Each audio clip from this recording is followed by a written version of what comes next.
This story begins 249 years ago in a small town. The surprised townspeople froze in the square, raising their heads to the sky and watching the events in a trance. One of the men, to whom a girl clings, raises his hand, pointing with his finger at what had already become the focus of everyone's attention. Unconcealed fear and confusion are visible on the faces of the people. Huge interdimensional gates opened in the sky, and then they descended. Those who in the future would be called demons. There were countless of them, and in the eyes of the people, they were real monsters. They looked different, but one thing united them. Their appearance was terrible. Many-legged, fanged creatures, some of which had wings, others had snake-like tails. After their appearance, they declared that they were conquering humanity. This was the beginning of the demon invasion. Chaos and death reigned on Earth. The monsters destroyed everyone, sparing neither children nor the elderly. Understanding how serious the situation was, the Orthodox Alliance created the Heavenly Corps for demon extermination. It boldly declared that it would subjugate them. 3 days later, they encountered a demon squad in Manhwa and were literally wiped off the face of the earth. The bodies of the brave warriors covered the entire field where the battle took place. A year later, during this time, half of the population of the Central Plain was killed. Orthodox and unorthodox Murim forces united to form the last line of resistance in Sichuan. The heavy and bloody battle lasted more than half a month. The warriors who dared to stand against the invaders fought desperately, realizing that here and now the fate of all people was being decided. 90% of the resistance army was killed, and the Central Plain was officially destroyed. The survivors became slaves and were taken to the demon realm. One of the participants in the battle, who suffered the same fate as all those unlucky enough to survive, walks with a metal collar on his neck, chained together with prisoners like himself. Shackles are on his hands. He looks extremely emaciated. Wounds and abrasions are visible on his bare torso. 5 years have passed. The young man wears a helmet on his head, to which numerous wires and tubes are attached. Despair is evident in his eyes.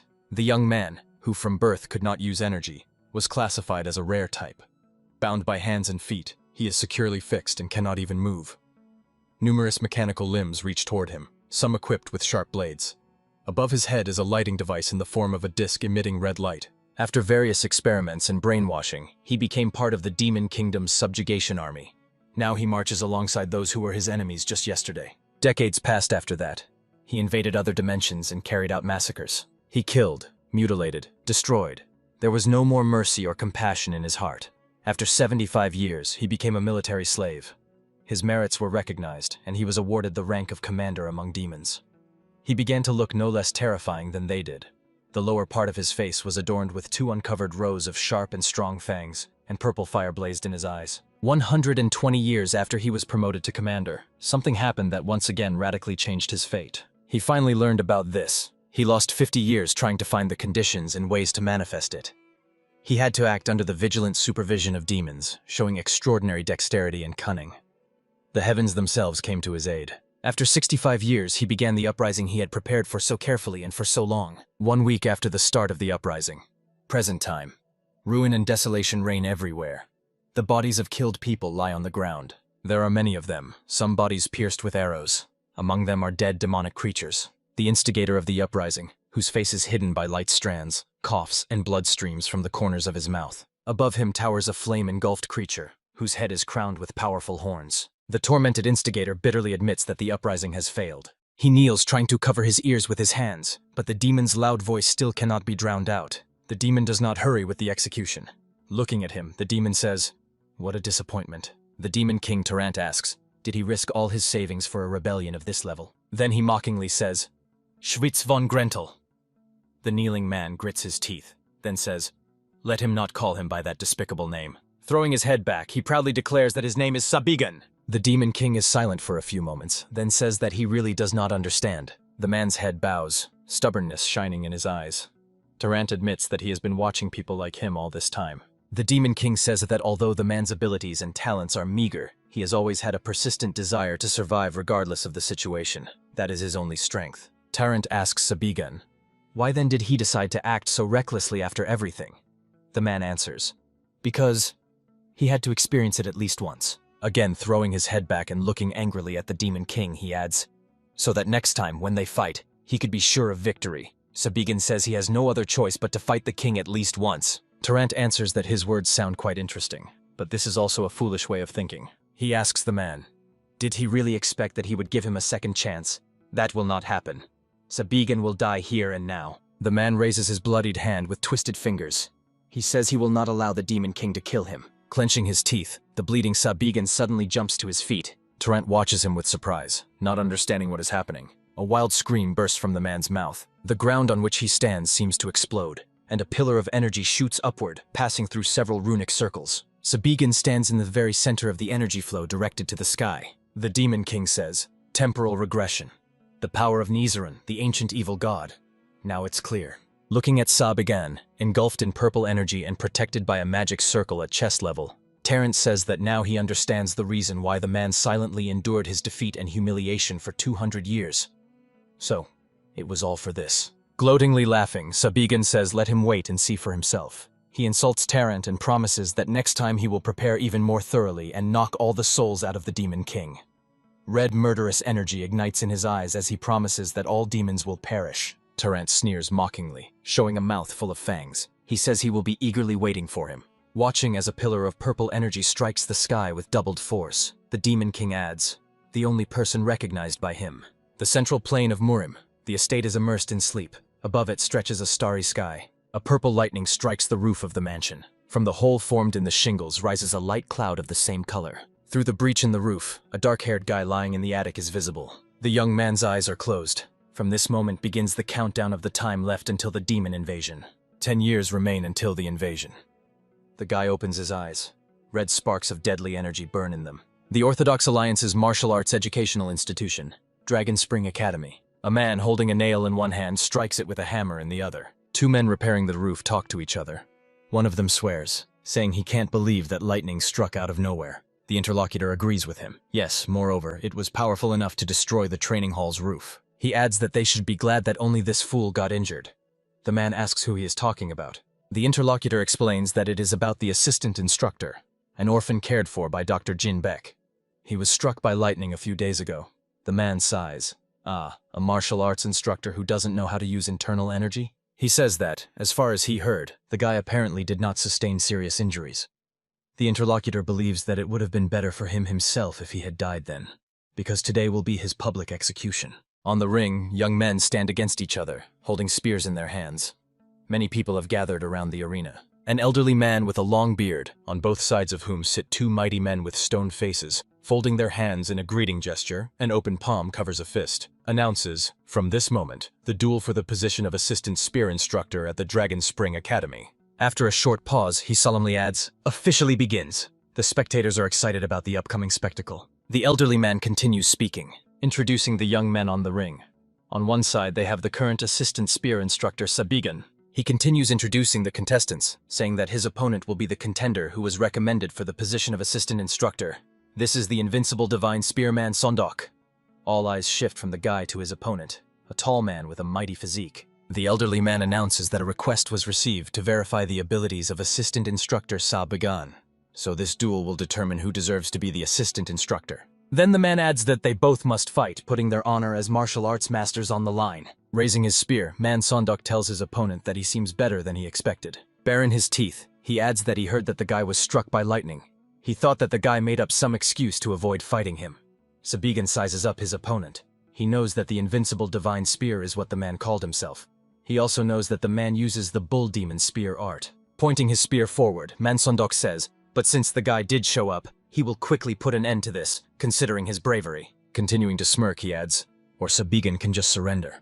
The guy replies, in the very distant future. He says that he was an instructor at the Martial Arts Academy who could not use internal energy. Unfortunately, it was only because he was born with this trait, but alas, nothing could be done about it.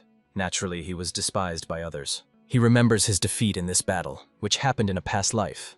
Then he remained kneeling with a spear broken in two, while his opponent celebrated victory. In the end, he, an incompetent instructor known as the Disgrace of the Martial Arts Academy, suffered a terrible defeat in a public duel. Sabigan was expelled from his post and had to perform menial tasks and errands. He endured truly terrible days, sweeping the courtyard under the mocking gazes of the academy students. Man Sondok asks, what nonsense is he talking about? The guy says that basically he has been waiting for this moment damn long. He beckons the opponent with his finger, calling him a freak. The face of Man Sondok turns crimson with rage. In response, he insults the guy, asking how he dares to behave so arrogantly. His foot forcefully lands on the ring mat as he shouts that he wanted to leave the guy a part of his pride because he is an instructor. Then he adds that it is time to pay for his black mouth. Man Sondok, thrusting forward a spear engulfed in a red deadly aura, charges into attack using the bull demon technique. Opening his mouth in a scream and fiercely flashing eyes filled with malevolent energy, he rapidly approaches Sabigan. Using the first form, Bull's fierce attack, the opponent directs a stream of energy at the guy. Man Sondok looks bewildered. The feeling he was supposed to get from his spear. He realizes that he feels nothing. Not having met his target on the way, Man Sondok finds himself lying on the ring. The guy, standing again in his place, throwing the spear over his shoulder, says without looking back, although it looked quite decent, now Man Sondok must hit the target for it to have any effect, right? Jumping to his feet and hurling insults, the man waves a spear, trying to strike the opponent, but the guy easily jumps, dodging his attack. While he catches his breath, Sabigan lands a little further away. Veins bulge on Man Sondok's forehead from anger.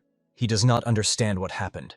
How could the boy so easily evade the bull demon spear technique, which he had practiced for decades? Looking at the guy, the man thinks. He was told he was weak. In front of him is like a completely different person. This is not at all what he heard. Sabigan says, it was slow.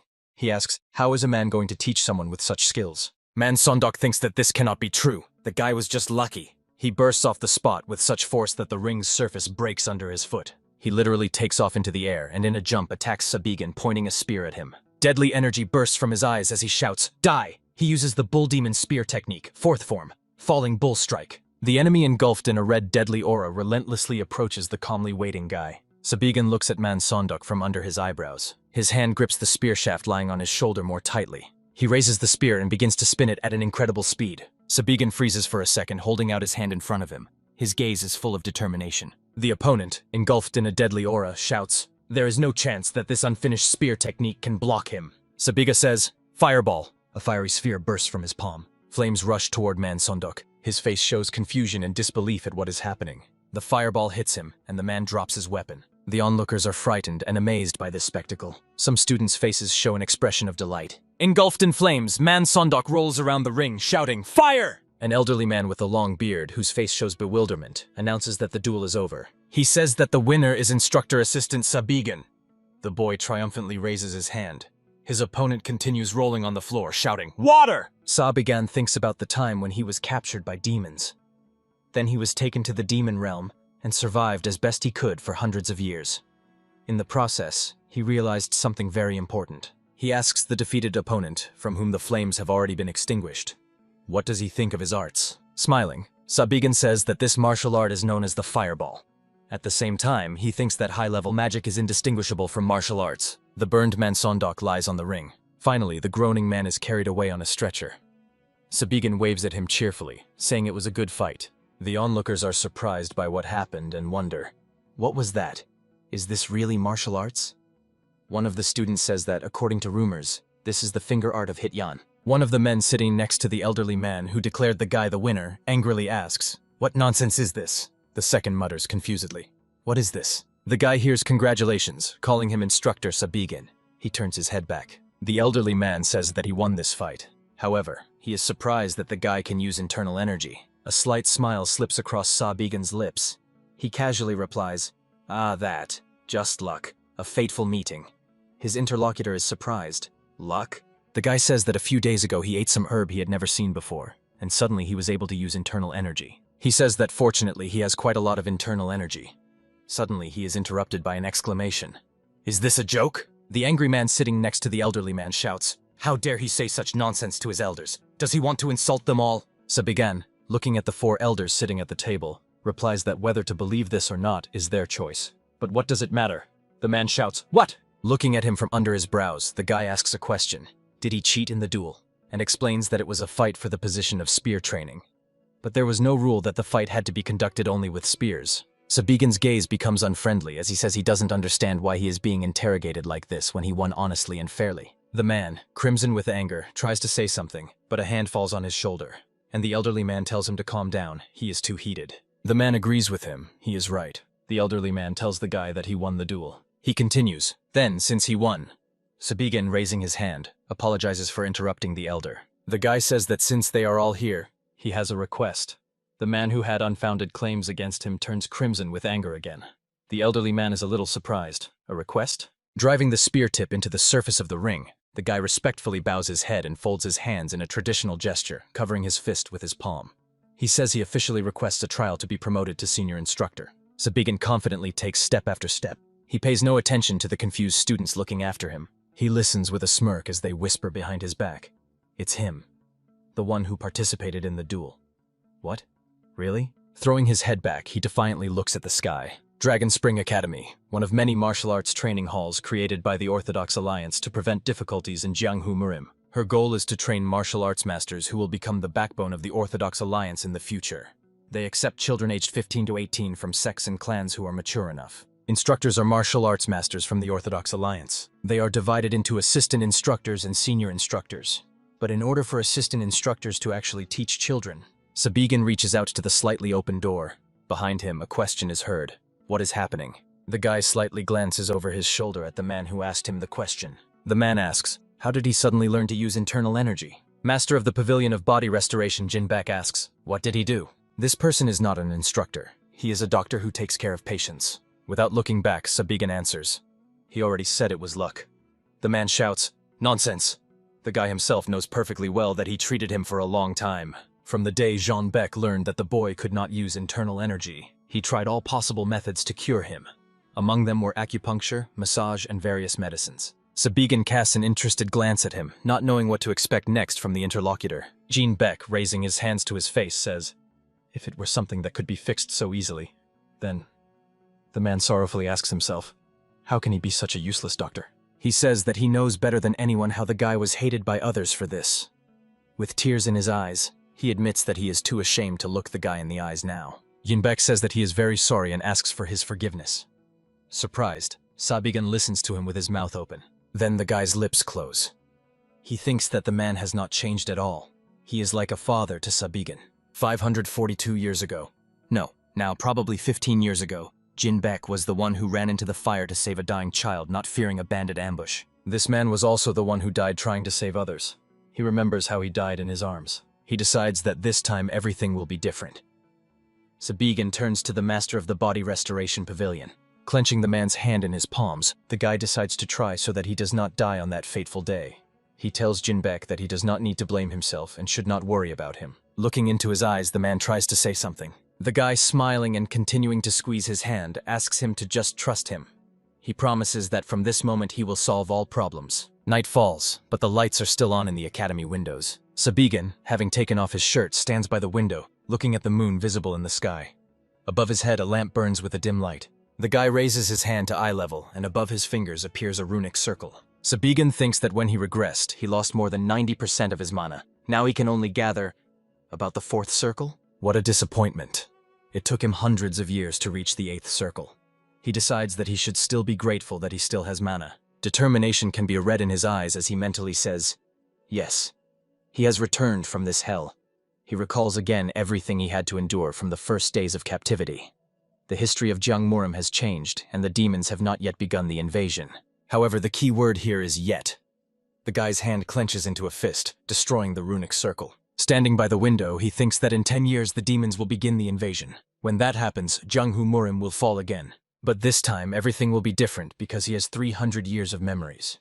He also still has information about the demon army, such as the type of magic they use, as well as the artifacts and weapons they have prepared for the invasion. And most importantly, he knows how to defeat them. Sparks of deadly energy flare in Sabigan's eyes. The lamp's light is so weak that it barely disperses the twilight reigning in the room. His thoughts are interrupted by a man entering the room. He asks, is the guy here? The latter responds and inquires, what's the matter? The man says, gritting his words angrily, that Vice Master of the Academy Zhang Semyun wants to see him.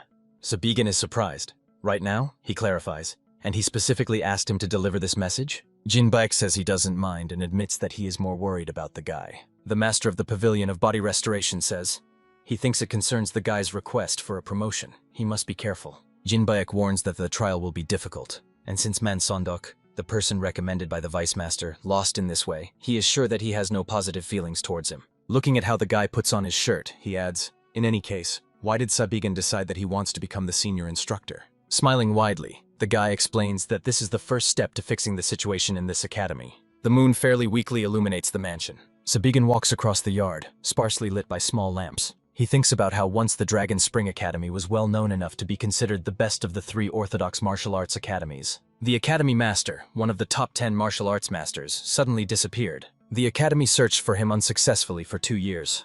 It was difficult to replace such an experienced specialist. As a result, the Dragon Spring Academy lost its fame. The guy stretches out his hands to open the door panels. Sabigan stands near the table where 2 men, present at his duel with Mansondok, are seated. One of them asks permission to ask the assistant instructor Sabigan one last question. The senior sword technique instructor, vice master of the academy Jong Saemyun, who was enraged by the guy's victory, asks, is he seriously insisting on his request for a promotion? Winking, Sabigan carelessly answers, of course. He mentally insults this man, knowing that he is the accelerator of the Dragon Spring Academy's downfall. In Sabigan's memory, the day of the demon invasion resurfaces again. Chaos reigns everywhere, buildings are engulfed in fire. The boy relives the feelings that overwhelmed him, exhausted and wounded, when he saw the horrifying scene before him. Huge rifts opened from all sides, and monsters never seen before began killing people left and right. Cries of pain and pleas for help echo from all directions. This was the beginning of the invasion of unknown creatures later called demons. Young academy students tried to resist the monsters, but the demons mercilessly dealt with them. The monsters' jaws tore the bodies of the young people to pieces. Sabigan remembers how, amid the surrounding chaos, he heard a scream. Someone was asking Inspector Dunn to hurry. Looking back, the boy sees 2 men hastily leaving. Sabigan recognized them. If Jeon Se-myung, the academy's vice master, had not fled first, taking gold and jewels with him, if he had just reported the situation, if he had activated the academy's defense system, it would have prevented so many deaths. Standing before the 2 men who so disgracefully fled on that terrible day, the boy seems to hear the dying screams of the students who were sacrificed. Looking at Jeon Se-myung, Sabigan thinks, true, this has not happened yet, since he has returned to the past. But he will never forget that disgusting, ugly, self-satisfied face. Smiling, the boy asks the academy's vice master, did he call for him? The man says that he will tell him about the trial he must undergo if he wants to become a senior instructor. He reports that it is an attack on the fortress of Demonic Night. Sabigan asks in surprise, does he mean the gang operating in the mountains behind their academy? The vice master confirms, yes, let him kill them. That will be his trial. The Fortress of Demonic Night is a group of bandits located in the old Sacred Mountain near the Dragon Spring Academy. Due to frequent reports of damage caused by this group of bandits, an order was given to attack them in the interest of the peaceful residents. The guy reads the order signed by the vice master of the Dragon Spring Academy, Jong Se-myun. After finishing reading, he replies, all right, fine, he will do it. Sabigan asks, but what does this have to do with the instructor's job? The vice master answers, it concerns the most basic requirements for an instructor. Senior instructors are the main force of the academy. Dun Bu-yoon, the senior sword technique instructor of the Dragon Spring Academy, is the one who handed the guy the invitation from the vice master, glancing at him with disapproval. All senior instructors of the academy are considered martial arts masters. The senior sword technique instructor Lightning Blade Jong Se-myun and the senior sword technique instructor Tyrannical Tiger Dun Bu-hyun are currently present in this room. There is also the senior archery technique instructor Soul Pursuing Arrow Yun Baek and the senior sword technique instructor Dark Shadow of the Divine Sword San Pilji, all officially recognized by the Orthodox Alliance. And all of them have achieved great successes, such as eliminating leaders of evil demonic fighters or defeating bandits. Heading to the door, the guy replies that he understands everything. He asks, so, how much time does he have to complete the task? Dun Bu-hyun, jumping up from his chair, shouts that he is a little arrogant. But Jong Se-myun raises his hand warningly, signaling him to calm down. The man stops insulting him but asks, how dare he behave so rudely? The vice master of the academy calmly says, 2 weeks. If he is late even by 1 day, he will forever lose his chance for promotion. Smiling broadly, Sabigan asks, 2 weeks? Heading to the exit, the guy says that they will see each other in 3 days. He promises that he will return by then. Dun Bu-hyun, clenching his fists, exclaims, that youngster! Jong Se-myun's face darkens. Addressing the vice master of the academy, the man asks, is he really going to promote that arrogant brat? Jong Se-myun's lips stretch into a smile. He says, if he really manages to. He reassures his interlocutor, saying there is no need to worry about it. Putting on a sad look but continuing to smirk, he adds that their poor assistant instructor Sabigan will never return. Dun Bu-hyun is surprised. What does he mean? The guy rushes, not touching the ground with his feet. He is in a hurry. Sabigan thinks about Jong Se-myun, calling him a lying scoundrel. He mentally asks him, does he really think his plan is unknown to him? Increasing his speed, the guy reflects on the Fortress of Demonic Night. It was during this period that the Green Forest Union began to flourish. People still do not know much about them. At the moment, it is not a large organization. The real problem is that... Excited, Dun Bu-hyun asks Jong Se-myun, Is he serious? Could the head of the Green Forest Union be a master of martial arts of the highest degree? Gloatingly chuckling, the vice master replies, "The master of the demonic night fortress, Akguhem." The man explains that he is not an ordinary bandit leader. Even the Orthodox Alliance acknowledges this. But in reality, he is a former leader of an unorthodox sect called the Skybreakers. People believe he was killed by traitors several years ago. Jung Samyun continues his story. But in fact, he survived. He found and killed every one of the traitors.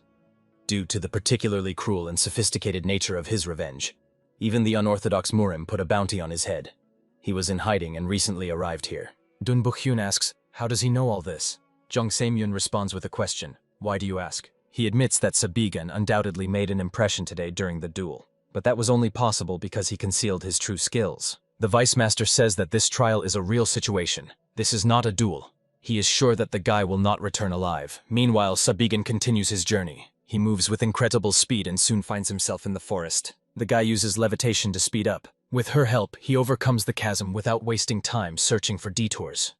He believes that if this Akguhem is as he remembers him, then the fourth circle of magic is not enough to defeat him. Sabigan reaches the top of the cliff and, levitating at an incredible height, says that he is in place. His feet touch the hard surface. Looking at the cliff towering above him, he decides to increase his mana and gather a circle. In his eyes, a purple flame ignites when he thinks that all his experience and knowledge have already once reached the 8th circle. Focusing his magical sight on the rock, he sees the entrance to the cave. Sabigan approaches closer and looks at the stone wall, which looks completely ordinary. He extends his hand to her, enveloped in a purple aura. His finger sinks into the stone. The guy knows that in reality this is a barrier made of mana. Sabigan's lips stretch into a wide smile. The guy is happy. He is in the right place. He lifts his leg and overcomes the barrier. No one could have imagined that there are several such places in the Central Plains, hidden behind mana barriers. Sabigan enters the cave, cautiously looking around. In front of him, on a pointed boulder levitating in the air, is the item he needs, radiating a purple aura. Looking at the crystal lying on a special stand, Sabigan thinks he knew about this. The mana stone is specially made. Demons are intelligent beings from another world who have repeatedly invaded other dimensions and conquered them. This became possible thanks to the technology of traveling between worlds. However, there is one significant drawback. In the process of passing through the interspatial portal, the time required for living and non-living beings differs too much. Even demons could not solve this problem. Sabigan remembers that ultimately, they came to this solution. In the worlds they planned to conquer, they secretly installed equipment that they would need in the future. The guy approaches the crystal, not taking his eyes off it. This stone is the source of their power. It restores their mana. For the inhabitants of the Central Plains, it is useless because they cannot use it, at least until this moment. Sabigan's hand reaches for the crystal radiating a purple aura. In the boy's eyes, lights of the same color ignite. Outside, peace and tranquility reign. The sun generously illuminates the mountain peaks. Suddenly, the purple energy, destroying stones, rushes in a stream towards the heavens. Night. A group of armed people moves through the forest. From their appearance, it becomes clear that their intentions are not good. Behind everyone walks a tall man, his eye burning with scarlet energy fire. The bald-headed strong man, turning his head back and addressing the fortress master, says, in his opinion, something is wrong here. The man asks, does that mean he made a mistake? The strong man hastily assures him that he does not think so at all. In the eyes of the fortress master of the demonic night Akguhem, the deadly energy flares brighter when he orders him to shut up and search everything thoroughly. When he speaks, his sharp teeth, more like fangs, become visible. He adds that he definitely felt an energy explosion here. Akguhem says that losers like him will never understand. The bandit's gaze directed somewhere behind him makes the leader turn around. On a huge boulder sits Sabigan.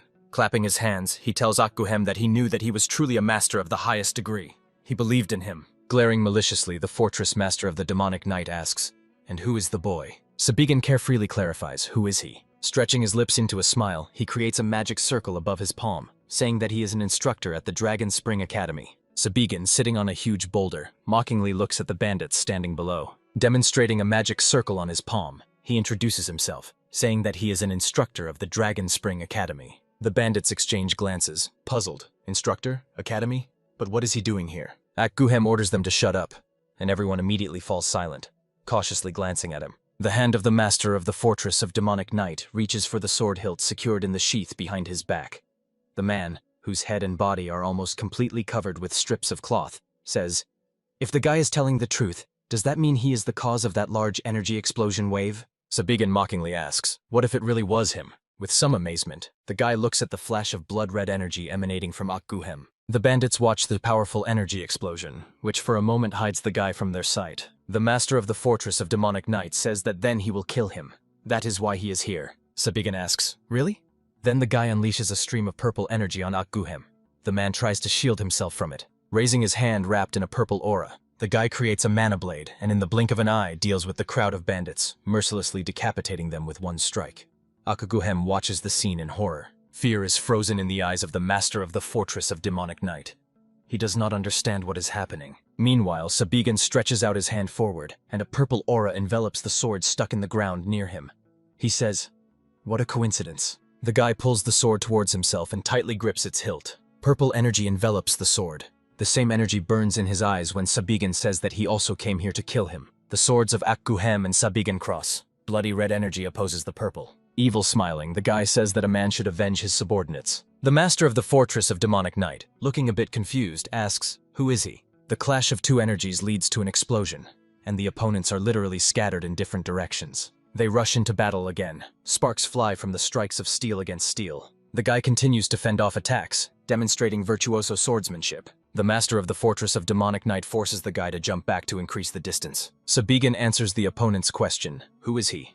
Well, he already introduced himself. He is an instructor at the Dragon Spring Academy. Continuing to fight, Akguhem thinks that it is hard to believe. The man mentally showers the guy with insults, understanding that he, so to speak, does not resist him at all. The master of the Fortress of the Demonic Night grits his teeth in anger. He lets out a loud scream. Along with it, bloody red energy emanates from him. Under her onslaught, the guy is forced to drop to one knee, but he successfully resists her. The opponent uses the technique Divine Art, Sky Destroying, Core Liberation. The concentration of energy around him intensifies. Energy flashes burst from Akguhem's eyes as he, insulting the guy, furiously asks, "How dare he make him use this power on him?" The man asks, "Does he even know what this power is?" After being thrown off the cliff by traitors, he gathered all this innate core energy, dreaming of revenge. His speech is interrupted by Sabigan's question, "Who asked?" Akguhem literally chokes with indignation. He thinks he misheard and distrustfully asks, "What?" The guy uses Freezing Wave, and the man's legs begin to grow blue crystals. They form a narrow strip from Sabigan to Akguhem, covering more and more of his body. The guy says he doesn't care about the story of some useless villain. The master of the Fortress of the Demonic Night looks down, and a question slips from his lips. "What?" Sabigan, concentrating a magic circle, says Astral Chain. Akguhem raises his eyes upward, watching the purple energy circles approaching him. They hang over him on both sides. Chains burst from them, rushing toward the master of the Fortress of the Demonic Night. Chains wrap around the wrists of the man who still does not release the sword from his hand. Then they retract back into the circles, pulling his hands up. Akguhem glances at the circles, pondering how to free himself. The guy approaching him says that struggling is useless. Standing opposite the master of the Fortress of the Demonic Night, desperately trying to break free, Sabigan says, "At the moment the chain touches a person, it drains their internal energy.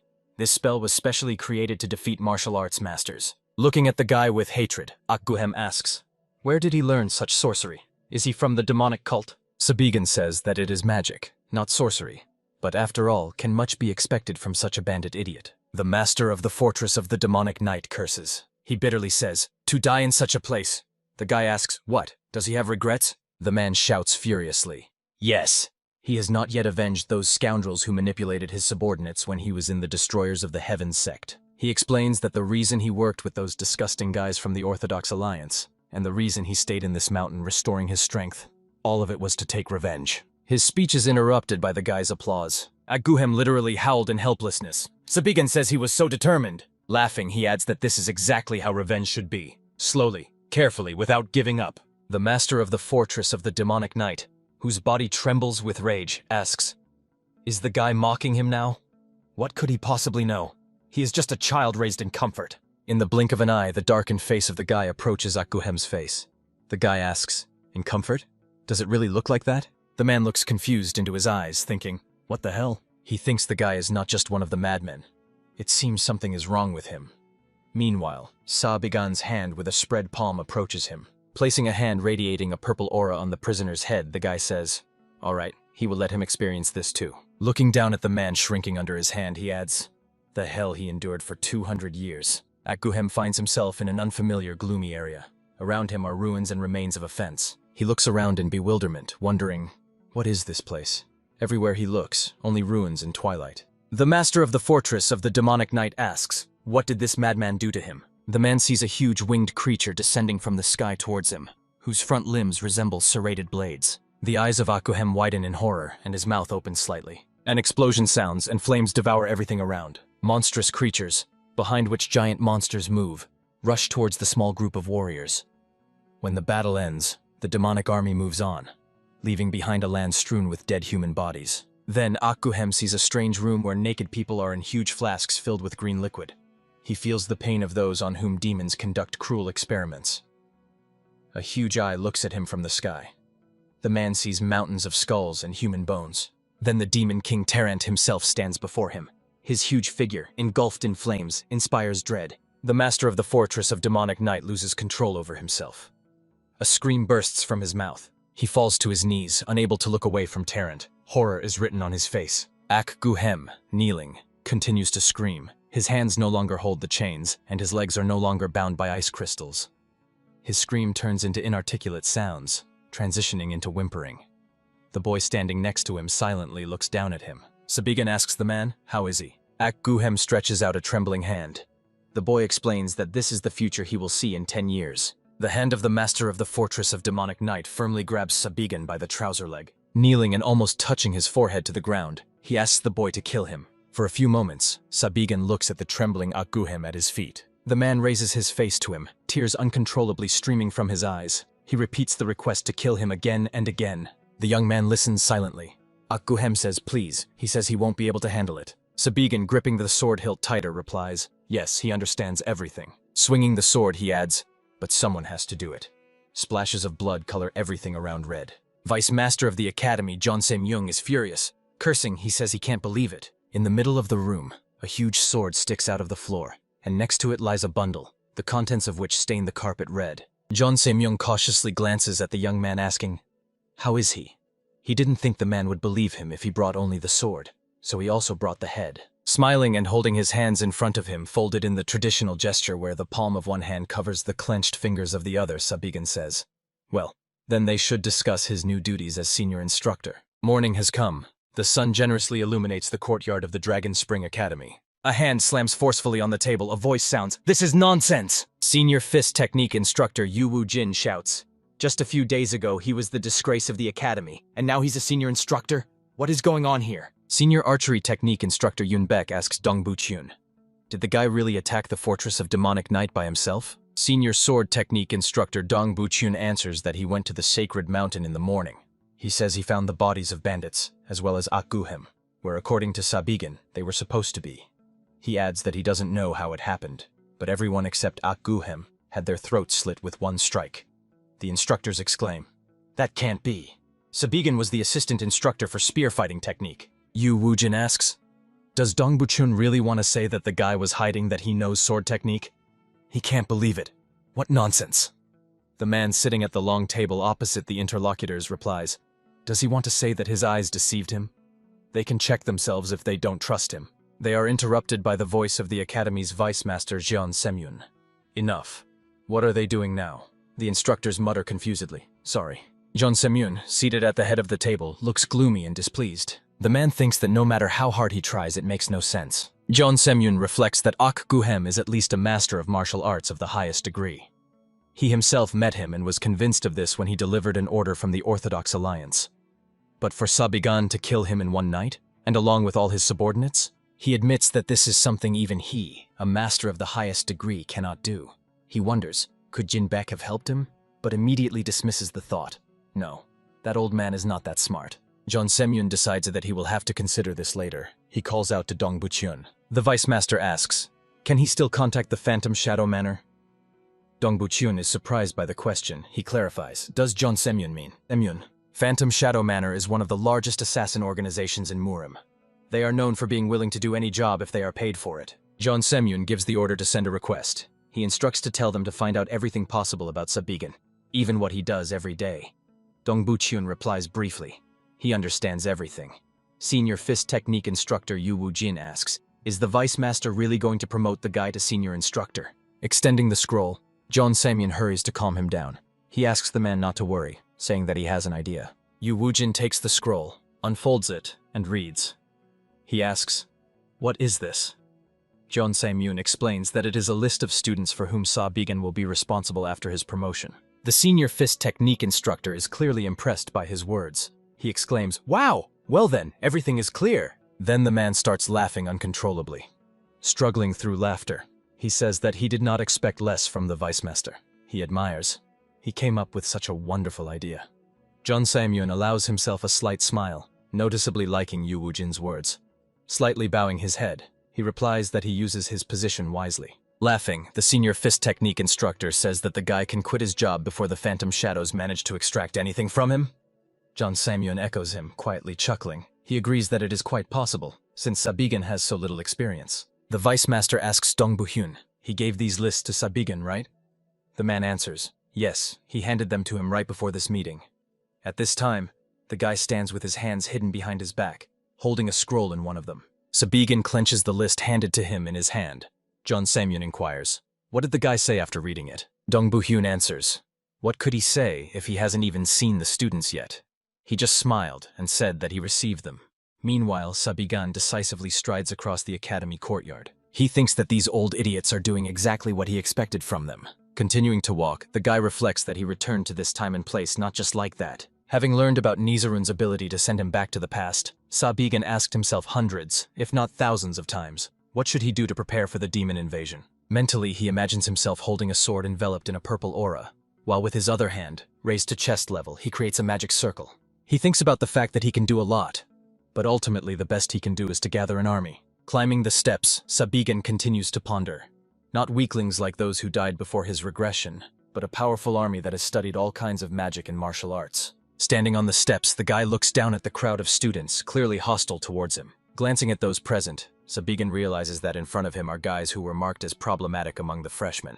Looking more closely at each of them, the guy notes that they are undoubtedly talented. Stopping his gaze on some, he concludes that their personalities hinder them. Looking at others, he assumes that they may not be talented, or are neglected because they are not from prestigious families. Surveying the group, the guy understands. The senior instructors thought he would not be able to handle them, but they would never have imagined who those two heroes were, who showed themselves best during the demon invasion. One of them was a martial arts master who reached the evolutionary level in his early 20s, the last hope of Murim, leading the alliance against the demons, the leader of the Heavenly Sword Alliance. The other was a talented marksman, leading a squad specializing in assassinations and patrols, and personally killed most of the demons, the Divine Shooter. Smiling broadly, Sa Bigan says that he is pleased to meet them. The guy informs the students that today he is their instructor. Sa Bigan knows that these two heroes are now right in front of him. A struggle occurs. A muscular guy punches the more fragile-looking opponent in the solar plexus. The unfortunate one's eyes widen in pain. He cannot breathe in, and saliva drips from his open mouth. Curled up, he kneels, leaning on his elbows and bowing his head low over the floor. Rubbing his hands, the freshman of the Camellia class, the second son of the Dragon Tiger escort agency Gokbok, towering over him, says their martial arts training is not over yet.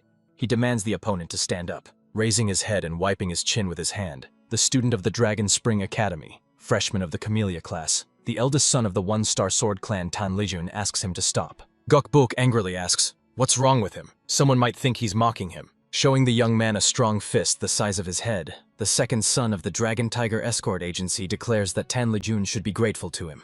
At the same time, he insults the young man without much restraint. He says he is showing a weakling like him his skills in the martial arts Dragon Tiger Mountain Divider. The eldest son of the one-star sword clan replies that it's just fencing taught by his family. Gokbok angrily exclaims, "What, the one-star sword clan?" He angrily asks again. Those useless martial arts that he can't even use properly against him. He wants to continue studying them.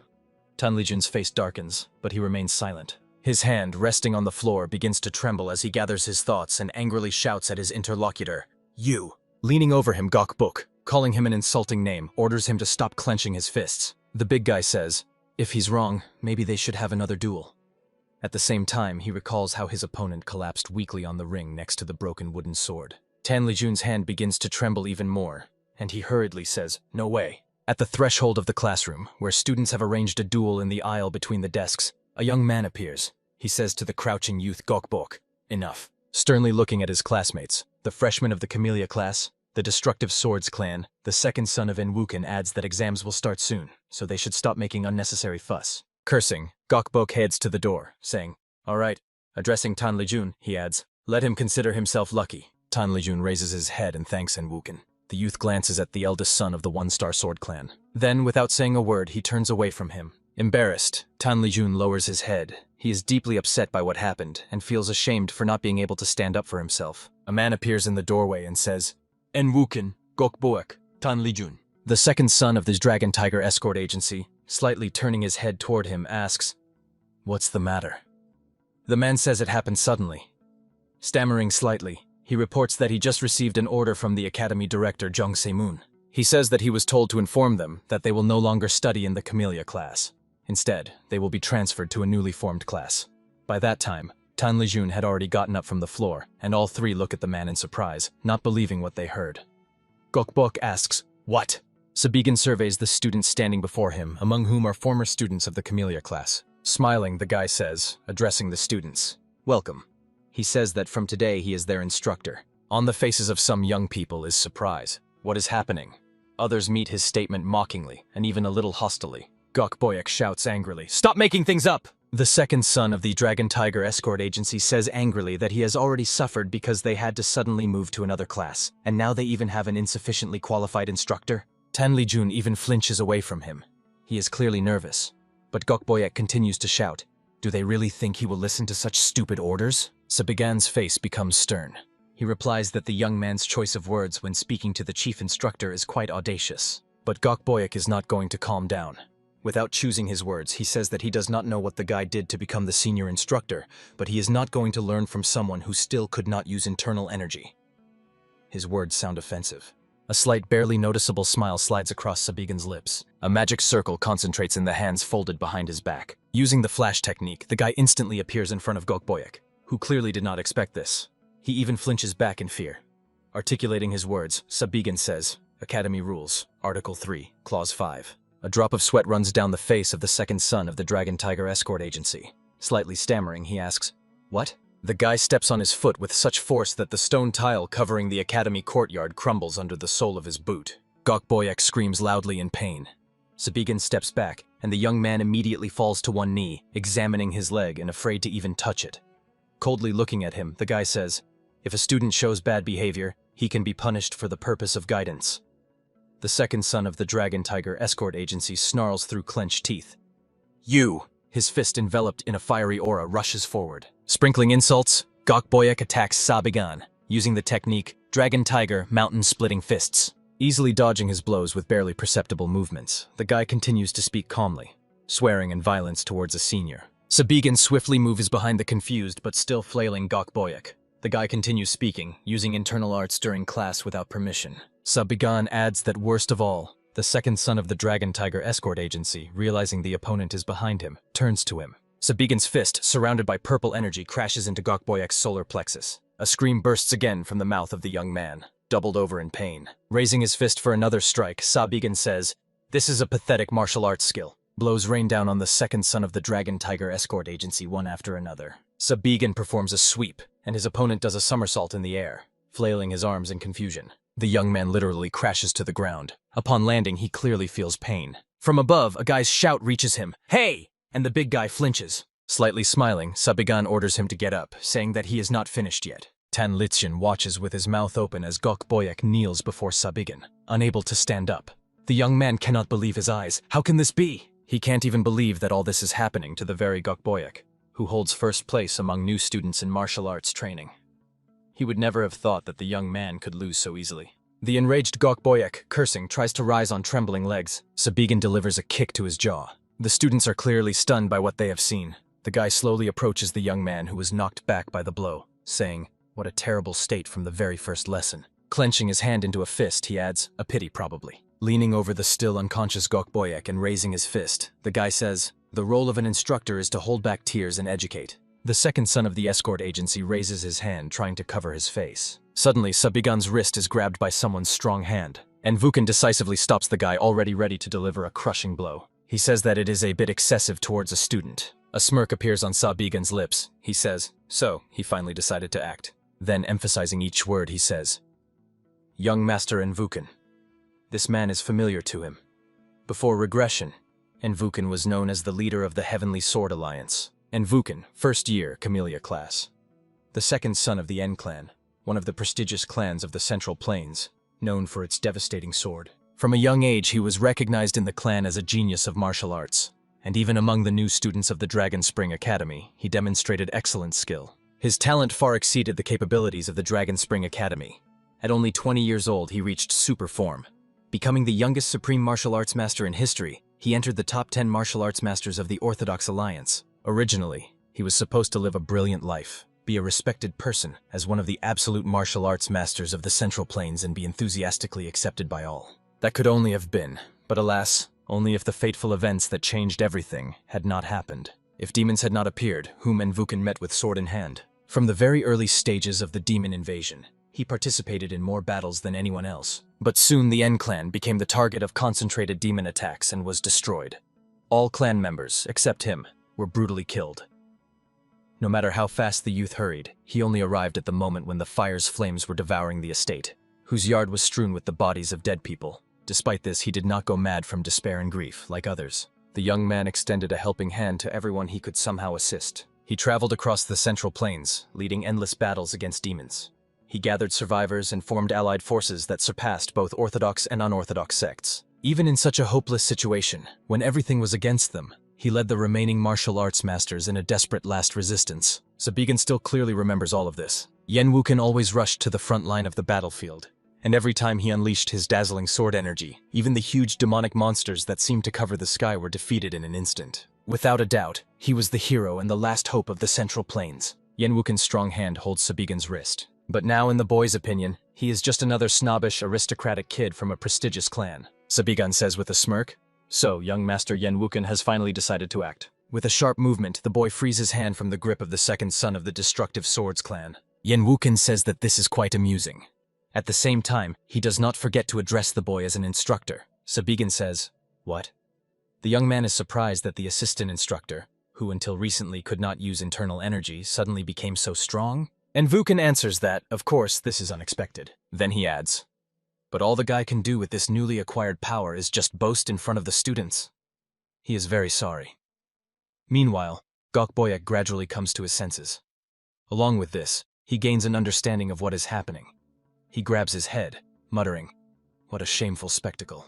Looking hostilely into Sabigan's eyes, Vukan asks, "Is this also because of those fateful meetings that helped him gain power?" Mentally, Sabigan praises him. "Not bad, kid." Out loud, he asks, "Why, he is curious?" The guy adds, "If he obediently follows his teachings from this moment on, then he can tell him everything." And Vukan replies, "No thank you, that won't be necessary." The young man sharply turns around, and as he walks away says that he does not know what tricks Sabigan used to suddenly change the student lists, but he promises that he will definitely file an official complaint to the academy against the person responsible for this. And Vukan adds that he is not interested in learning from someone who behaves arrogantly solely because of luck.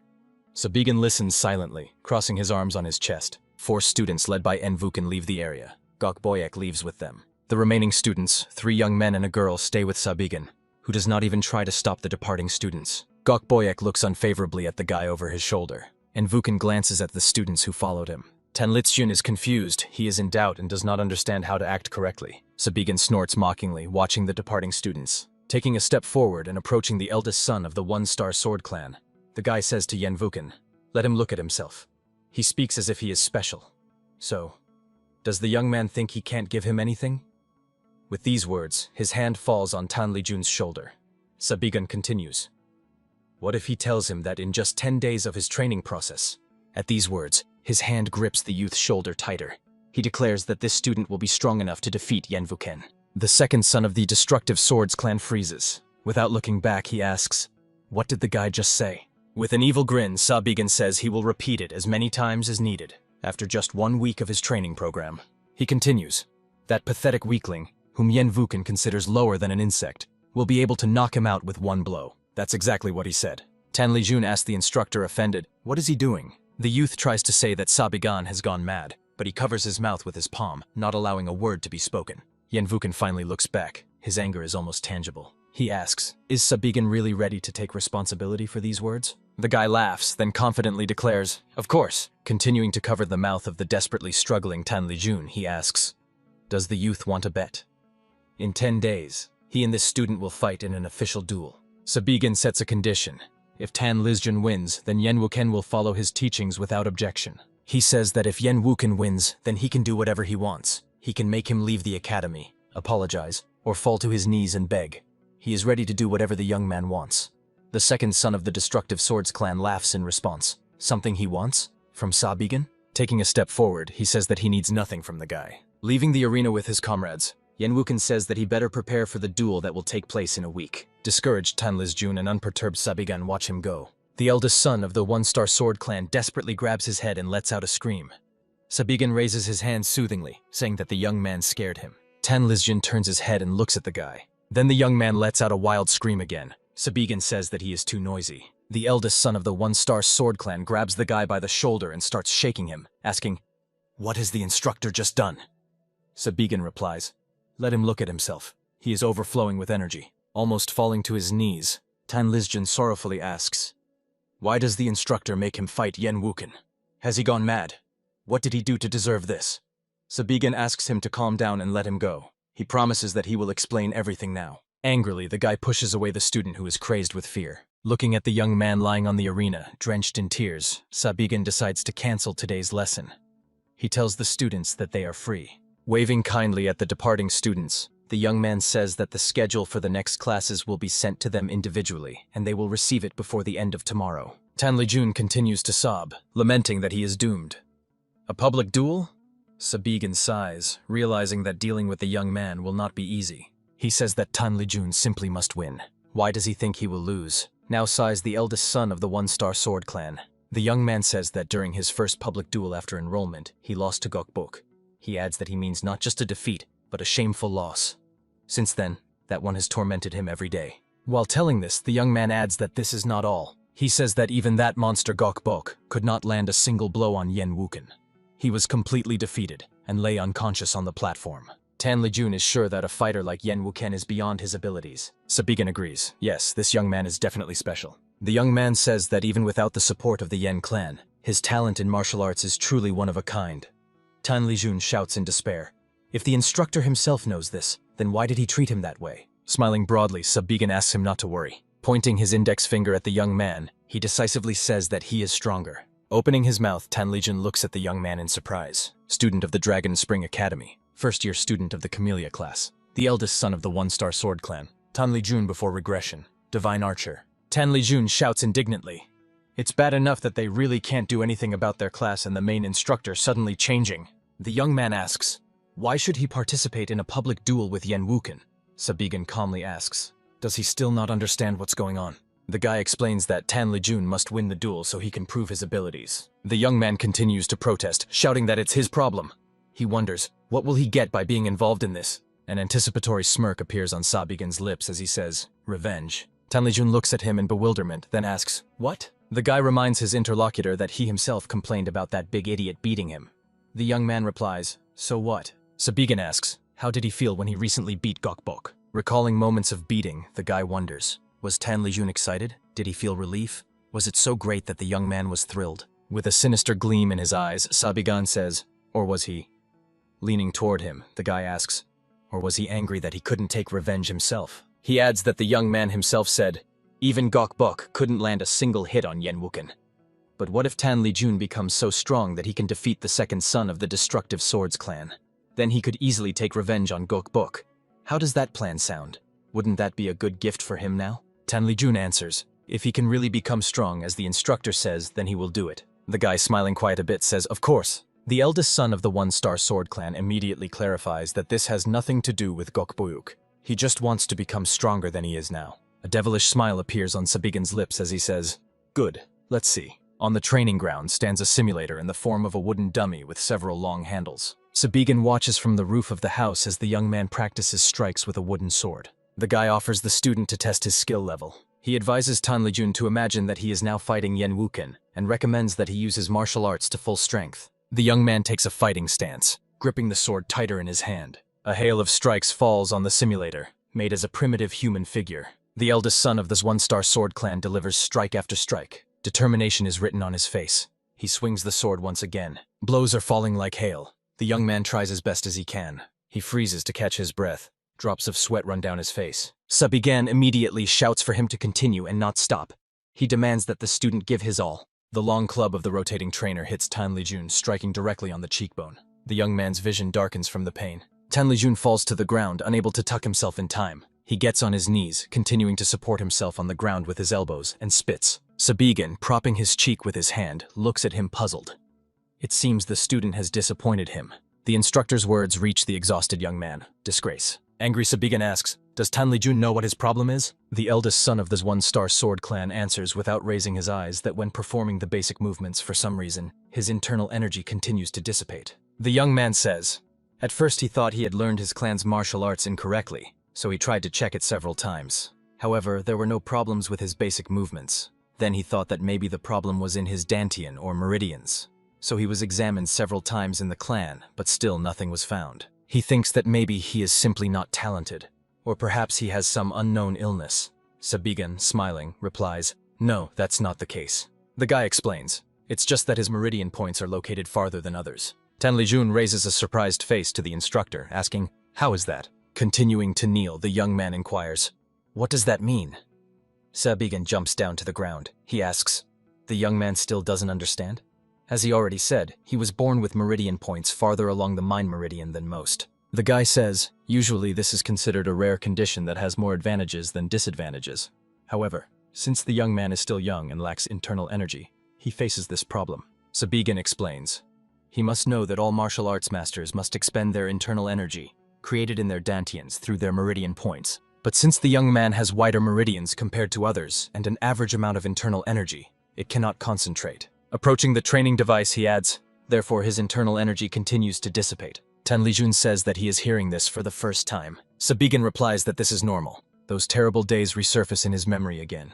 Dead bodies lie everywhere. Sabigan kneels, holding his right hand with his left, blood flowing down from the forearm. A person whose face is almost hidden by the hood of a cloak and a mask covering the lower part looks down at him. In his hands, the adult Tan Lijun grips a bow. Sabigan thinks that ultimately, he himself learned this information by chance. Now they have switched places, and the guy looks down at the kneeling Tan Lijun. The eldest son of the one-star sword clan, looking at the instructor, thinks, this atmosphere. It seems to him that Sabigan surely has some kind of story. A slight smile appears on the instructor's lips. The guy says, all right, now he will finish the explanation. Hugging the young man who stood up by the shoulders, he says, now that he knows the problem, they must fix it. Tan Lijun asks skeptically, is there really a way to do this? Sabigan answers confidently. Of course, actually everything is simple. He explains that compared to other people, the young man lacks strength due to his distant meridian points, which means he can solve this problem by increasing the amount of internal energy he has.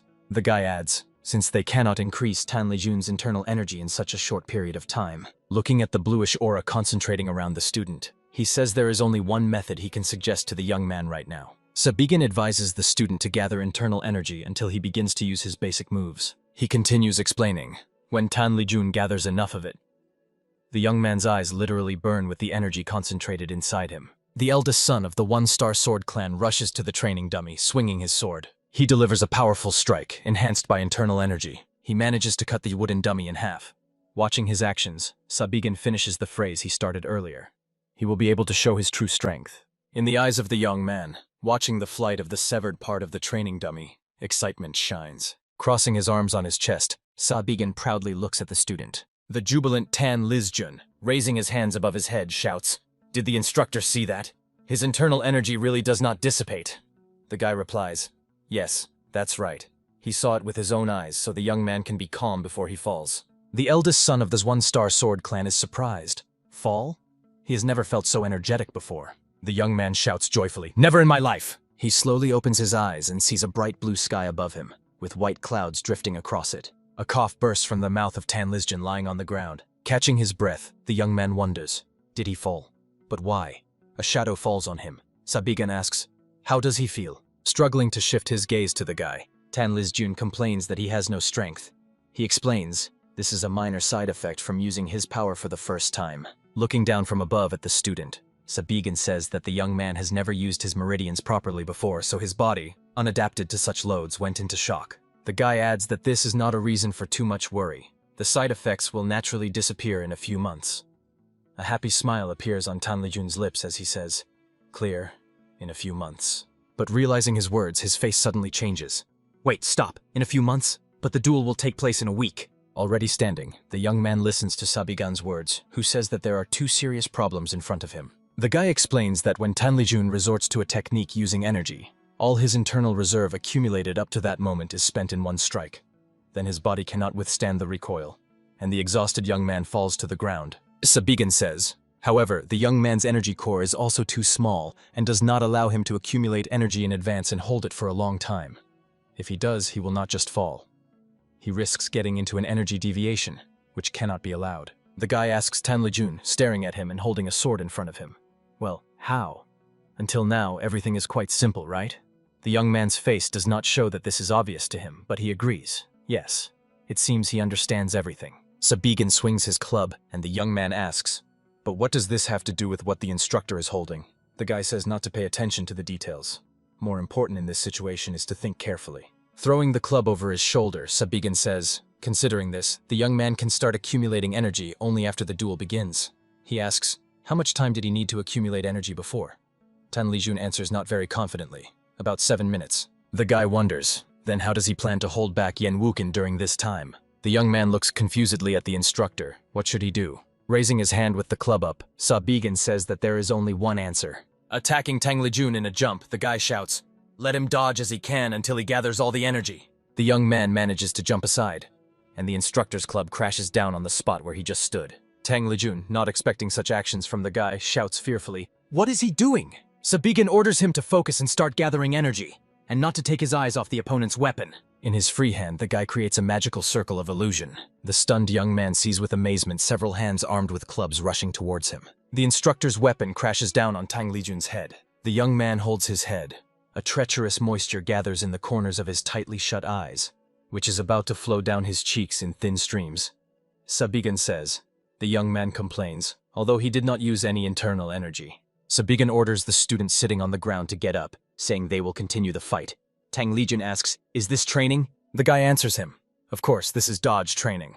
Continuing to hold his head with his hand, the young man indignantly asks, what kind of crazy training is this? Standing opposite the young man sitting on the ground, the guy asks, does the young man really think he is doing this just to mock him? The sun, already setting towards the horizon, shines on the instructor's back, slightly blinding the young man. Sabigan says, he just explained why Tanlijun is weak and how to fix it. He even clearly demonstrated it. The guy adds that, besides this, he guarantees the student that right now this is the only way by which he can reliably influence Yen Wuken in a week. Looking down at the young man, Sabigan asks, is the training painful and hard? Of course it is. But is it harder than the times when the young man was humiliated by Gokboyek and Yen Wuken? The guy wonders, is the student really going to miss this perfect opportunity to prove his strength to everyone who treated him like trash?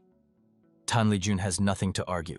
He understands that the instructor's words are fair. The young man's memory recalls Yen Wuken's contemptuous glance thrown over his shoulder. Tanlijun's hand grips the handle of the training sword tighter. He apologizes to the instructor. Jumping to his feet, the young man expresses a desire to continue evasion training. He says he can endure the whole day if necessary. But his enthusiasm immediately changes to anxiety when he hears the guy's words. The whole day. What is he making up? Warming up his shoulder, Sabigan says that he will do it without a break for the entire remaining week. The young man screams in fear. What? Warning that he is starting, the guy rushes into attack. Tanlijun, covering himself with the wooden sword, cries plaintively, don't!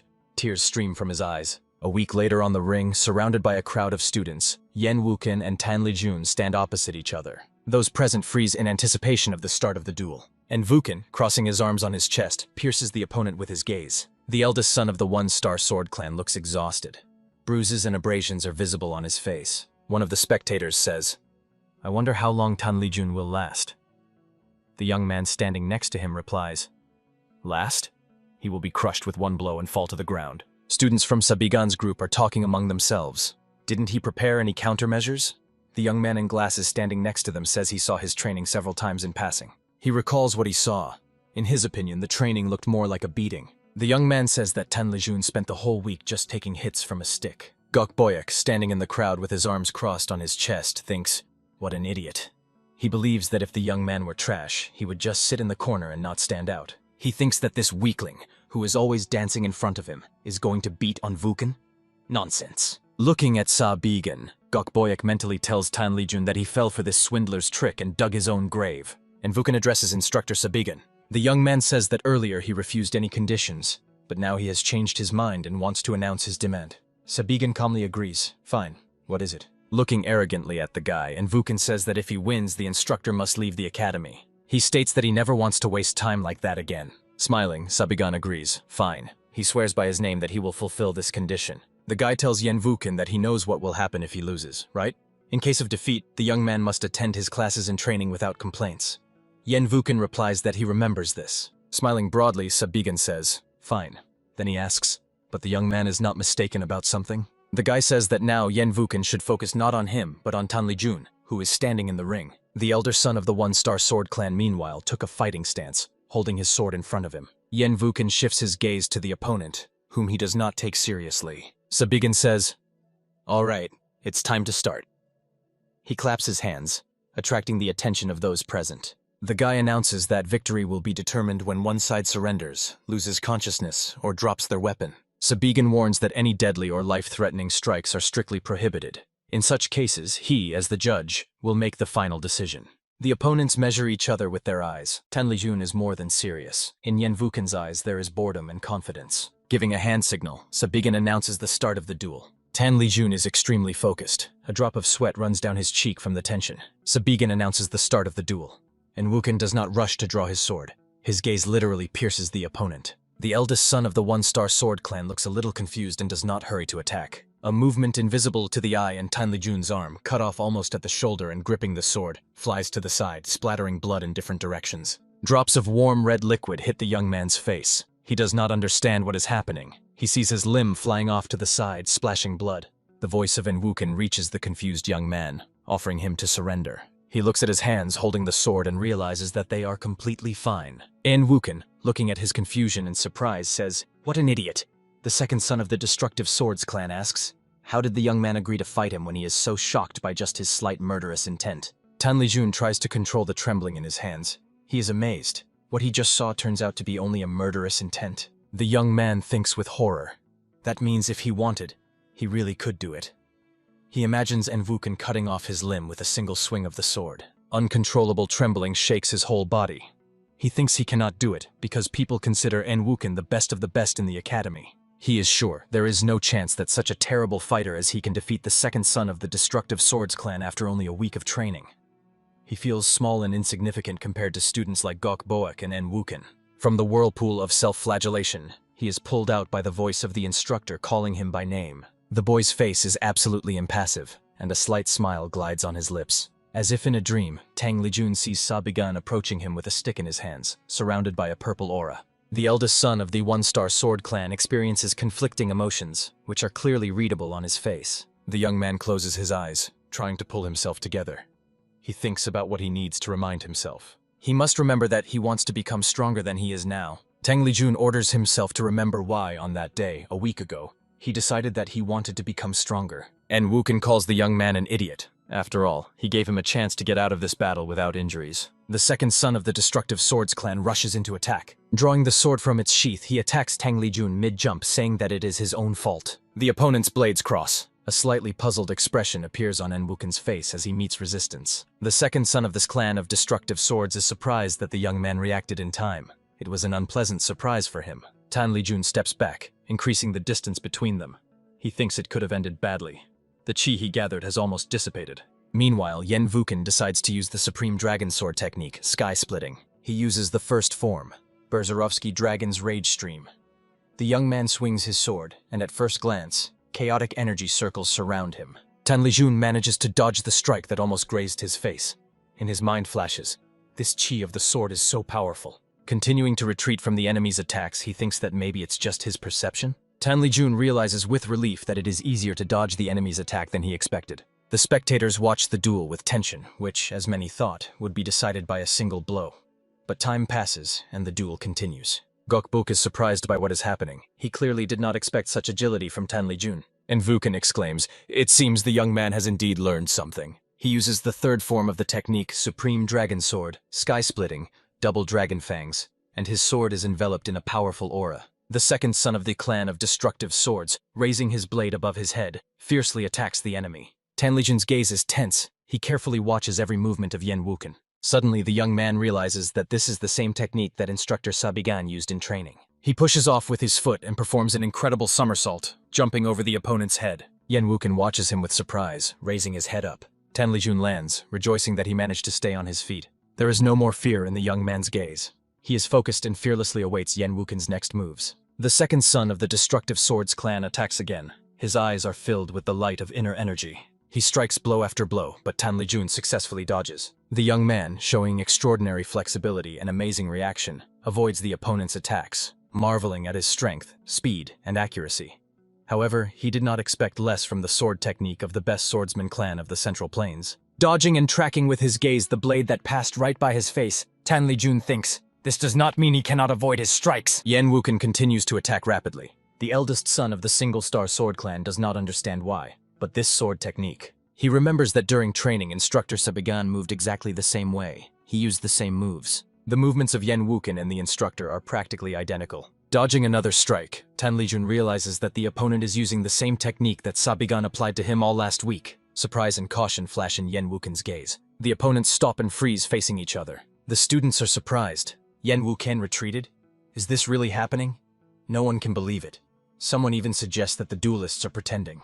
While everyone wonders why Yan Wuken did this, the second son of the Destructive Swords clan stands, tightly gripping his sword and not taking his eyes off the opponent. Slightly tilting his head, he raises the sword and grips its hilt tighter. Tan Lijun hears with surprise that the young man is apologizing to him for calling him an idiot. Yan Wuken says he must admit that he has learned a lot over the past week. Raising the sword, surrounded by a sparkling aura, with the tip down, he adds that he does not know where he learned about the Supreme Dragon Sword, the Sky Cutter. Surprise flashes in Tan Lijun's eyes. Frozen, he watches as Yan Wuken raises the sword tip to the heavens, and a powerful energy vortex spins above him. The second son of the clan of Destructive Swords uses the technique Supreme Dragon Sword, Sky Cutting, Cruel Dragon Annihilation.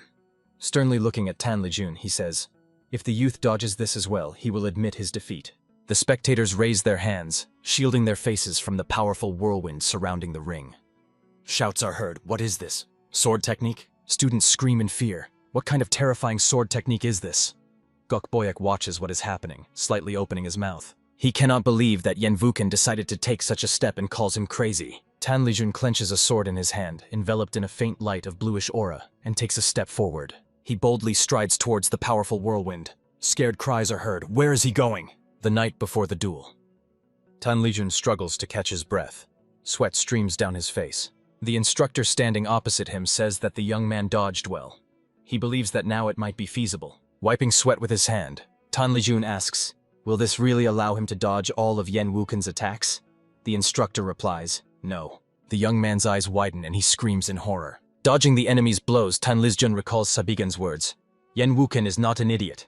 Right now he is probably underestimating the young man.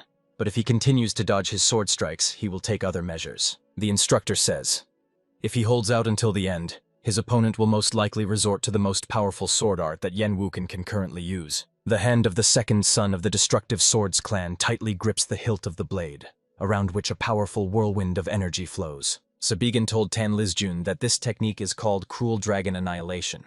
During its execution, it creates the impression that a fierce dragon has materialized. This martial art generates a powerful sword chi. The instructor warned the eldest son of the One-Star Sword clan that he would not be able to dodge this attack. Sabigan confidently stated that it is pointless to try to jump or retreat to dodge. It will instantly grow and engulf the entire arena. Tan Lijun asked him a question. Then how? How should he act? After all, Yan Wuken will be practically invincible. Sabigan ordered him to listen carefully. He said that there is nothing invincible in this world. The sword chi storm, working together, endlessly moving in all directions. That's just what it looks like. It is not a perfect martial art. First and foremost, Cruel Dragon Annihilation is a martial art designed to destroy most enemies who are stunned by its incredible power and try to flee. Tan Lijun understands what Sabigan wants to say. He hesitantly says he means, smiling broadly, the instructor replies, yes, there is only one way out. The eldest son of this One-Star Sword clan step by step closes the distance. In his head sounds the voice of Sabigan, ordering him to keep moving forward, only forward. And the young man approaches Yan Wuken, over whom the energy whirlwind has already reached full strength. The young man's face is focused, and determination and confidence can be read in his eyes. His behavior surprises Yan Wuken, who clearly expected a completely different reaction from his opponent. The hands of the second son of the destructive swords clan grip the sword hilt even tighter. Tan Lijun recalls the words of Sabigan. Of course, Yen Wuken will try to respond instantly, understanding that his cruel dragon destruction has been read by the opponent. But in this case, it will simply be a reaction to the situation, in which he is surprised by what happened. The young man, who approached the opponent at a dangerous distance, dodges the sword strike that he unleashes on him. Tan Lijun raises his blade upwards, surrounded by energy flashes. Sabigan said, "This will be his moment." The instructor told him to use his suppressed anger, which he had held back for so long, and strike this arrogant upstart. The young man follows his recommendations exactly. With a shout, Tan Lijun brings his blade down on the opponent. Yen Wuken is struck by his momentum. His face shows surprise and bewilderment. The swords of the rivals approach each other. The eldest son of the one-star sword clan delivers a crushing blow. The instructor standing next to the young man asks, "How does he feel?" Tan Lijun asks confusedly, "What?" The instructor stands, supporting Tan Lijun by the waist. The young man's hand wraps around his shoulders. The students greet his victory with enthusiastic cries. Only Gok Bok does not share the general enthusiasm. He is clearly angry, and does not even try to hide it. Sabigan asks the young man, "This is wonderful, isn't it?" He raises his eyes to him, clearly still not realizing the full significance of what happened. A joyful smile appears on Tan Lijun's lips, and he exhales, "Yes!" Holding a mace behind his back, Sabigan walks slowly through the academy courtyard. The door opens and he enters the room. His students are sitting at the tables in the room. The young man stands before them. The young people fall silent and look at him. Among them is Tan Lijun. He looks at the instructor kindly and hopefully. Sabigan searches with his eyes for the second son of the destructive swords clan. He finds him. The youth is clearly angry and does not even look in his direction. Smiling broadly, Sabigan says, "All right." He suggests starting their first lesson. A fist forcefully slams down on the table and curses are heard. Vice Master of the Academy, Chong Semyun, sitting at the head of the table, curses. "Weren't these the same ones who were for this just a minute ago?" His face darkens with anger. Continuing to curse, the man raises his hand to his head, asking, "How did it all come to this?" Words addressed to him pull him out of his gloomy thoughts. They trusted him and left everything in his hands. What does all this mean? Senior fist technique instructor Yu Wujin asks. Wasn't the goal for Sabigan to leave voluntarily? The man continues to ask questions. Why do the students instead voluntarily follow him? What is happening? Especially Tan Lijun from the one-star sword clan and Yen Wuken from the Yen clan. Both students now insist on continuing training under Sabigan's guidance. Senior archery technique instructor Yun Beck asks, what if they force them to change classes again, like last time? Yu Wujin says the students even threatened to leave the academy and report this to the Yen clan. The instructors shout that they should never have trusted a genius like Yen Wuken to some newcomer. This is directly related to the academy's reputation. This is a critical issue. The vice masters ask, is he going to take responsibility for this? The man shouts, now they are trying to pin all this on him. They are just parasites desperately trying to win the Yen clan's blessing. Jung Se-myun wonders, are they seriously saying that Yen Wuken lost to some low-ranking youth from the one-star sword clan? He is corrected by the instructor sitting next to him, saying that technically the youth refused to continue the duel. According to the students who watched the battle, it was an actual defeat. The vice master interrupts him.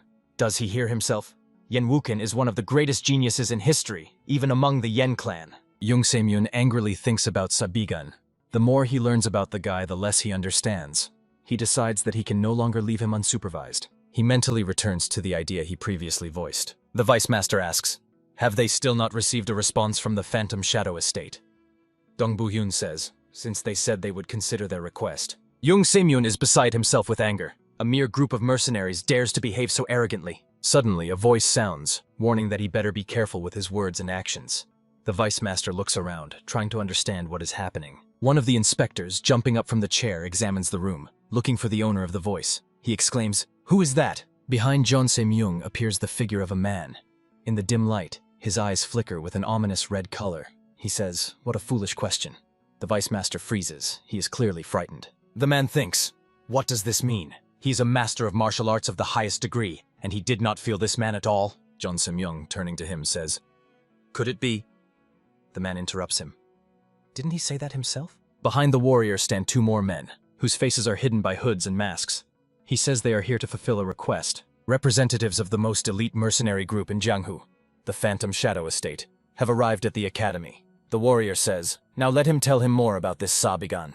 The paper depicts the face of Sabigan. The mercenaries stand in the courtyard, hidden in a secluded place where they cannot be seen. Phantom Shadow number 1 carefully examines the drawing, saying, they spend hundreds of niangs to watch one rookie instructor? The bald warrior says, which is very strange for a place with such a bad reputation. They seem to be swimming in money. Phantom Shadow number 1 replies, this just shows how corrupt they are. However, it's none of their business. The third warrior stands silently, arms crossed over his chest. Phantom Shadow number 7 still decides to join the conversation. Sighing, the man asks, don't these orthodox sects make them laugh? They always pretend to be paragons of virtue, but now secretly order checks on their subordinates. The bald man, Phantom Shadow number 5, chuckling, says, as if they themselves are any better, taking such pathetic requests for peanuts. Phantom Shadow number 1 scolds him. Number 5. Looking at him unfavorably, the man asks, has he forgotten about their mission? Until they find and subjugate him, they have sworn to carry out any dirty and despicable tasks. Phantom Shadow number 5 hastily bows his head and assures that he misspoke. He asks for forgiveness. Phantom Shadow number 1, whose face is still hidden behind a mask, replies, it's nothing. They just need to focus on the mission. Rolling up the scroll with the image of Sabigan, the warrior wonders, should they also watch Jin Beck, who apparently raised the boy since childhood? He tells Phantom Shadow number 5, just find him now and keep observing the target. Phantom Shadow number 7 asks, does he think the rumors about him having a fateful meeting are true? The warrior, hiding the scroll, says not to take such nonsense seriously. Phantom Shadow number 7 objects, but they still said that he supposedly could not use internal energy at all, and then overnight became a martial arts master. If this did not happen because of a fateful meeting, then what else? In response, he hears, what if Sabigan has hidden patrons? Phantom Shadow number 7 gasps in surprise. Phantom Shadow number 1 continues, or maybe he infiltrated here after being framed by some faction with dark intentions. Probably this is what the clients suspect, which is why they hired them. That is, he might be much more dangerous than they assumed. The warrior adds, let them not let the target learn about them, and be extremely cautious. Phantom Shadow number 5, putting on a mask, chuckles, saying to the captain, what a funny joke. The man is sure that no matter how strong the boy is, he will never be able to detect the hidden techniques of the phantoms. Bowing his head, Phantom Shadow number 1, whom the other 2 men call the captain, replies, then let's begin. Sabigan and Jinbek stand on a small bridge under which a river flows. The doctor says that lately he has heard a lot about Sabigan at the academy. The man admits that everything being talked about surprised him greatly. Jinbek asks, is the guy sure that everything will be fine with him? It seems people are really starting to oppose him. Casually tossing a stone in his hand, Sabigan replies, jealousy and envy always accompany the path of heroes. He assures that there is nothing to worry about. The doctor says, this fateful meeting was probably truly incredible. Who would have thought the guy would change so much? Jinbek says, now that he thinks about it, it seems everything probably started with that duel. He was honestly shocked then. Laughing, Sabigan replies, even he thinks it was a bit too much. The man says, if the guy had lost that duel, it would have been a disaster. The vice master of the academy was clearly trying to get rid of him. Sabigan thinks, to be honest, he really was expelled then. The guy recalls how before he returned to the past, when he couldn't use magic or anything else, he was brutally defeated in a duel with Man Sondok. He was stripped of his assistant instructor position and demoted to a laborer. Ultimately, he couldn't bear the shame and left the academy. For some time, he wandered aimlessly, unable to earn a living. Eventually, he became an escort warrior in an escort agency. Despite still being unable to use internal energy, he put all his blood and sweat into training physical techniques in spear fighting. Surviving countless dangerous escort missions, attacks by unorthodox sects and bandits, after several years he ultimately became a first-rank escort warrior. Sabigan spent more than 10 years in that role. He visited all corners of the Central Plains and over time created a wide network of contacts and information. And then one day he came to the academy in memory of old times and met Jinbek. And in the evening of the same day, demons invaded their world, and he faced monsters unseen until today face to face. Sabigan swings and throws a stone with force. It flies into the coastal bushes. The guy leaves the bridge, and Jinbek, following him, asks, why did he suddenly throw the stone? Sabigan, spreading his hands, says he just saw an ugly frog and couldn't hold back. They head to the house. The doctor is surprised by the guy's answer. Why did he want to harm the poor frog? Sabigan laughs. Jinbek forgot how he caught and fed him frogs as medicine when he was little. When they disappear from sight, Ghost Shadows number 5 and 7 rise from the bushes. Ghost Shadow number 7 holds his head where the stone hit and curses. Number 5 asks, is he okay? The man removes his hand, revealing his swollen eye. He says that this madman suddenly threw a stone at him. Number 7 asks, could it be that they have already been discovered? Number 5 answers, would he just leave if he had discovered them? He thinks he was just unlucky. Ghost Shadow number 5 asks, does he seriously doubt the cultivation methods of the estate over such a trifle? The man hastily replies, "No, how could he?" The shaved-headed warrior says, "Good. Let him be more confident in his skills." The guy returned to his quarters, and they will continue to observe him. The day passed quietly. The sky was painted in sunset colors. Sabigan sits by the window on a chair, crossing one leg over the other. He thinks about the fact that his first goal after regression is completed. He wonders, is it time to bring her? Sabigan thinks about the girl. If his memory does not fail him, then at this moment she should be in. His attention is drawn by some sound. He says that the door is open and invites the visitor to come in. The guest says that he behaves as if he was waiting for him. Sabigan, straddling a chair and folding his arms on the backrest, replies, he thought that he was already starting to get nervous. The guy deliberately pronounces the visitor's name, Yenvuken. The young man asks, "What's the matter? What is that disgusting expression on his face?" Sabigan is interested. What brought the young master of the clan of destructive swords Yen to such a modest place? Yenvuken does not hurry to start the conversation, looking sternly at the instructor. At this time, the guy lies down on the bed, propping his head with his hand, studying the guest with his gaze. Tired of playing silent treatment, he asks, "What?" The young man explains the reason for his visit, that duel. He says that during the fight, Tanlujun was able, although clumsily, to react to all his main movements of the Supreme Dragon Sword, Heaven Cleaving. Yenvuken admits, at first he thought it was just the result of 1 week of training. But looking back, he realizes that those were movements that go beyond instantaneous reactions. The young man says that it was as if he knew all the movements and trajectories of his swordsmanship technique. Sabigan listens attentively, fixing him with a hostile look. Yenvuken, angrily flashing his eyes, adds, "The one who taught him the unique swordsmanship of the Indestructive Swords clan, N, the Supreme Dragon Sword, Heaven Destroyer, must be Instructor Sabigan, right?"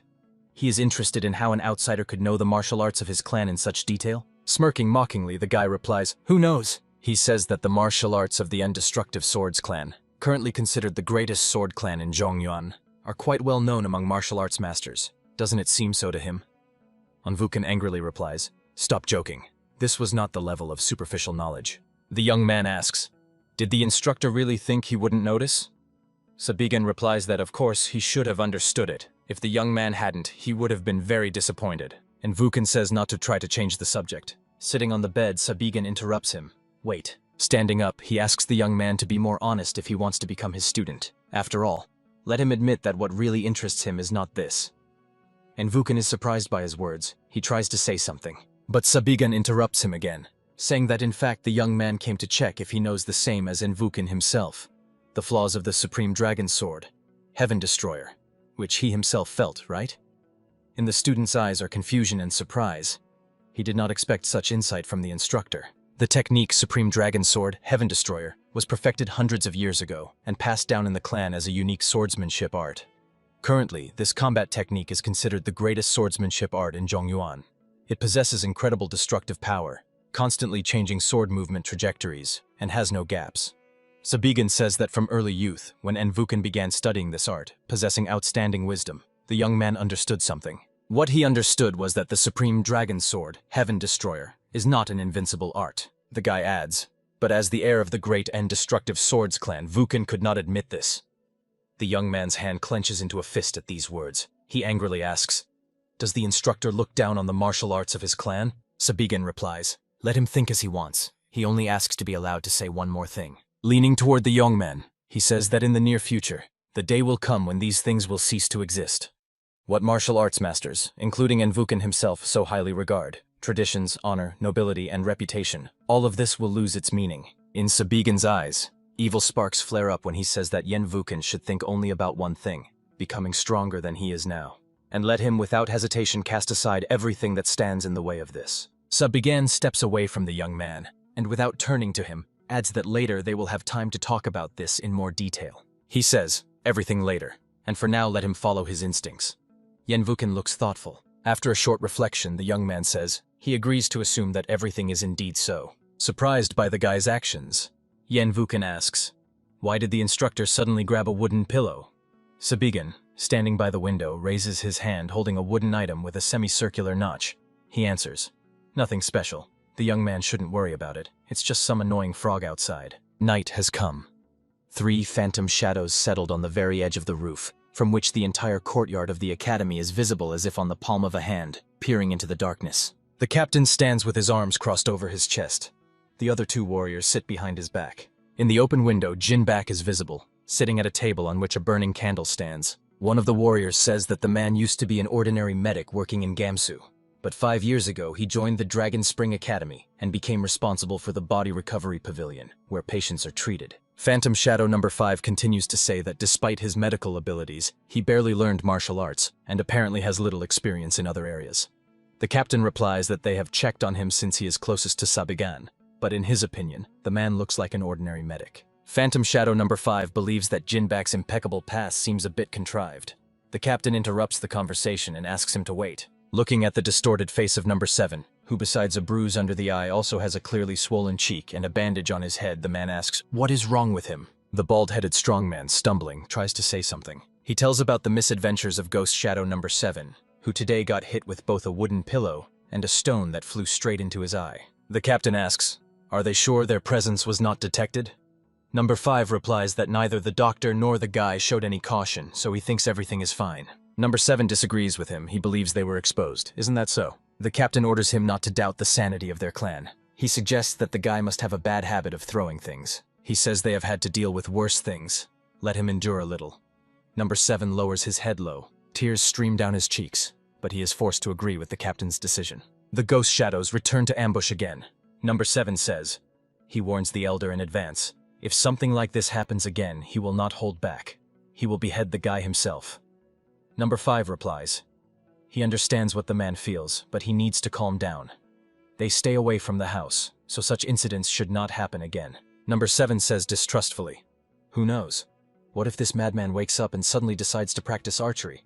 Number 5, noticing something, interrupts him. Quiet. He says someone is coming and orders the man to hide. Sabigan comes out of the house and heads to the yard. The guy walks slowly along the path along which bushes grow. Approaching the place where the ghost shadows are hiding, he says that he feels very bad. Sabigan, slipping his hand under the skirts of his kaftan, searches for the trouser ties, loudly complaining that he drank too much tea. The spies are alarmed by his words. Number 7 is clearly frightened. He thinks, no, this can't be, right? A thin yellow stream flows onto the head of the man, who is clenching his teeth tightly. Number 5 covers his mouth in horror with his hands, watching the stream of liquid pour over number 7's head. The ghostly shadow number 7, cursing, jumps to his feet. Calling the guy crazy, he shouts, "What is he doing?" But immediately he falls silent, and a look of bewilderment appears on his face. Sabigan silently looks at the man holding a teapot in his hands. A crooked smirk appears on his face as he, handing him the teapot, greets him and asks, "Doesn't the man want some tea?" The battered face of the ghostly shadow number 7 becomes utterly miserable. Tears stream from his eyes as he, cursing the guy, exclaims, "So he knew all this time and did everything intentionally." A blade of a hidden dagger slips out of his sleeve. The man, shouting that he will kill the guy, jumps over the bushes separating them. In the jump, he swings his hand, in which a sharp knife blade is hidden. He strikes, but his hand meets a barrier on its way.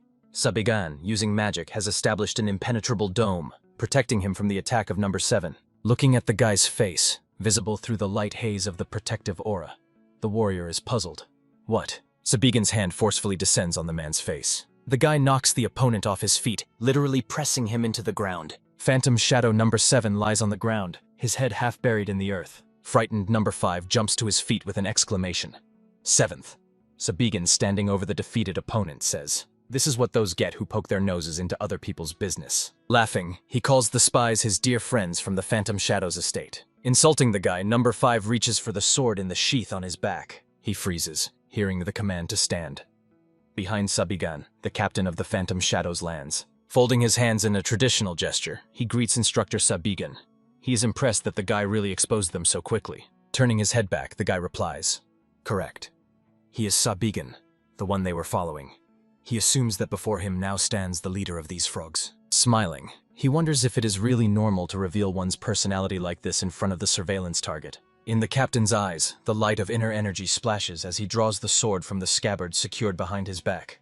The man says that is a stupid question. If he kills the guy right here and now, what problems could that cause? Slightly tilting his head and smiling grimly, Sabigan says, "Does this really suit him? Isn't he at least curious about how he knows about all of them?" The captain replies that they will find all that out soon. He suggests starting by cutting off Sabigan's limbs one by one. With these words, he rushes at the guy, who immediately throws the teapot aside. The man throws knives enhanced with energy forward. The daggers are about to pierce the guy's body, but around his hand, a bluish aura haze is already glowing. Sabigan uses a mana blade to deflect the captain's attack. The daggers, sliced into several pieces, fall to the ground. The guy barely manages to crouch as the Phantom Shadow #1 sword rushes over his head. Sabigan sharply straightens up, and his hand, enhanced by magic and turned into a mana blade, strikes the forehead of the attacking captain in mid-jump. Stretching his lips into a smile, the guy says, "Not so fast." Phantom Shadow #1 clearly did not expect such resistance but continues to press the guy. Using the power of inner energy, he blocks the opponent's strike with his bent elbow. Sabigan thinks that although the man lacks the overwhelming destructive power of Akguhem, but the guy is forced to admit that his opponent is fast, precise, and deadly. Each of his techniques is a lethal strike aimed at vital points. Dodging the captain's sword, Sabigan thinks that in particular, the density of energy contained in this sword is staggering. The barrier will not hold for anything, and he will not be able to continue parrying it with his mana blade. Deflecting another attack, the guy only becomes more convinced that his assumptions are correct. The captain, increasing the distance, lands near his subordinates. #7 is still lying on the ground, but already has his head off the ground. #5 tries to cover his partner, standing in front of him. The opponents stand facing each other, not rushing to engage in battle again, but not lowering their weapons either. The captain says, "Strange." The man says that he finds it hard to understand what the matter is, but the power and style that Sabigan uses are fundamentally different from the martial arts of orthodox sects. He believes that it cannot be that the guy just stumbled upon this power. Could it really be demonic art? Rubbing the back of his head with his hand, Sabigan replies, "Aha! Has the man ever seen demonic art in person? Years have passed since the demonic cult fell. What nonsense." He says that it has nothing to do with demonic arts, although in some ways the captain is right. This is not a typical martial art. Phantom Shadow #1 awakens all the power of his inner energy. He says that now he understands that Sabigan is not one they can simply subdue. He holds no personal grudge against the guy, but surrounded by a sparkling green aura, the captain, using the technique of the Phantom Shadow's estate, declares that he will have to take Sabigan's life. Red lights of deadly energy ignite in the man's eyes. He says that all this is done for the sake of fulfilling the mission of the Phantom Manor of Shadows.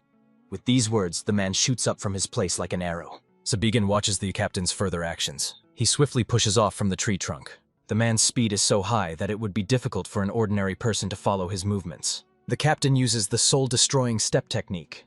The trajectory of his movements is extremely complex, and his motions are unimaginably fast. This is an exclusive movement technique that, erasing all traces of presence, confuses the enemy thanks to its high speed of movement. Sabigan raises his hand, which he has turned into a mana blade. The captain uses the moment of confusion and applies the Phantom Soul Flash. He cuts off the guy's hand, enveloped in a bluish aura glow, and without reducing speed, moves on, leaving the wounded enemy behind. Amazement is on Sabigan's face. The strike was delivered too quickly and was impossible to foresee. The captain's face is stern and resolute. He acts not out of personal motives, but so that the reputation of the Manor of Phantom Shadows remains as unshakable as before. Sabigan, having used illusion and remained unharmed, rapidly catches up with the captain. The latter senses movement behind his back. With surprise, the man looks back, asking, "What the?" Sabigan's fist rushes straight into his face. The guy delivers a crushing blow, knocking the captain off his feet. Phantom Shadow #1 flies far back, losing the mask covering his face. The 5th number is shocked by this spectacle. A shout flies from the man's lips. "Sir!" The captain, having come to his senses a little, tries to get up. He asks, "How did the guy do that?" The 5th number fusses around him. Sabigan, turning to him, says, "So he is proud of his stealth skills, right?" He uses a special technique, and purple sparks flash in his eyes. He says, "Let his man, of course, forgive him," but he sees right through him. Sabigan looks at the warriors, using thermal vision, coloring their bodies in different colors depending on the temperature. The guy approaches the captain sitting on the ground and says, "Well, should they have a little talk?" Sabigan calls the man Lord of the Phantom Shadows estate, then corrects himself. "No, leader of the Istok sect." A surprised expression appears on the captain's face. The mysterious sect, like a ghost in Jianghu, has never appeared at any official events. It is unclear whether they are orthodox or not. Their true goals, like the entire sect, are shrouded in mystery. This was very important to them, but it was precisely this secrecy that played a cruel joke on them. Decades ago, during a massacre, all direct blood relatives, including the leader, were destroyed. But most in Jianghu did not even notice this. Only those who were born and raised in the Istok sect and remained loyal to it until the end knew the truth. Those who survived this tragedy appeared under a new name, the Phantom Shadows Estate.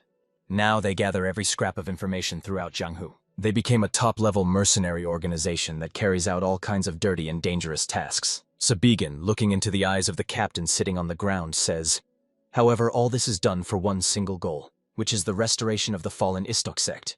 This is the mission they all talk about, isn't it?" The captain cannot believe that the guy is so well informed. He says, impossible. The man says that the true history of their sect is kept in the strictest secrecy. Over the past decades, it has never leaked out. Sabigan asks to be allowed to be frank. He says the captain needs to complete 2 missions. The guy asks him to do 2 things that he will assign, and he will give them information about why they have been chasing all this time.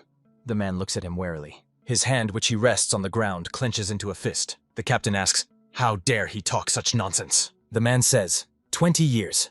They spent a whole 20 years. During this time, they combed through the Central Plains. They were helped by a grain of hope hidden in their souls. All this was done for their mission. Raising his face to Sabigan, the captain shouts, "Does he even understand what they are looking for?" The guy interrupts him, saying, "The blood of the Istok sect." Surprise flashes in the man's eyes. The guy, showing him a mark on his wrist, says, more precisely, a unique lineage that can fully inherit the martial arts of the Istok sect. There should be a strange birthmark on the left wrist, right? The man thinks, he is right. The foundation of restoring their sect. That is exactly why they wandered for so long. But even in the Phantom Shadows estate, only a few chosen ones know this secret. He asks the guy, "How does he know this?" Sabigan replies, "Enough. That is all he will tell him. Now let him choose." Creating a magic circle in his palm, the guy says, "The choice is simple.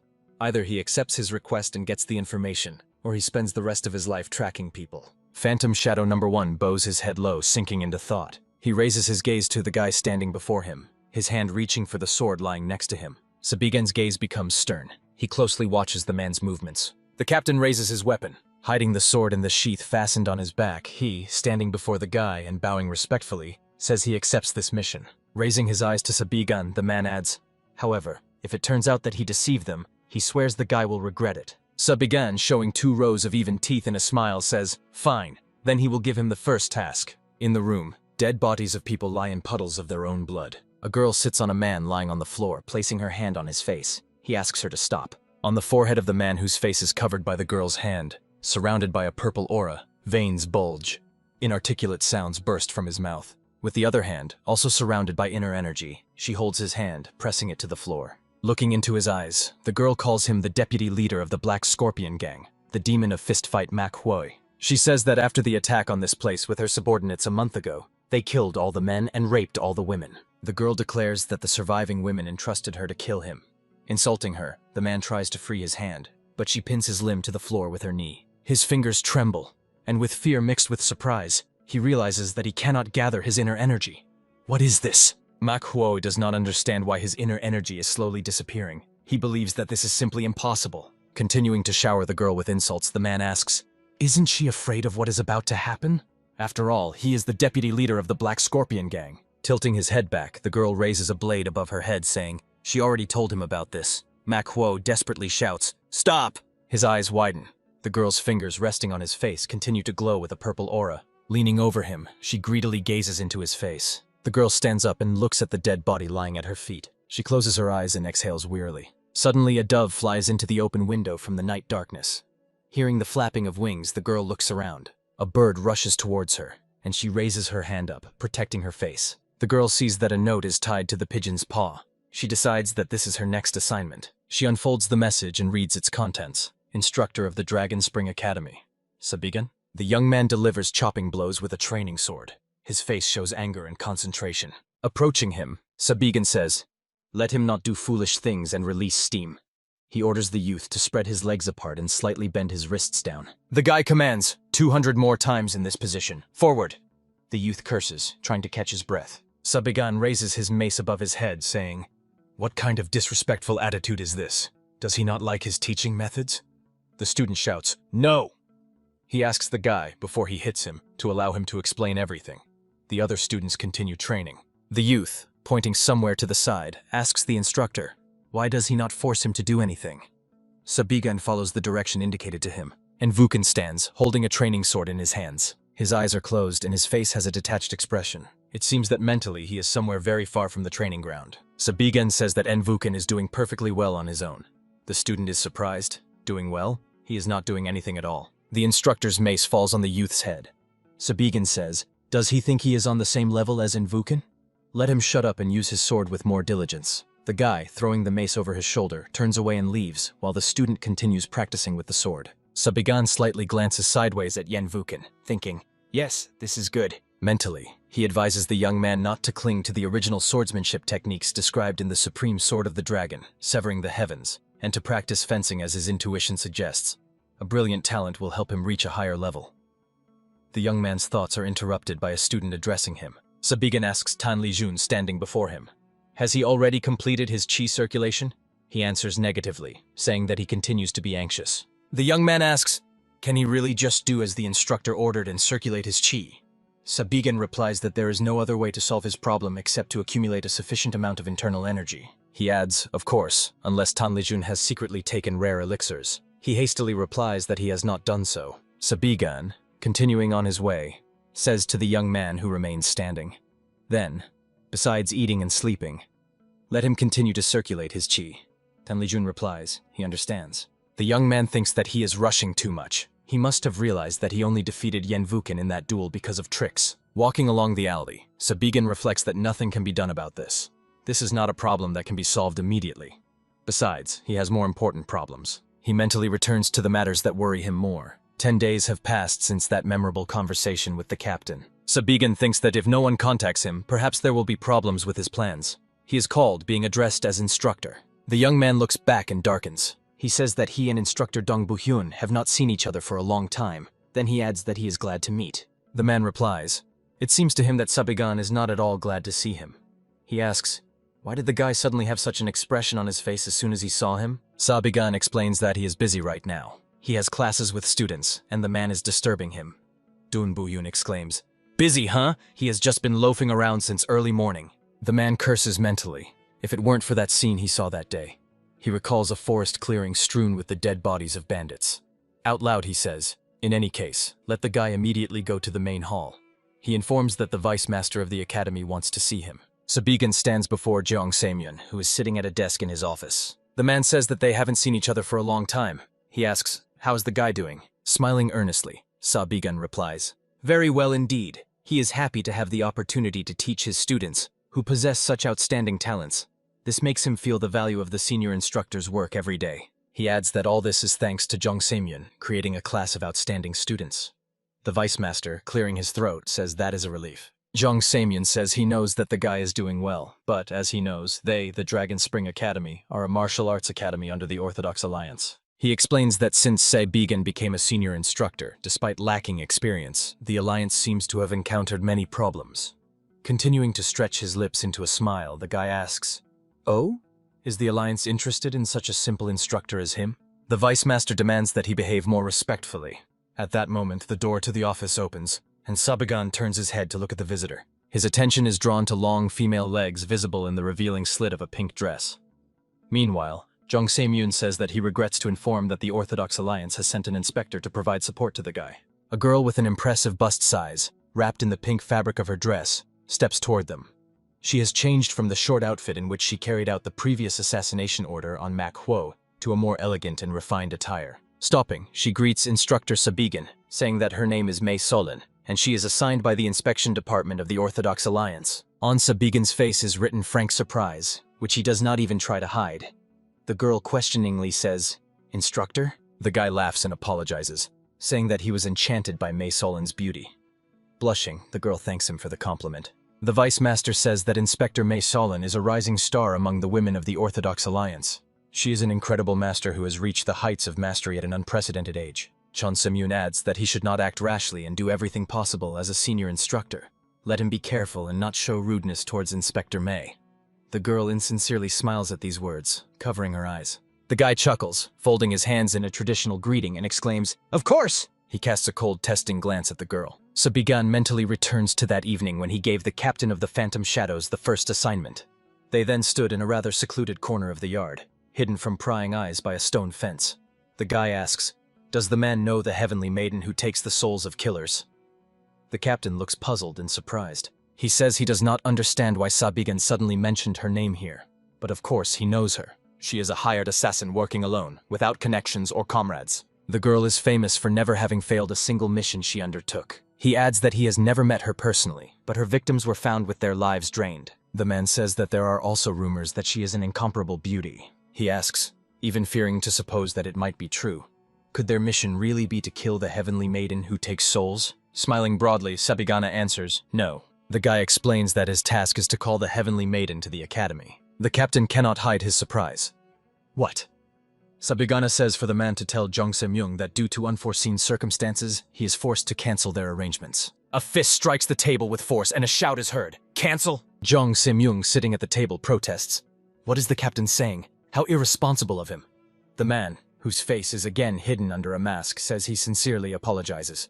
However, he can do nothing as an urgent matter has arisen. The captain promises the vice master that instead he will introduce him to a person who is perfect for this job.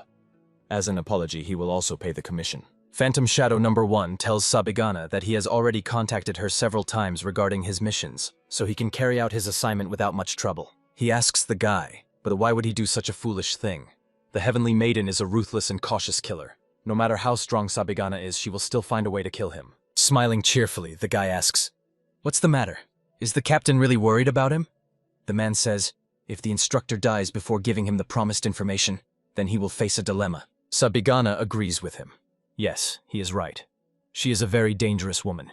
That is why he needs her even more. And now Mei Solon, or the Heavenly Maiden who takes the souls of killers, stands before him, looking embarrassed. Sabigana bows his head in a greeting bow, smiling triumphantly. Amid the reigning chaos and devastation, those called demons flee. An energy beam rushes down from the sky, and an explosion shakes the mansion. A humanoid creature, whose face is mostly occupied by uncovered jaws full of sharp fangs, creates a magic circle in its clawed paw. Surrounded by 3 magic circles and floating unsupported in space, he casts a double spell combining the Void Cannon and Judgment Thunder, directing them at the ground. Looking down, he watches the result of his efforts. A powerful explosion shakes the earth. Standing in a magic circle, Sabigan, whose fingers are tipped with metal claws, continues to observe what is happening below. White hair falls over his forehead. Eyes sparkle from beneath the strands, containing not a drop of pity or compassion. A voice reaches him. This is not all he has, is it? The Demon King Tarrant, shrouded in flames, awaits his answer. From below, he looks up at Sabigan hovering in space. The latter looks at him in surprise. He cast 8th class magic several times in a row, and he doesn't have a scratch? Tarrant says, "Let Schwitz von Grentel resist even more. Otherwise, he will be executed immediately." Enraged Sabigan, cursing, orders him to shut up. He creates a sphere glowing with an unbearably red light and throws it at the Demon King. He sends the most powerful weapon from his arsenal to Taranto, a nuclear explosion. The Demon King raises his hand, meeting the pillar of light rushing towards him. Rings of fire spread around like ripples on water. Sabigan tries to discern the consequences of his attack. He cast a 9th level spell, the spell of extreme destruction. Sabigan wonders, did it disappear from Tarrant's touch? No, it does not disappear. The force directed at the enemy returns back to the guy, and he barely manages to create a defense. A dazzling beam strikes his shield, shattering it into fragments. Young Sabigan feels the sense of falling. With horror, the guy wakes up in his bed. He clenches his teeth tighter, sweat pouring down his face like hail. Looking out the open window, beyond which the blue sky is visible, he thinks that no matter how many times he has experienced it, this memory remains damn terrible. Walking through the academy courtyard, Sabigan thinks that for now, he seems to have crossed the highest mountain. After the regression, the speed of search and security provision for Mei Solon was one of the most important priorities in his entire plan. The problem, despite its importance, was that he did not know her exact location during this period of time. Fortunately, Jung Se-myung and the Phantom Shadows estate are moving exactly according to plan. In the future, even Tang Lijun and Yen Wuken, the top forces, will not be able to match Mei Solon's level of abilities, he thinks. Now the next thing he needs to do. His thoughts are interrupted by the strange behavior of the bustling students. The young people are talking among themselves. She is so beautiful. If a fairy descended to Earth, she would probably look exactly like her. On the platform, Mei Solon is conducting sword training. In a pink dress and elegant shoes, she performs movements more like a dance. The girl pushes off the ground and performs an incredible somersault. Then she gracefully lands and spreads her arms to the sides. Mei Solon swings the sword. Her face shows an openly bored expression. She makes thrust after thrust, moving extremely lightly and gracefully. Finally, she stops and stands, closing her eyes. The girl opens her eyes and something catches her attention. She sees 3 students peeking out from behind a column, admiring her. The young men continue to stand, unable to take their eyes off her. The girl folds her hands in a traditional gesture, greeting instructor Sabigan. She says she swung the sword a little during the morning training and hopes she didn't distract anyone from important activities. The guy also greets her, replying, "Not at all." He says she handles the sword excellently. Mei Solon agrees with him. Actually, it turned out pretty well. She says she planned to find him and talk. He hears whispers behind him from his students. Could it be she is addressing one of them? Sabigan asks, "Is she saying that to him?" The girl answers, "Yes," and suggests, if he of course doesn't mind, to take a little walk with her. Sabigan agrees. Of course, he would gladly keep her company. They walk together through the academy courtyard. The guy says she has wonderful sword skills, as expected from a member of the Orthodox Alliance. Mei Solon replies that it embarrasses her a little. There are many stronger martial arts masters in the higher echelons of the Alliance. Glancing at her, Sabigan thinks, how shameless.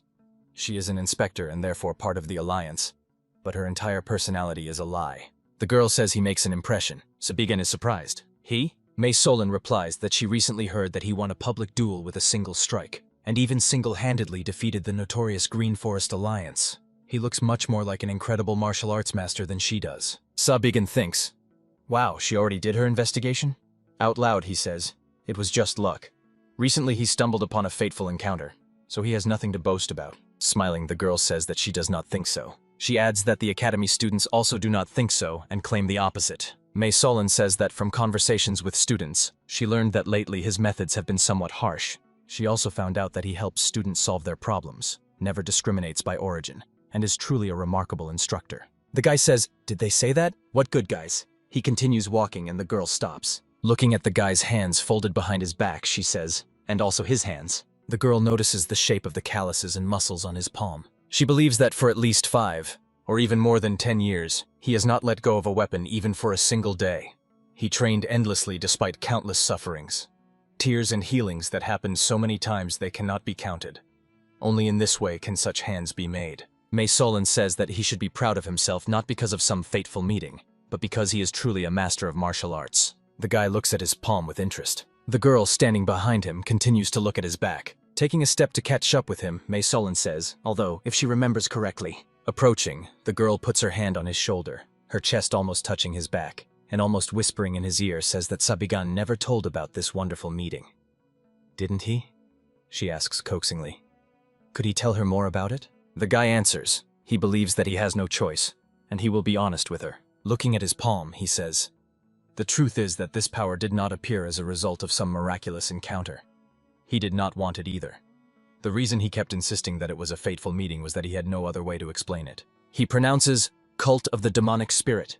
A look of caution and curiosity appears in the girl's eyes. Sabigan asks Mei Solon if she has heard before about a group called the cult of the demonic spirit. He says that just recently, but the girl grabs him by the chest and he falls silent in surprise. Staring intently into his eyes, Mei Solon asks, what is he? How does he know this name?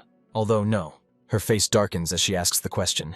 How did he learn this name? Sabigan, covering his mouth with his hand and pretending to be surprised, thinks that the girl has fallen for it. Several decades ago, long before the demon invasion began, there was a large religious sect of the heavenly demon, simply put, the demonic cult.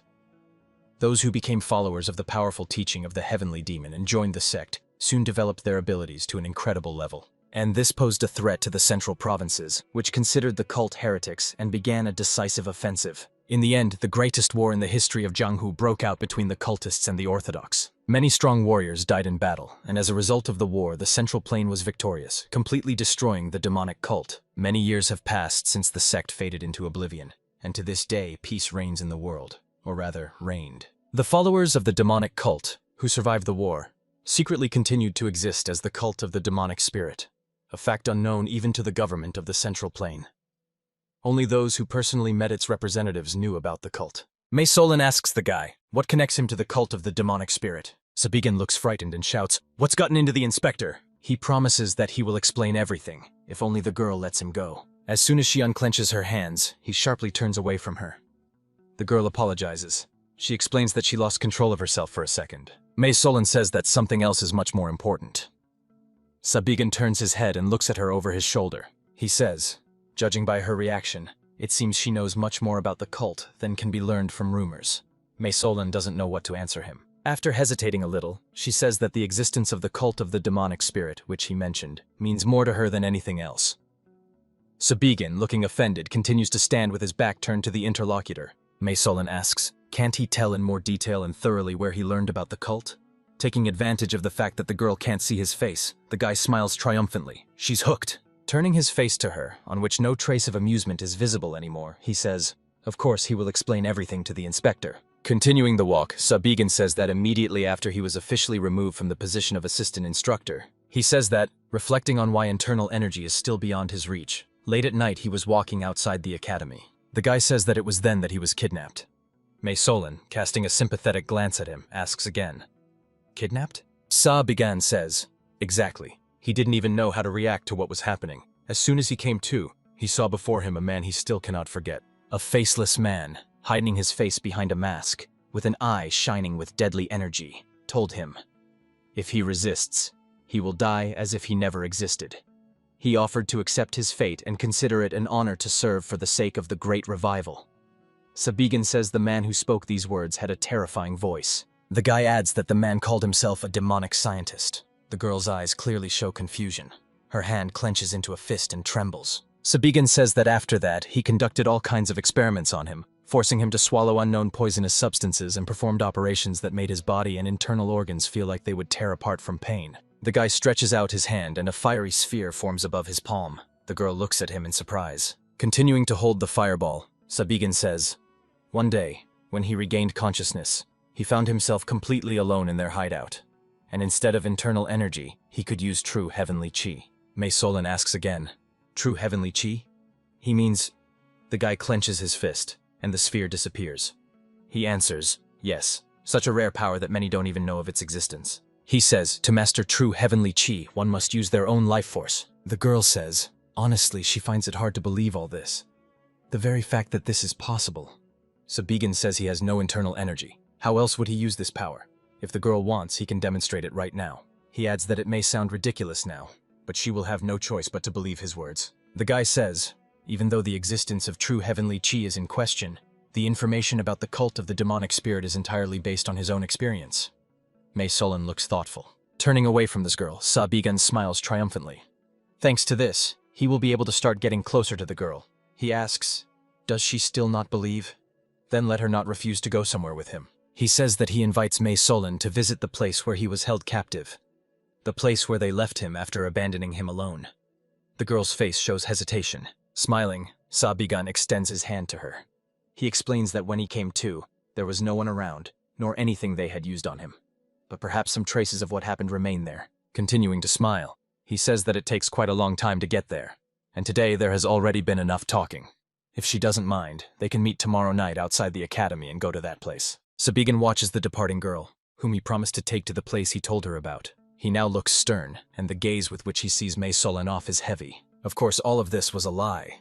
He had never encountered followers of the cult of the demonic spirit in his past life. His power is a kind of magic that has nothing to do with true heavenly chi. Mentally, he tells the girl moving away from him that all this lie is needed to use her.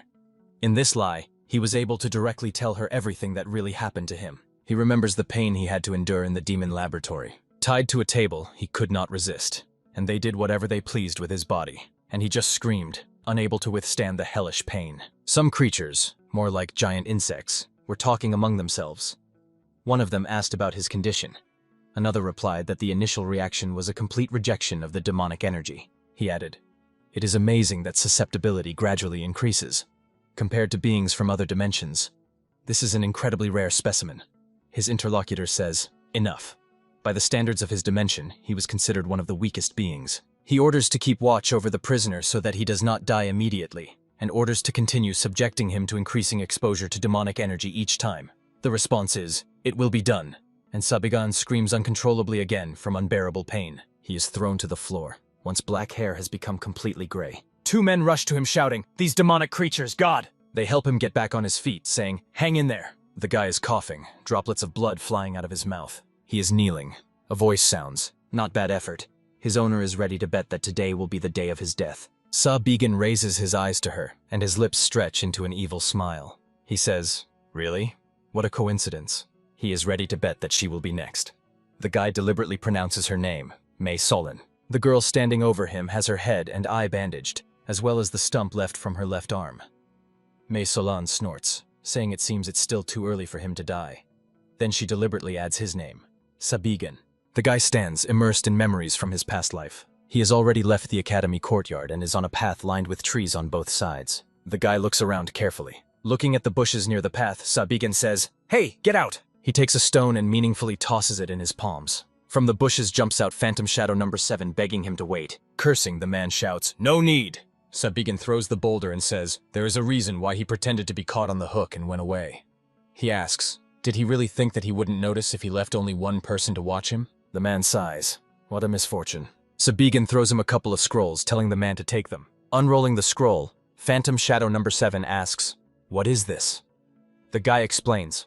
First of all, a map with a detailed description of the required location. Also, there is information here that will be useful when he is in the right place. At first glance, there is a cave hidden behind a rock.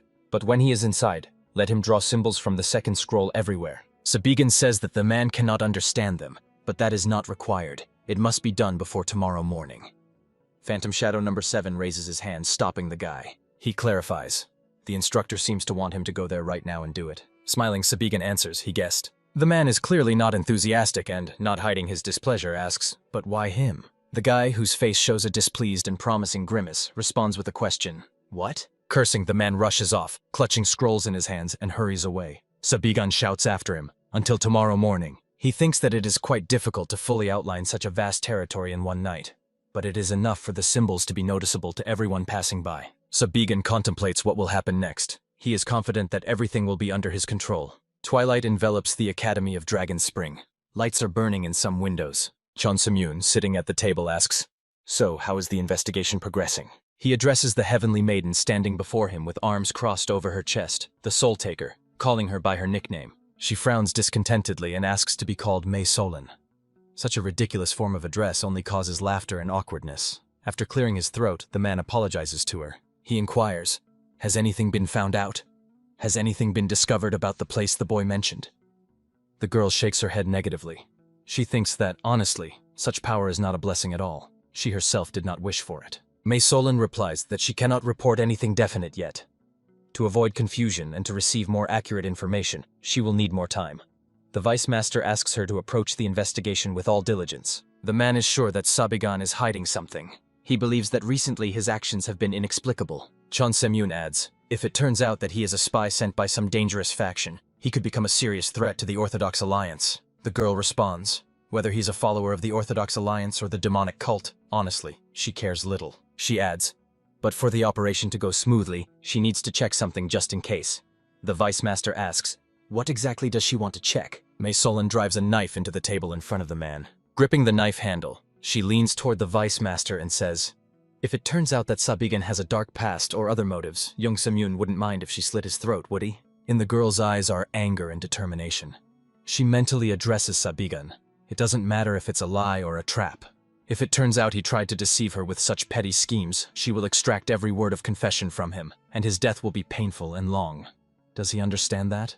The next morning, sunlight generously illuminates the Academy courtyard and the forest approaching it. Sabigan sits on the floor in the lotus position. His body is surrounded by a faint purple glow. First of all, he decided to focus on the middle energy core, where mana regenerates. It has grown even stronger thanks to the high-quality mana stone he absorbed earlier. But he has still only reached the level of a 6th circle mage. At this level, he seems capable of handling 1 or 2 high-level martial arts masters. And in the academy, essentially no one poses a threat except perhaps one person. But he has problems with the lower core. Although it is very small, he clearly feels the presence of internal energy. There are no problems with blood vessels and meridians, martial arts, or self-improvement practice. It is the body constitution he was born with, his curse.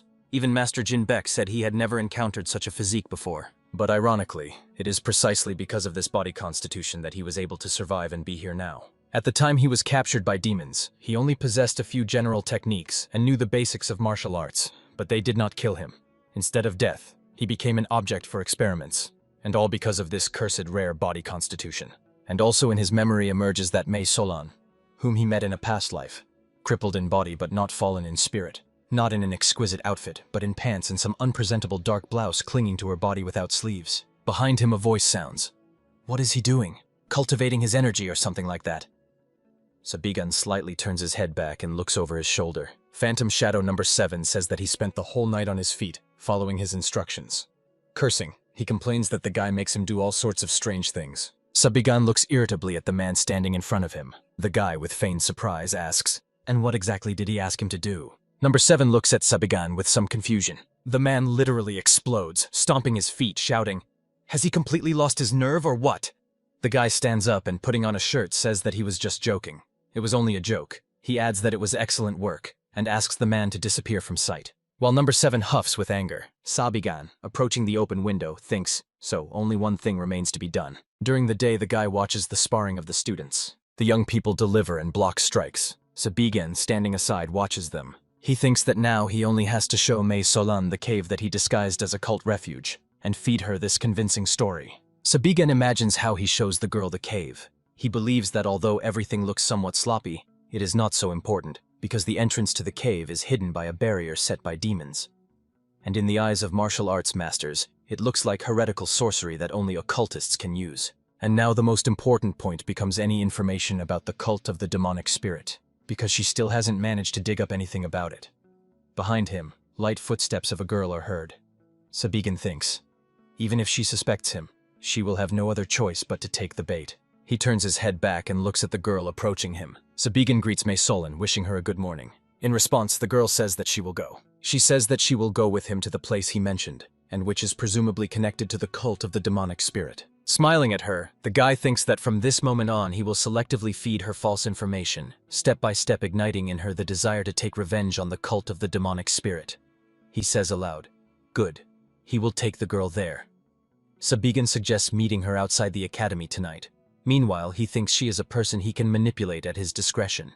The world into which the demons came quickly lost its colors. The sky became crimson, and twilight reigned constantly. Through clenched teeth, the man spits out sprays of blood along with a cough. Laying the head of the exhausted man on her lap, Mei Solan strokes his dirty hair with her surviving hand. The man's heart turned into a glowing purple light hemisphere, bursting out of his chest. Someone's fist is pounding on the door. A voice sounds, "Hey there, outside, it's urgent, here!" Sabigan desperately pounds on the door, calling the demons who captured them monster-like creatures. He shouts, "If they continue like this, the man will die." Mei Solan orders him to stop. She says it is already too late.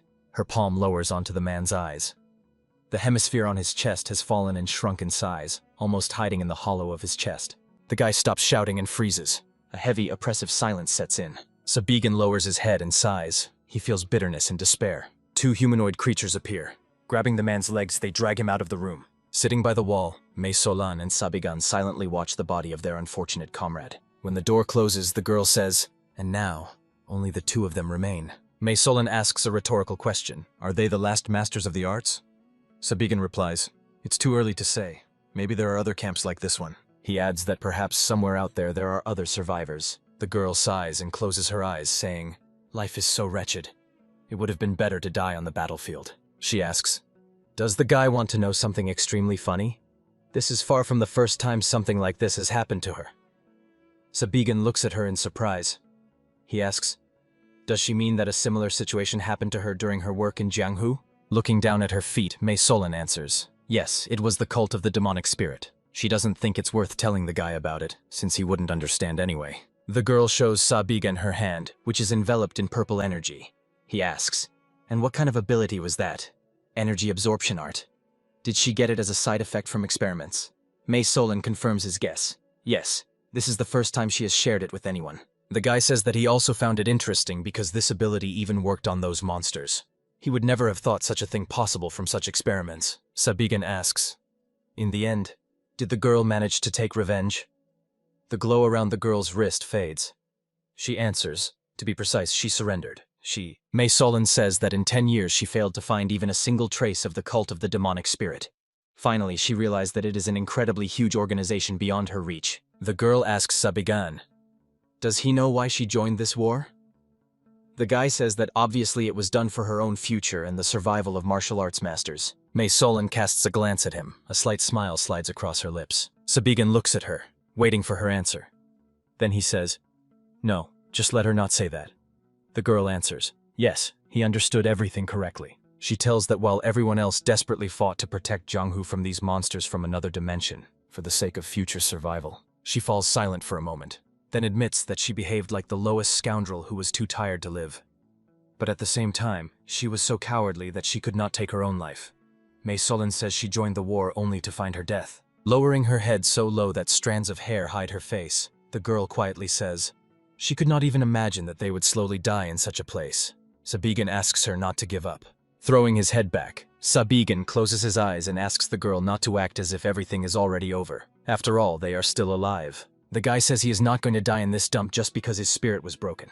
Does Mae Solin know how desperately he fought all this time while being treated like a cripple who cannot even use internal energy? He adds that now, when everything turned out this way, all that remains is to grit his teeth and survive. Sabigan says, if they somehow escape from these monsters, looking at the girl and pointing at her with his finger, the guy says, no ifs. They will do it. And then they will track down this cult of the demonic spirit, or whatever it is called, and take revenge. He promises to help her with this. He asks the girl who does not take her eyes off him, well, how now? Has even a tiny hope ignited in your soul?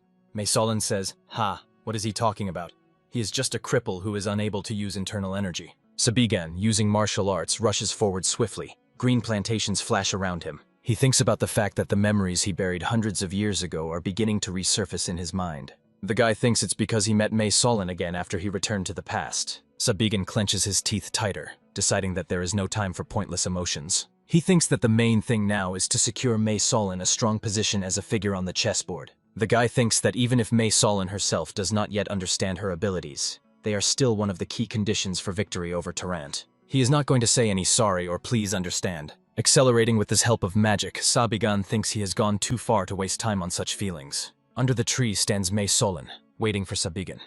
She does not notice that someone is watching her. Crossing her arms on her chest, the girl stands, staring at the tree trunk. Mae Solin thinks the same as the guy. She has gone too far to waste time on such feelings. The girl reflects on the fact that she searched the entire perimeter with special thoroughness, but found no traps or suspicious traces nearby. She thinks, maybe the guy installed something in the place he mentioned, and if not, Mae Solin wonders, could it be that he was also once captured by representatives of the demonic cult?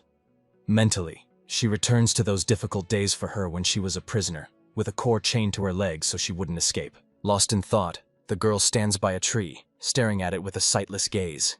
She feels someone's presence. Without looking back, the girl says, he arrived quite early, although she is not fond of chatting. The face of a heavily balding man with bared teeth appears before her mental eyes. She casts a worried glance to the side. Someone's hand rushes toward the girl with incredible speed. A little girl frolics in the snow. A man and a woman admire her, standing a little aside. The little girl enjoys the snowfall and cheerfully shouts, "Snow! Snowball! How cold!" The man, chuckling, says, "Well, little girl, even such weather suits her." The woman shouts worriedly to the girl that she might get hurt and asks her to be more careful. The little girl slips, stepping on a stone, and falls into the snow. She starts to whimper. It hurts. A woman hurries to her, saying, "Well, you know, but Mom did warn you." She leans over the baby and reaches out her hands to her, asking, "Can she stand up?" The woman says something else, calling her affectionate names, but the girl is brought back to reality by a harsh voice addressing her, generously using offensive expressions and demanding that she wake up. Mae Solin comes to her senses and opens her eyes. The girl finds herself tied to a support pillar in a large room. A man is staring at her, the top of his head bald. There is neither pity nor compassion in his gaze. A warm kaftan is open on his mighty chest. A sword is in a sheath behind his back. The girl is surprised. She remembers this face, under her palm, radiating a deadly aura. The leader of the outcast gang Black Reckoning, the true deadly light, Visantak, addressing her as the heavenly maiden who takes souls, says he will avenge his brother whom she killed. The outcast gang Black Reckoning, a notoriously infamous gang that commits all sorts of dirty deeds, from robberies and murders to kidnappings and slave trading. But the girl would never have thought that the gang leader and his deputy are biological brothers. Although now, looking at the man, she sees that they look alike. Mentally, Mae Solin reproaches herself. Too relaxed. Usually she would never have ended up in such a situation. But to her misfortune, since the words about the cult of the demonic spirit reached her ears, she stopped paying attention to anything. Visantak says, when he was told that she hurt his younger brother, he thought that the girl must have seduced him with her figure. He is surprised that her martial arts skills are also quite good. Because of this, a lot of blood had to be shed. The man recalls that during the fight with Mae Solin, several of his henchmen were left lying dead in the forest clearing. The girl says with contempt in her voice, how talkative he is. She asks, what is it? Does he also want to have fun like his dead brother? Mae Solin wonders. Isn't that the reason he put so much effort into catching her? Grinning with a smug smile, the man says, and she is clever. True, if he wanted to kill her, he would have done it immediately. Grabbing the captive by the hair, causing her to wince in pain, he says, if the rumors were false, he would have finished her off with one sword strike. Visantak leans over the girl, making her look him in the eyes. He says he never thought the heavenly maiden, the soul taker, would turn out to be a completely ageless beauty. Smirking, the man adds, he feels that today he will enjoy heavenly pleasures. His hand reaches for the sword in the scabbard strapped to his back. He says he will first cut off both her hands, with which, according to rumors, she drains internal energy. V. Santak, continuing to hold her hair in one hand and the sword in the other, adds that after all his subordinates here are satisfied, he will kill her, carefully cutting off every bit of that beautiful skin from the bones. Quite a few men have gathered around them, listening to their leader with burning eyes. He removes his hand, allowing the girl to lower her head. V. Santak says, shouldn't he at least do this so that his younger brother can sleep peacefully in his grave? May Solan snorts mockingly. Isn't this method too dirty to call it revenge? Mentally, the girl curses. She thought she finally found a clue that would lead her to those scoundrels. Could it be that now she will have to meet death at the hands of these animals? She closes her eyes, deciding to accept her fate. Well, all right then. V. Santak swings the sword, intending to cut off the girl's wrists tied behind her back. May Solan thinks, perhaps for a mercenary blinded by thirst for revenge, this is quite a worthy end. The bandits with eyes burning with lust urge their leader. Let him cut off her hands and they will start the fun. It's time for them all to have fun. Suddenly, between this crowd of men and V. Santak with his captive, Sabigan appears, enveloped in a purple aura. The girl, like the leader, looks at the guy in surprise. An extremely powerful, deadly aura emanates from Sabigan, literally paralyzing everyone present. May Solan says with distrust in her voice, Instructor Sabigan? The guy does not answer her. His facial features are distorted with rage. His eyes flash with purple lightning. His face and clothes are splattered with blood, and his mouth is snarling, showing snow-white teeth. From behind, a man with a raised sword lunges at him, shouting, "Who does he think he is?" Sabigan, using the Speshka method, swiftly moves around the room, delivering strikes. His hand, enveloped in a purple aura, tightly clamps around the neck of the man attacking him. The guy, maintaining absolute composure, stands holding the choking man above the floor. Sabigan is angrier than ever. Because of this scoundrel, the plan he had been thinking over for hundreds of years almost went to hell. He resorts to the lightning strike technique, and the man's body is shaken by a powerful electric discharge. The armed bandits freeze with their mouths open. The girl is no less shocked than they are. The guy's hand holds the charred body of the man. One of the bandits asks, "What was that just now?" "Lightning?" V. Santak, swearing, yells at his subordinates. "Why are you standing there like statues?" He orders to quickly finish off the guy. The bandits, huddled together, advance on Sabigan. The guy creates a magic circle, saturated with a purple aura. His body is soaked with this aura. He stands, continuing to clutch the burnt body in his hand. A moment, and he disappears from the bandit's sight. V. Santak is surprised. What? He asks, "Where did he go?" Meanwhile, the guy appears behind one of the bandits and points his hand, with the index finger straightened, sending the magic circle he created to the back of his head. Sabigan uses the air shot technique, and the bandit's head is blown off. The decapitated body releases the sword from the weakening hand and falls backward. Sabigan, without stopping, swings the sword. One of the bandits, with beads on his neck, freezes in fear, not believing his eyes. With one move, the guy deals with him, and the beads scatter in different directions. Sabigan turns to face the frozen bandits, who look at him fearfully. The guy creates a mana blade. Its formidable appearance causes fear in the opponents, who greatly outnumber him. The men's bodies tremble, and an inarticulate sound bursts from the throat of one of them. Gripped by panic terror, they turn to the door with a wild scream and try to escape by running. Like lightning, Sabigan rushes forward, dealing with the fleeing bandits. Cries begging for life to be spared and pleas not to kill are heard. But Sabigan pays no attention to anything.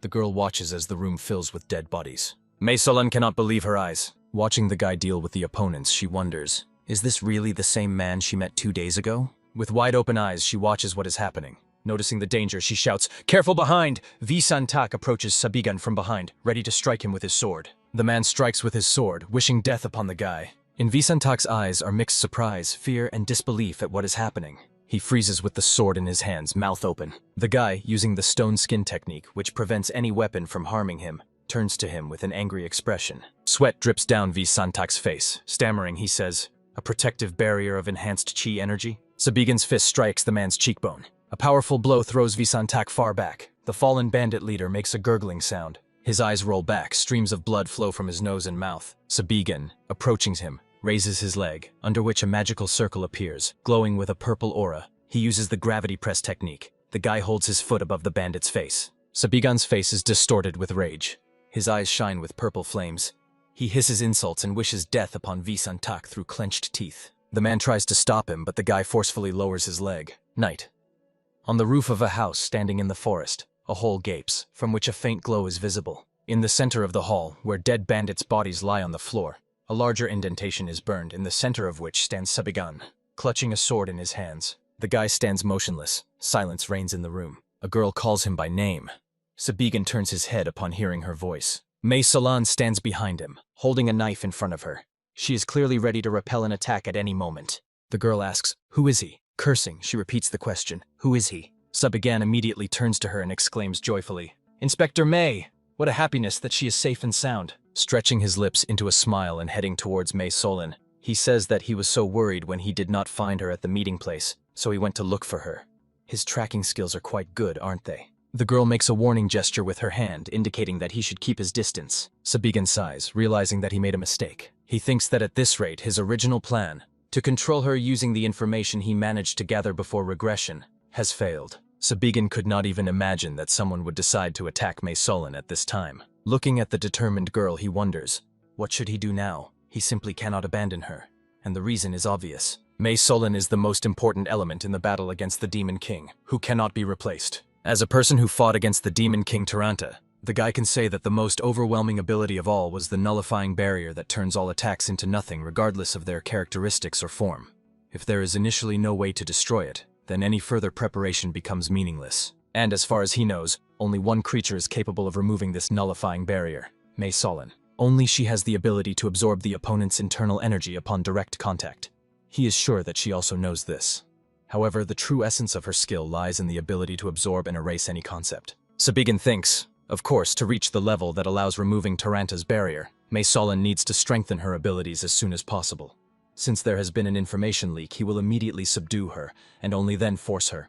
The girl screams for him not to come closer. She says that if he moves even a finger, she will kill him. The girl shouts his name warningly. The guy, whose clothes are stained with blood, freezes, holding the sword in front of him. A scream echoes in his ears. "Sabigan!"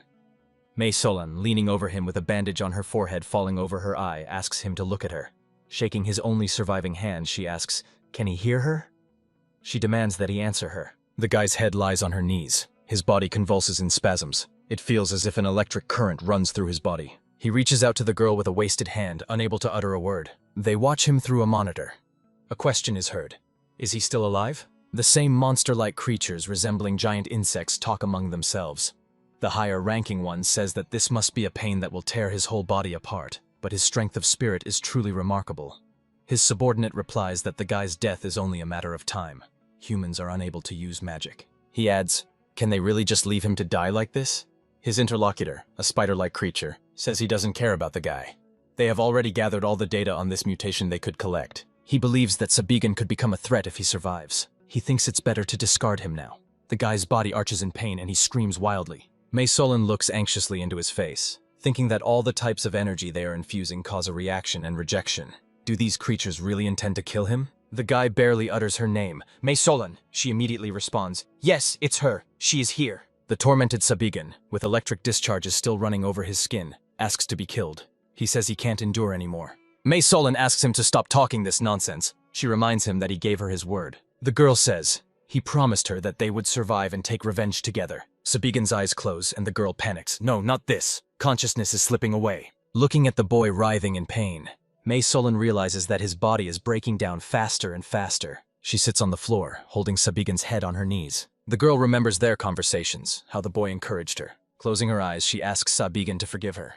The boy comes to his senses and opens his eyes. The pain is gone. Rising, he wonders, what happened? The streams of various types of energy that fought inside him, were they completely washed away?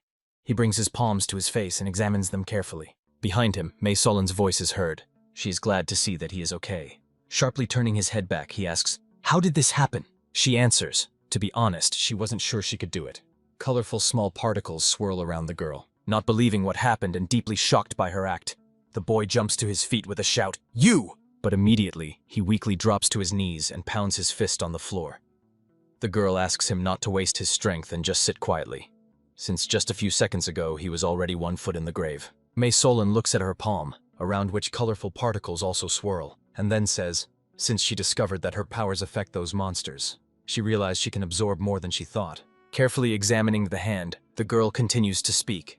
She somehow managed to absorb everything into herself, but the energy is too alien, so she could not get rid of it.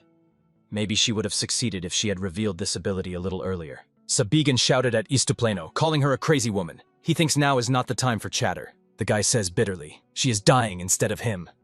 The girl wearily closes her eyes. Sabigan continues to frantically beat his fists on the stone floor, muttering, "Why? Why did she do it? A light, barely noticeable smile glides over Mei Solan's lips. She says, he himself said that one should not give up. She reminds him of their conversation and asks, shouldn't he be held accountable for the words he said? Sobbing, the boy calls her a foolish woman. He admits that he said it so that she would continue to live. Sabigan says that he never thought about such an outcome. The girl is sitting on the floor, leaning her back against the wall and looking at him. Mei Solan asks the guy to keep living, let him survive, and occasionally remember this silly woman. And finally, one more thing. Sabigan and the girl stand facing each other, holding weapons in their hands. The guy exhales wearily, pondering how to take control of the situation. Mei Solan clenches a knife in her hand, watching his every move intently. He throws the sword aside. Sabigan asks the girl to calm down, assuring her that there is no threat to her. Mei Solan, looking at him sternly, says, does he think she will believe that? How did he find out that she is being held here? And those strange martial arts he used earlier, are they really martial arts? She asks the question. Innate abilities? He surely doesn't think she will believe that nonsense. Looking at the guy, who was slow to answer her questions, Mei Solan says, initially, everything he said about the demonic cult was a lie, right? She demands that Sabigan answer her question. What is his true identity? The guy says, if he answers that question now, she probably won't believe a single word he says. He suggests instead telling her what he can do for her. Mei Solan asks, and what is that? The guy raising his index finger says, first, he can help her take revenge on the demonic cult. Then he adds, second, he will make her martial arts and energy absorption abilities stronger than they are now. The girl looks at him cautiously, even somewhat frightened. Sabigan continues, third, he will take responsibility and protect the girl from all threats on the way, just as he did just now. Sabigan, extending his hand to her, says that for all this he will ask her for only one thing. Standing with his hand outstretched, he says, let her stay here next to him. He needs nothing more from her. Mei Solan does not hurry to lower the knife. She asks distrustfully, stay next to him? What nonsense is the guy talking about? She clarifies, is he proposing to become his concubine? Sabigan sighs wearily and lowers his eyes. Then he explains, no, he meant exactly what he said. The guy says that he will have difficulties if the girl gets into trouble, like this time, and suddenly dies. Mei Solan snorts mockingly. And why? Now that the truth is revealed, he decided to say any nonsense that comes to mind? The girl's gaze is merciless and stern. Mei Solan asks, does he think she is unaware of his intentions? He wants to tame her step by step and remake her according to his standards, right? She calls him a pervert and advises him to get lost, because she prefers death to all his fantasies. Sabigan asks, is the girl sure of what she is saying? Even if she takes this step, will everything be fine? He says that her parents would be saddened, and then adds, Lanlin. Mei Solan cannot hide her surprise, looking at the guy with wide-open eyes. The child sleeps in the woman's arms. A voice is heard. Oh, this child. The woman raises a frightened look and, addressing the old man sitting opposite, asks, what is it? The man, the child's father, sitting next to her, anxiously inquires, does the baby have some problem? The old man, stroking his long gray beard, answers that their daughter has no health problems. After a short silence, he adds, unfortunately, this child was born with a very difficult and strange fate. The woman, holding the baby to her chest, asks, what? Why is he saying that? The old man inquires, have they already given her a name? Stammering a little, the child's father says that they have not decided yet. The elderly man asks them to name the girl Solan, because names possess special power, and Solan means winter orchid. Then the girl will be able to survive even the harsh frosts. The now-grown Solan, clenching her fists, shouts at her mother and father, how stupid they are. How could they believe in such a thing? The father replies that they, of course, did not believe in those tales. They were just worried about her, so they could not act otherwise. Raising his index finger, the mother says, therefore, after leaving the old man, they discussed everything and decided, gently cupping the girl's face with her palms and carefully lifting her head to look into her eyes, the mother says, even if the real name is already chosen, in her childhood years they will call her by a sweeter name. Leaning over her daughter and smiling gently, the woman says, therefore they gave her the nickname Lanlin, which means shining orchid. Until the harsh winter comes, they hope their daughter will become a flower shining in their embrace. Pushing the mother away with her hand, the girl asks her not to speak like that. The woman is surprised by her words. The little girl declares that they do not need to worry about anything. Whatever happens, she, Lanlin, will handle everything. The frightened and devastated girl sits next to the bodies of her dead parents lying face down on the ground. The man's palm covers the woman's hand. Behind them, a strong fire blazes, destroying their home. The girl cannot take her eyes off them. A quiet and hopeless whisper escapes her lips. Mama. Papa. Behind Lanlin, footsteps are heard. A voice says, so, this child is the bearer of that rare nature? Tears roll down the child's cheeks. She raises her head and looks at the man standing before her. He asks, "Her name is Mei Solon, right?" The man who approached her looks faceless. In the darkness, only his right eye burns brightly with red fire. He says that originally she was destined to live and die like a weed, but let her know that she has been greatly honored to help accomplish the great resurrection. The tip of the dagger is almost at the boy's face, but he doesn't even try to do anything. He just stands and watches. The girl asks, "Who is he? How did he find out about this?" Mei Solon shouts, "How does he know her name? Only her family members know him." The guy deflects the knife blade to the side with his fingertips. He says the girl won't believe him if he tells her, so he sees no point in it. He turns his back to her, saying that he told her everything he could in the current situation. The choice is hers. Sighing, Sabigan heads to the door. Opening the door, he adds that the previously voiced promise is not empty words, so he hopes that she will carefully consider everything before making a decision. The guy leaves the house, and the girl stands and watches him go, not knowing what to think. Her gaze is tense. A drop of sweat runs down her cheek. She needs to make a decision here and now. She remembers how they first met in the Vice Master's office, how she grabbed him by the chest when she suspected his connection to the demonic cult. Before her mind's eye stands the fierce face of the guy, splattered with blood. She sees his eyes practically radiating purple discharges. Before her again stands Sabigan, extending his hand to her. Cursing, the girl grips the dagger handle tighter. Phantom Shadow number 7 sits on the edge of the table, arms crossed over his chest and one leg crossed over the other. The room is dimly lit. The man listens to the sound that put him on alert. Sabigan enters the room. His clothes are stained with blood. The man hurries to him, saying, "Where is he wandering in the middle of the night?" He asks, "Did the guy even check the work he was ordered to do the day before yesterday?" He, like an idiot, wasted a lot of time running around for the task he was assigned. Sabigan glances at him with hostility. Red bloodthirsty sparks flare up in the guy's eyes. Number 7 quickly leaves the room, saying, he sees that the instructor is very tired. They will talk later. Sabigan watches him leave. Without undressing, he throws his arms wide and falls onto the bed. From his lips escapes, "Damn it." In the morning, Sabigan stands at the edge of the training ground, hands behind his back, watching the students.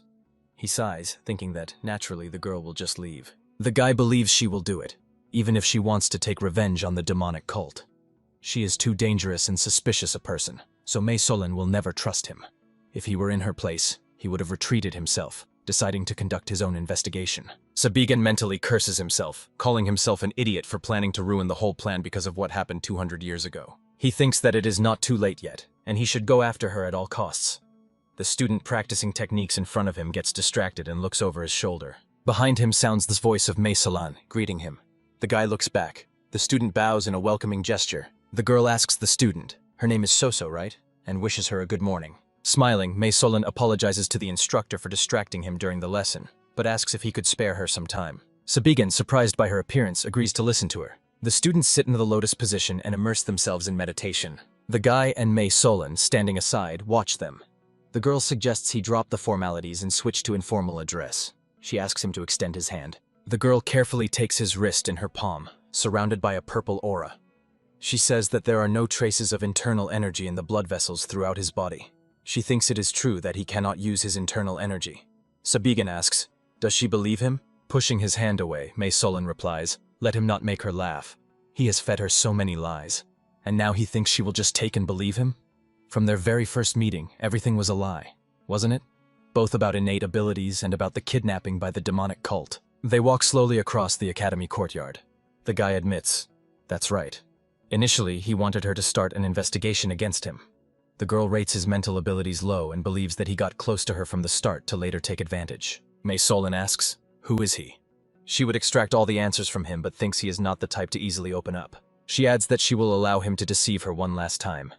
Sabigan gives her a surprised look. The guy says, he thought she would just leave. The girl says, naturally, that would have been the right thing to do. How can anyone trust the words of such a liar? Mei Solon says decisively. She doesn't care about anything else. But no matter what, he must keep his word regarding the demonic cult. Looking into the guy's eyes, the girl says, even if this turns out to be a lie, she will kill him with her own hands. Slightly smiling, Sabigan says, he promises. Then adds that he definitely promises to take revenge on them, as she wishes. Closing her eyes, Mei Solon says, if only not for that phrase he threw at the end. Looking at the guy, she tells that she thought about it all night, but still cannot understand. How did he find out about her nickname? This secret, unknown to anyone, including those scoundrels from the demonic cult. Sabigan does not rush to answer. He raises his eyes to the sky and mentally returns to his past life. The dying girl says that she has one last request. She trusts him with her secret. Actually, her parents gave her a second name when she was little. It was a happy time that did not last long. The girl says, Lanlan. It means shining orchid. Sabigan listens to her without raising his head. Trying to smile with unruly lips, Mei Solon asks, doesn't it perfectly suit her current state? Colorful particles continue to swirl around the girl. She adds that she wants to remain a beautiful memory in his mind, erasing those that bring sadness and suffering. Sabigan, still looking at the sky, reminds the girl. He already said she would never believe it. First-year student of the Dragon Spring Academy, Ninsoso, looks puzzled. She is clearly worried. The girl, folding her hands in the traditional gesture of respect, greeting and gratitude, thinks she has faced the greatest challenge of her life. Ninsoso stands opposite three girls looking at her, thinking this is a huge crisis affecting not only her, but also the fate of their class. One of the female students calls out to her. Hey, commoner.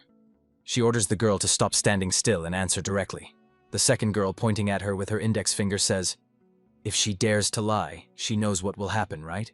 If she doesn't want half of her body to be blown away, she better tell the truth. Now Soso continues to silently gaze at the female students, awaiting further continuation of the conversation. The girl with black loose hair says that the girl must say everything, hiding nothing. She adds, if for any reason their class does something that could tarnish the academy's name, she will definitely take action, even if it means telling the family elders about what happened. Looking at Mokdan Vu, Ninsoso thinks that this girl is a freshman just like herself, only studying in the Flying Dragon class. She is known as the Golden Jade Leaf. She comes from the noble Mok family, one of the most famous clans among the Orthodox. The hand clenches into a fist. The girl heard that the academy receives huge support every year from the noble Mok family. She wonders, what if Manhwa says something bad about their class? In the worst case, half might just disappear. Mentally, Ninsoso addresses instructor Sabigan, asking him not to worry.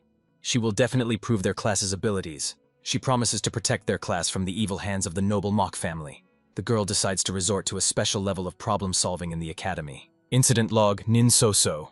On the training ground, Ninsoso practices combat techniques, demonstrating extraordinary agility and speed. She throws forward palms wrapped in a shining aura, striking an imaginary opponent. Watching her actions, Mei Solon says, not bad. The movements have clearly become smoother than before. Ninsoso exclaims, Inspector? She clearly did not suspect she was being watched. Mei Solon says she used too much energy to make the turn. She advises trying to avoid sharp transitions. Looking at her, Soso thinks that about 2 weeks have passed since the inspector arrived at the academy. At first, the student was a little nervous. She had heard that the inspector was watching their class here.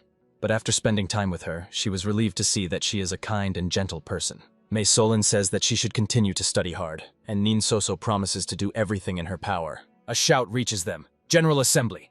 There is an important announcement. On the unfolded scroll, 3 large hieroglyphs are depicted. Pointing at it with a pointer, Sabigan says that from today this will be the name of their class. One of the students, raising his hand, asks, Special Purpose Class? What kind of strange name is that? It doesn't sound cool at all. The instructor replies that they are a special purpose class, period, because it is about a class with a very important goal that no academy student can achieve. Tan Litzjun, raising his hand, asks, and what is the goal of their class? Sabigan answers, the defense of the world of martial arts of the Central Plains. Now Soso thinks about the class teacher that, despite his oddities, he is still a wonderful and admirable master. Although initially the instructor was known for his complete inability to use internal energy, unexpectedly a month ago he surprised them all by demonstrating his incredible and majestic Qi energy mastery skills at a public event, and then quickly passed the promotion exam and became the instructor in charge of their class. She heard them say that it was just a coincidence, a lucky chance. But Soso sometimes feels that he has become a completely different person. In the end, this is good both for the instructor and for them. So everything turned out as well as possible. Now Soso turns his head with surprise and looks a little scared at Mei Solon, who loudly says, What nonsense is this? Approaching Sabigan and pointing at him with her finger, the girl says, He gathered the students and makes them train hard. Is this some kind of child's play for him? The guy replies that he is quite serious. He asks, Does she consider the defense of the Central Plains martial arts world a joke? Mei Solon wonders, does he even have permission from the Academy's top leadership to use this name? Slightly smirking, the guy says, he thinks he needs to go and report this right now. He asks, will she go with him? He believes she can help him get the leadership's consent. Soso anxiously watches their confrontation. Sabigan and Mei Solon stand opposite each other, arms crossed over their chests, measuring each other with challenging looks. The student notes that at first they behaved politely and courteously towards each other, addressing only formally. But lately such minor disputes happen very often. She wonders, is the inspector dissatisfied with the instructor? No, it reminds her much more of watching Mei Solon actively proving something to Sabigan. Soso tries to figure out how to express it better. She has the feeling that some wall between them has collapsed. The student wonders, what happened between these two? Her story is interrupted by one of the girls standing opposite her. Flushed with anger, she shouts, "Enough unnecessary talk! Who would even be interested in listening to the love story of two instructors?" Ninsoso is surprised. What? They themselves said to tell absolutely everything. The girl asks, then who do they want to talk about? And here's in response about Yenvuken. Mok Danwa says she doesn't care about the others. She asks to tell how Yenvuken is doing. Ninsoso is surprised. Why did she single out Yenvuken? But she answers aloud, okay. She recalls everything she knows about this young man. At first, he refused to transfer to their class, like Danwa herself, but after an argument with the instructor, he decided to stay in their class. The girl thinks that in fact she has nothing special to say about him. She decides to start the story by saying that Yenvuken does not undergo any training similar to what they go through. Mok Danwa exclaims in surprise, "What?" The girl's aura instantly reddens. She says, "So the instructor neglects Yenvuken?" Soso hurriedly tries to reassure her that it's not like that. She doesn't understand why she suddenly got angry. She says that while they are undergoing basic training, she has seen Yenvuken fight Sabigan several times. As far as she knows, the young man is the only one in their class who has crossed swords with the instructor. Besides that, most of the time, he stands motionless in front of the training scarecrow. The instructor even warned them not to disturb others during training. The girl insists that the instructor definitely does not neglect them. Mok Danhwa asks, "So, Yenvuken is completely satisfied with his position now?" Soso asks again, "What?" She can't say anything about that because she doesn't know herself. She says uncertainly, but it seems he has no complaints. Mok Danhwa stands, slightly lowering her head and lost in thought. Then she decides that she knows enough for today. She turns around and heads away, telling Soso over her shoulder that they will see each other next time. Her friends follow her, telling the girl to keep her mouth shut. One of them adds that from now on she will be watching her. The girl standing still watches them go. She clearly feels relieved. Then she raises her hands in a victorious gesture and shouts, "Hooray!" The girl is happy that she protected their special assignment class. Only later did Soso learn that Mok Danhwa and Yenvuken had been engaged since early childhood. But the girl is glad she was able to resolve the unexpectedly arisen problem.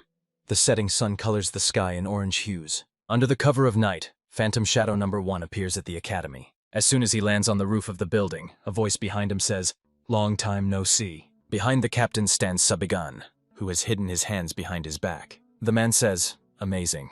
After all, he used the strongest concealment technique." Sabigan reminds him, he had said earlier that their praised techniques do not work on him. The guy adds, "What matters more is that the captain personally came here. That means the entrusted mission was completed, right?" Looking unfavorably at the captain, the guy says, "If he suddenly came here for no reason." But the man, not listening to him, throws him a small bottle and Sabigan catches it. The guy closely examines what the captain brought him. In his hand is a small bottle containing an insect resembling a purple praying mantis. The insect also looks intently at the guy and clicks its jaws. Number 1 says, this relates to the second point of the request that Sabigan voiced to him. The man, crossing his arms on his chest, says, "First, this is the exact location of the unknown, but most likely somewhere in Hubei or Chongqing province, places with a small population. The second point, it must be an environment transformed into a heterogeneous and bizarre form." Sabigan's request was to find a specific place meeting these two conditions. He thought it would be difficult to accomplish since the search area is huge, but it did not take much time to fulfill the request. The captain adds, and all because it was a spectacle impossible to miss. He recalls how he and number 5 approached a bizarre place, more like someone's fantasy. The man asks Sabigan, "What kind of place is this anyway?" The guy continues to study the contents of the bottle with his gaze. The insect makes some sounds. Sabigan replies, "In any case, he won't believe it, even if he tells him." Red deadly lights flash in the boy's eyes. He says, "But if you explain it in simple words, they saw signs of a catastrophe." He clenches his hand and crushes the bottle along with its contents. "The invasion of the demon race into this world will occur in 10 years. Looking back, Sabigan realizes that signs of the invasion appeared long before it began. About 4 to 5 years before the invasion, strange plants and animals were discovered that had never been seen on the Central Plains. About 2 years before the invasion, mutated beasts began attacking people. 6 months before the invasion, people started suffering from mysterious and unexplained diseases. Demons were behind all these events. By dispersing highly concentrated forms of mana across the Central Plains, they applied a cruel tactic of changing the environment, turning the battlefield into one favorable for themselves. The Demon King called this terraforming. They had long developed such a tactic and successfully used it. Sabigan learned about this later when he became their slave. In that case, what about the places where the very first and largest interdimensional gates opened on the Central Plains? During the invasion, an entire city was destroyed in one day. After that, the largest interdimensional gates ever known were discovered in Hubei. If you analyze all the facts, the foundations of terraforming may already have been laid. Previously, this was just a hypothesis, but now Sabigan has proof. The boy looks at his palm, to which the crushed insect is stuck. He realizes that the Central Plains are already gradually becoming polluted. Therefore, he decided to personally verify the situation and take countermeasures. With the help of a magic circle, he gets rid of the insect remains. The guy says, "Great job, number one." Sabigan says, "As he promised, the captain will receive the information from his subordinate in a few days. He will need time to present all the data in detail, so the man will have to wait a bit." Phantom Shadow number one calls the guy by name, and he looks back at him. The man asks, what is his true nature? What does he know? He is clearly hiding something. The captain asks, what does Sabigan need? Turning away, the guy says, he already said. If he tells now, the man still won't believe him. So there is no need to ask. Leaving, Sabigan, without looking back, waves goodbye, saying that when the time comes, he will tell everything. Even if the captain begs him not to, so let him wait for that moment. The guy asks himself, isn't it time for him to prepare to leave this cursed academy? Standing on the roof of a tall building, he surveys the courtyard and buildings of the Dragon Spring Academy. A voice calls out to the senior instructor Dong Bu-hyun. The hand drawing characters on the parchment trembles and draws a line going down. The man responds. At the head of the table sits the vice master, before whom lies an unrolled parchment and an inkpot with a pen. To his left sits Dong Bu-hyun. Jeon Semyun asks, is the selection of those who will be sent to the Heavenly Combat Tournament going well? The senior instructor assures, of course. They choose from the best students of the academy. Dong Bu-hyun begins listing the students selected for the tournament, from the Flying Dragon class, Lee Bigem and Mok Danhwa. From the Camellia class, Jeon Semyun interrupts the interlocutor, asking, is Yeon Wooken still refusing to participate? Senior instructor answers, yes, that's right. Recently he went to him again to persuade him, but the young man stated, it will only interfere with his training. Jeon Semyun sighs. These so-called young masters are all the same. Dong Bu-hyun suggests not to dwell too much on this. Lee Bigem, although not as gifted as Yen Wooken, still possesses significant talent, isn't that so? The vice master says that instructors should in any case ensure that the selection is carried out as strictly as possible.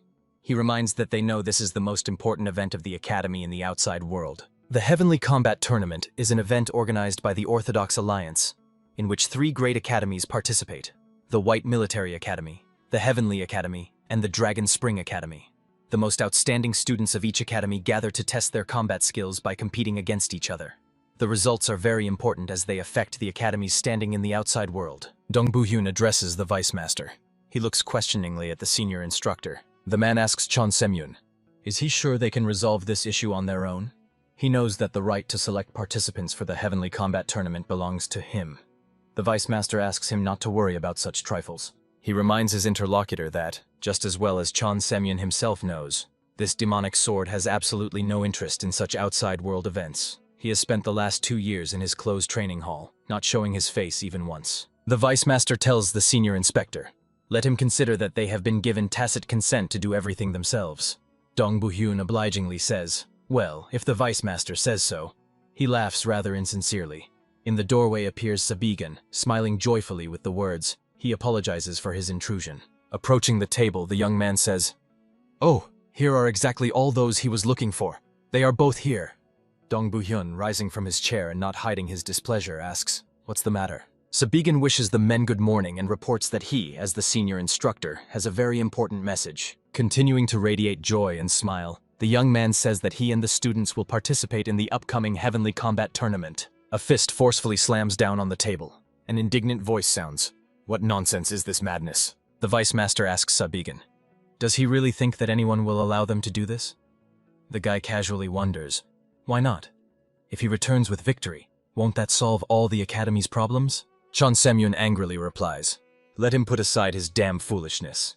The Heavenly Martial Tournament is not some petty friendly exchange of courtesies between warriors. It is a grand event attended even by high-ranking martial arts masters of the Orthodox Alliance. The vice master shouts that they cannot send such a bungler as him there.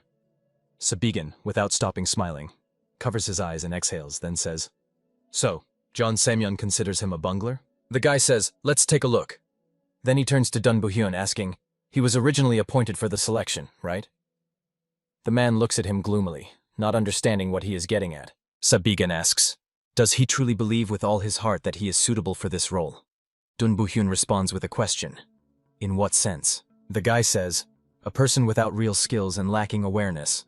All the man has are base feelings and age. He is simply a fossil. Why wouldn't he, for the sake of the younger generation, step aside and leave this place to others? Crimson with rage, Dun Bu-hyun shouts, what did he just say? The vice master asks the man to keep himself under control. Dun Bu-hyun, turning to him, asks, is he really suggesting that he endure such humiliations? Chon Seung-yoon answers, why does he allow himself to be provoked by such a bungler? The guy smiling says, ah, what a shame. Sabigan adds, all this time he thought that the value of a martial arts master was determined by his skill. But now he sees that some prefer just to look for excuses. Dun Bu-hyun shouts angrily, let Sabigan shut his mouth. The man threatens the guy to go outside, and there he will smash his face. The vice master asks the man to calm down again. The guy, grinning predatory, thinks that this is exactly the answer he wanted to hear. Sabigan thinks that if he publicly defeats Dun Bu-hyun, Jeong Seung-yoon will be disgraced. And then by pressing a little more, the guy could take on the supervisory role over the Heavenly Martial Tournament. He knows that the tournament is held at the White Martial Arts Academy located in Shanxi. To get there from the Academy of Dragon Spring in Jiangxi, it will take about a month. If they deviate slightly from the original route, they can even pass the very place where Number 1 discovered the demonic zone. He thinks. Of course, if it is about verifying the accuracy of facts, he will get there alone many times faster. But that is not his only goal. Sabigan decides, if Jeon Sim-young continues to obstruct him even after he crushes Dong Bu-hyun, then he will have to provide evidence of all the corruption schemes in which he was involved. A sinister aura begins to thicken around the guy. He looks defiantly at the senior instructor, provoking him to a fight with his entire demeanor. Dun Bu-hyun warningly raises his hand, signaling to the vice master that he should not interfere. He asks the guy, what are they waiting for? He accepts his challenge, and today he definitely will. All three turn to this door with surprise. Dun Bu-hyun, slightly stammering, asks, what is this? In Sabigan's eyes, purple energy flares up. From the corridor come the footsteps of a person approaching the office. Still standing at the threshold, he begins to say that he hasn't visited here for a long time and ends up hearing a rather amusing conversation. Sabigan's gaze becomes angry and cold. The guy looks up from below at the man who entered the office. On Dun Bu-hyun's face are confusion and fear. Jeon Seung-yoon is clearly worried. The guest asks Sabigan, so he is saying that the value of a martial arts master is determined by his skills? The man adds, yes, a true martial arts master must have such strength of spirit. He laughs loudly, then says that the guy is exactly as people talk about him. He declares that he likes this young man. The vice master is stunned by such a statement. An indistinct sound escapes his mouth. Dun Bu-hyun, nervous, brings his hand to his lips. The senior sword technique instructor at the Dragon Spring Academy, gloomy shadow of the divine sword, Sanpilji, says that they haven't seen each other for a long time. He asks the vice master and Dun Bu-hyun, how have they been? Jeon Seung-yoon inquires, what brought him here today? Sanpilji replies with a question. What kind of question is that? Frowning, the man asks, is he now saying that there is a place in the academy where he cannot go?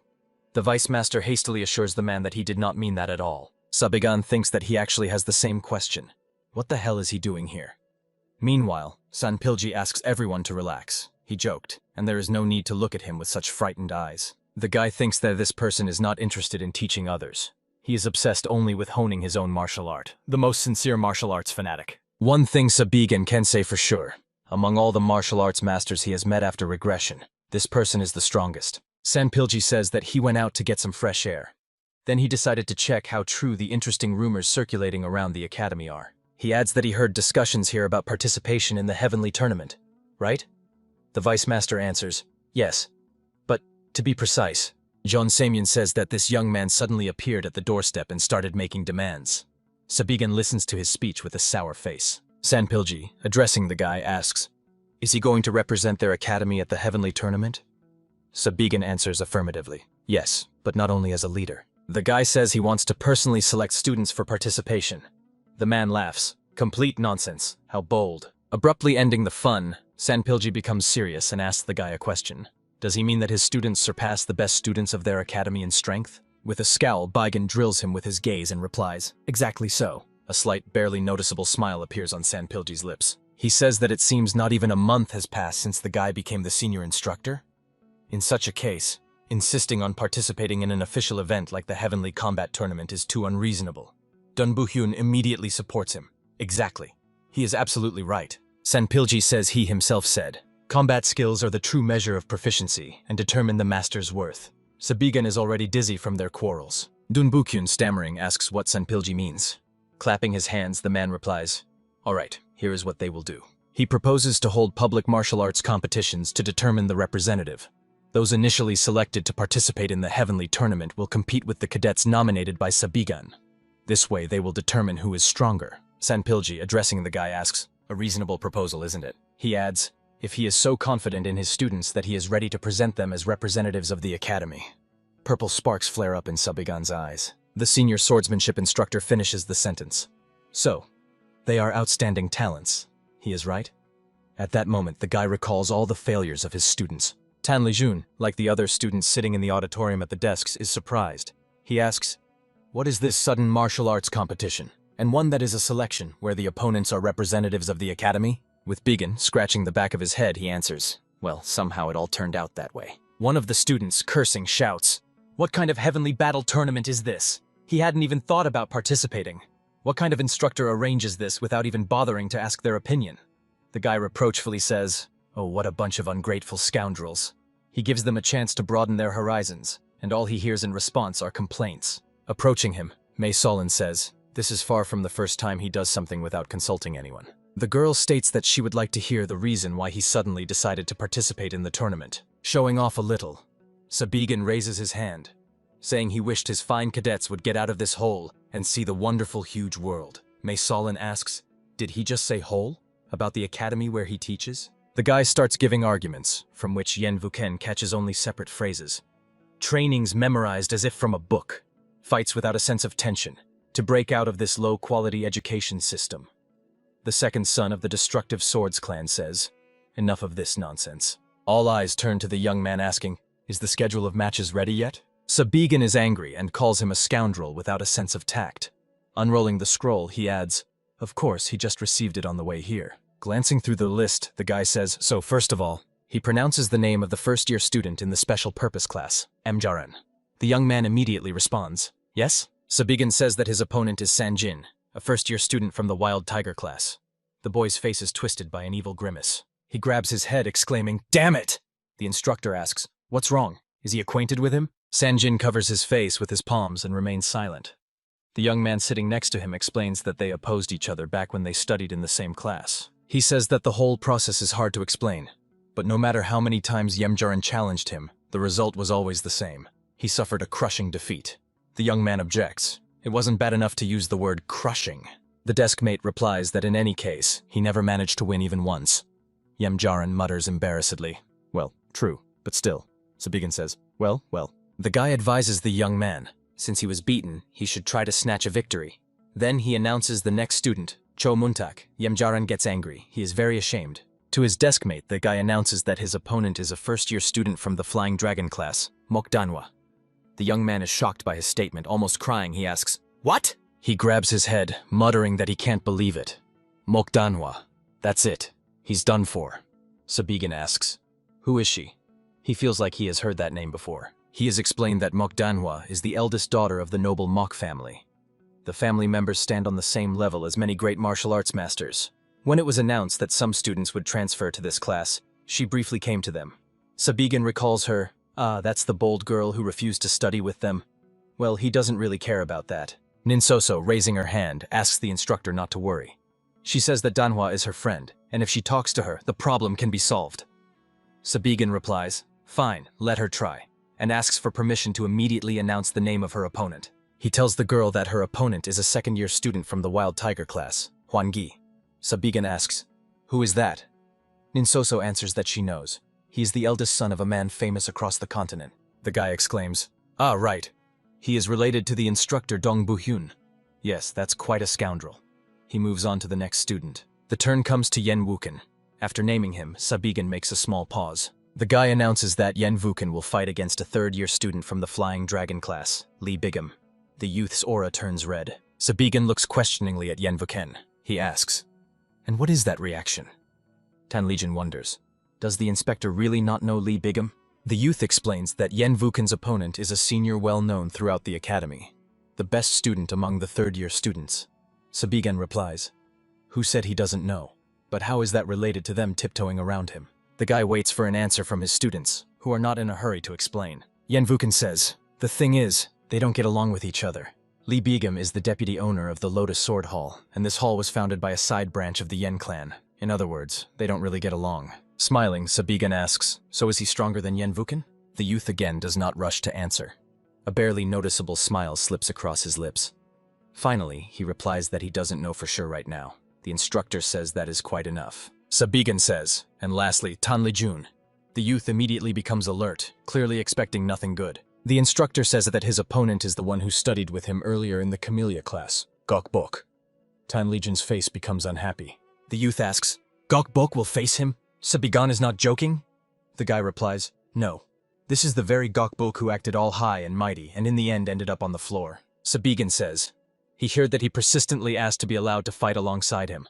Stammering, the youth says, "Such a monster." Students sit at desks, holding their heads. What a setup. Now they will be humiliated in front of the entire academy. Sabigan, standing behind Mjaran and Cho Muntak and leaning over them, embraces them by the shoulders. The guy asks the dear students not to worry about anything. Do they really think their mentor will stand silently and watch them be made fools of? The young men look at the instructor with hope, slightly encouraged, but at the same time puzzled by his words. Sabigan says they need to remember that without pain there is no victory. Smiling broadly, the guy states that there is exactly 1 week left until the competition. They need to put in a little more effort than usual, right? Sweating under the pressure of the instructor's full body weight, Cho Muntak replies that he somehow no longer cares about winning. He is satisfied as it is. Continuing to smile, the guy responds. He wasn't really interested in his opinion anyway. Fairly smiling, Sabigan watches the students training as they squat with a huge load, in the form of stones tied to a club, on their shoulders. The young men are sweating, their arms and legs trembling. Sabigan announces that next week the intensity of their basic training will be tripled. Tears stream down Cho Muntak's face, and Mjaran's eyes become unnaturally round. Hearing the instructor's words, the young men let out a loud scream. The guy, ignoring them, says this is special training conducted for a limited time. Ninsoso approaches Sabigan and asks, "What about her?" The guy looks thoughtfully at the student, pointing a finger at Mei Solon, who clearly did not expect such a setup. Sabigan says that her training will be handled by an outstanding, wonderful, magnificent, and true master. The girl shouts that she did not sign up for this. Ninsoso is delighted. Wow, how great. And Wuken says that, as always, he will train by himself. Sabigan, without even looking back, waves his hand raised up, saying, "Good, he believes in him." Behind Sabigan appears Tan Litzjun. The young man addresses the instructor. He asks, maybe he also needs some special training? The instructor replies, "No. Let him continue to practice the breathing technique." The young man objects. But in such a situation, isn't it time for the instructor to teach him something new? Sabigan asks, how many more times should he repeat? This is the only way for him to become stronger as soon as possible. Tan Litzjun tries to object, but still. The guy looks at him discontentedly, saying, "Today he is so stubborn." He asks, "What's the matter? Is it because Gokboyek became his rival?" Moving away from the student, Sabigan says, "Stop trembling with fear without a special reason. After all, he is the one who managed to defeat even Yen Wuken." Approaching Mei Solon, the guy asks her to occasionally watch his fools. At the same time, Sabigan points to Cho Muntak and Yenjaren. The girl is outraged. What? On what grounds? And where is he going in the middle of the lesson? Raising his index finger admonishingly, Sabigan says that he urgently needs to check somewhere. He adds, "If someone looks for him, let them come up with something." Mei Solon shouts, "Wait!" But the guy is already enveloped in a cloud of purple energy, and he literally dissolves into the air. The girl is angry. She thinks, what a nuisance. So he asked her to stay nearby to manipulate her as he pleases? Standing next to her, Ninsoso, looking at the girl with admiring eyes, asks, "Which training will they start with?" Night. Tan Litzjun meditates, sitting in the lotus position.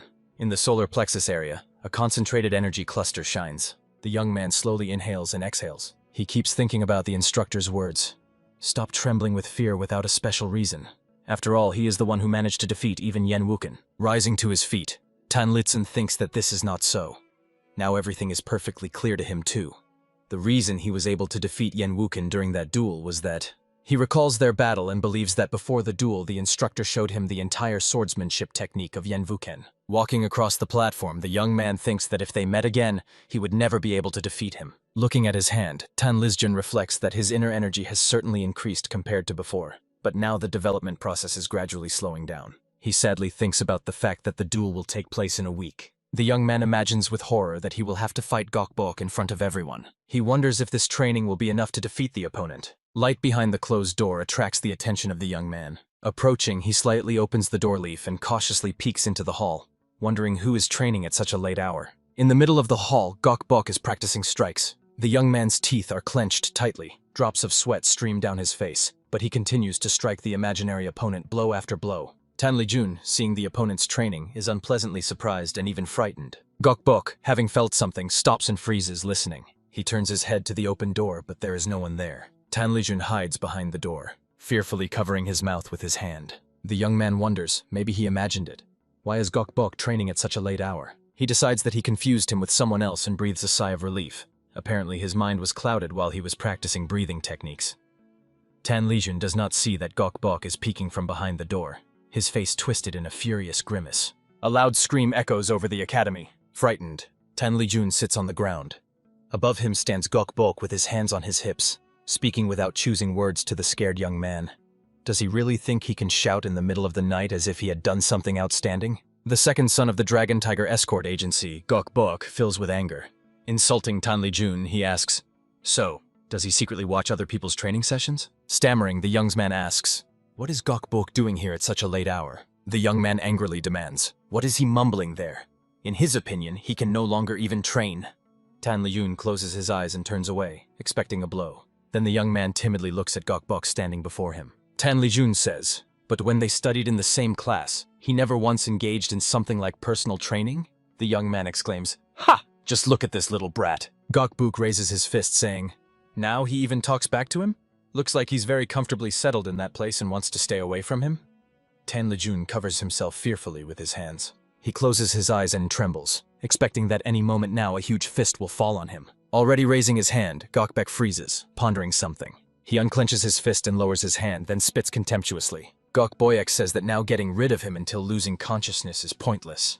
The young man looks at him from under his arm, not understanding what is happening. The young man tells him to get lost and promises that in a week he will smash him to a pulp in front of everyone.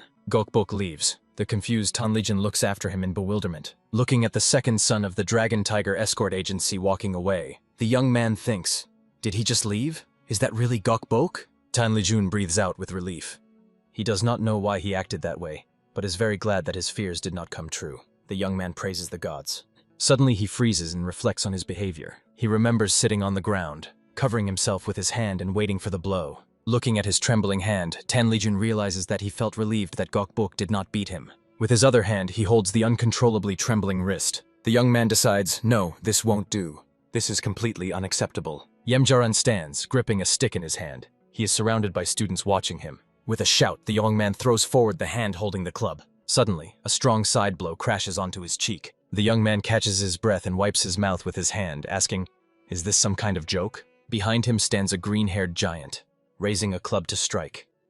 The man who hit Yemjaran says, he thought the young man had mastered martial arts since he challenged him to a duel. Delivering blow after blow, the giant says. He cannot help but look at himself with pity the moment he started to get nervous because of that thought. Yemjaran falls to his knees and catches his breath, leaning on the club.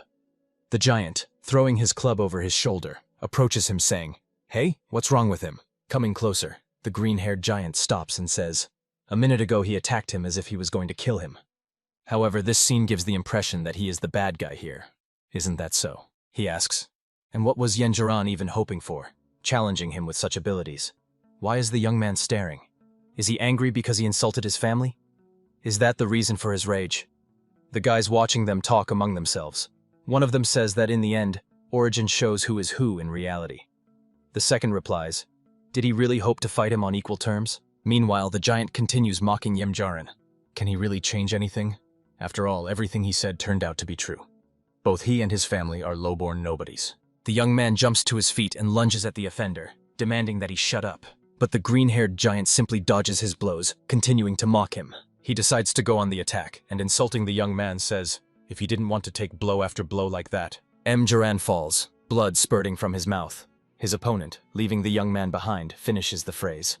Then he should have kept quiet. Laughing, the big guy says that Yemjaran is a disgrace to the Orthodox Alliance. The young man opens his eyes at the scream, demanding that he come to his senses. Cho Muntak leans over the young man lying on the ground. Yemjaran asks, what happened? The friend wonders, does he remember nothing? Cho Muntak explains that the young man fainted during training. He overexerted his body too much. Jaran says, so that's what happened, damn it. Cho Muntak falls to the ground next to him, saying, that's complete nonsense. The friends lie there, not even trying to get up.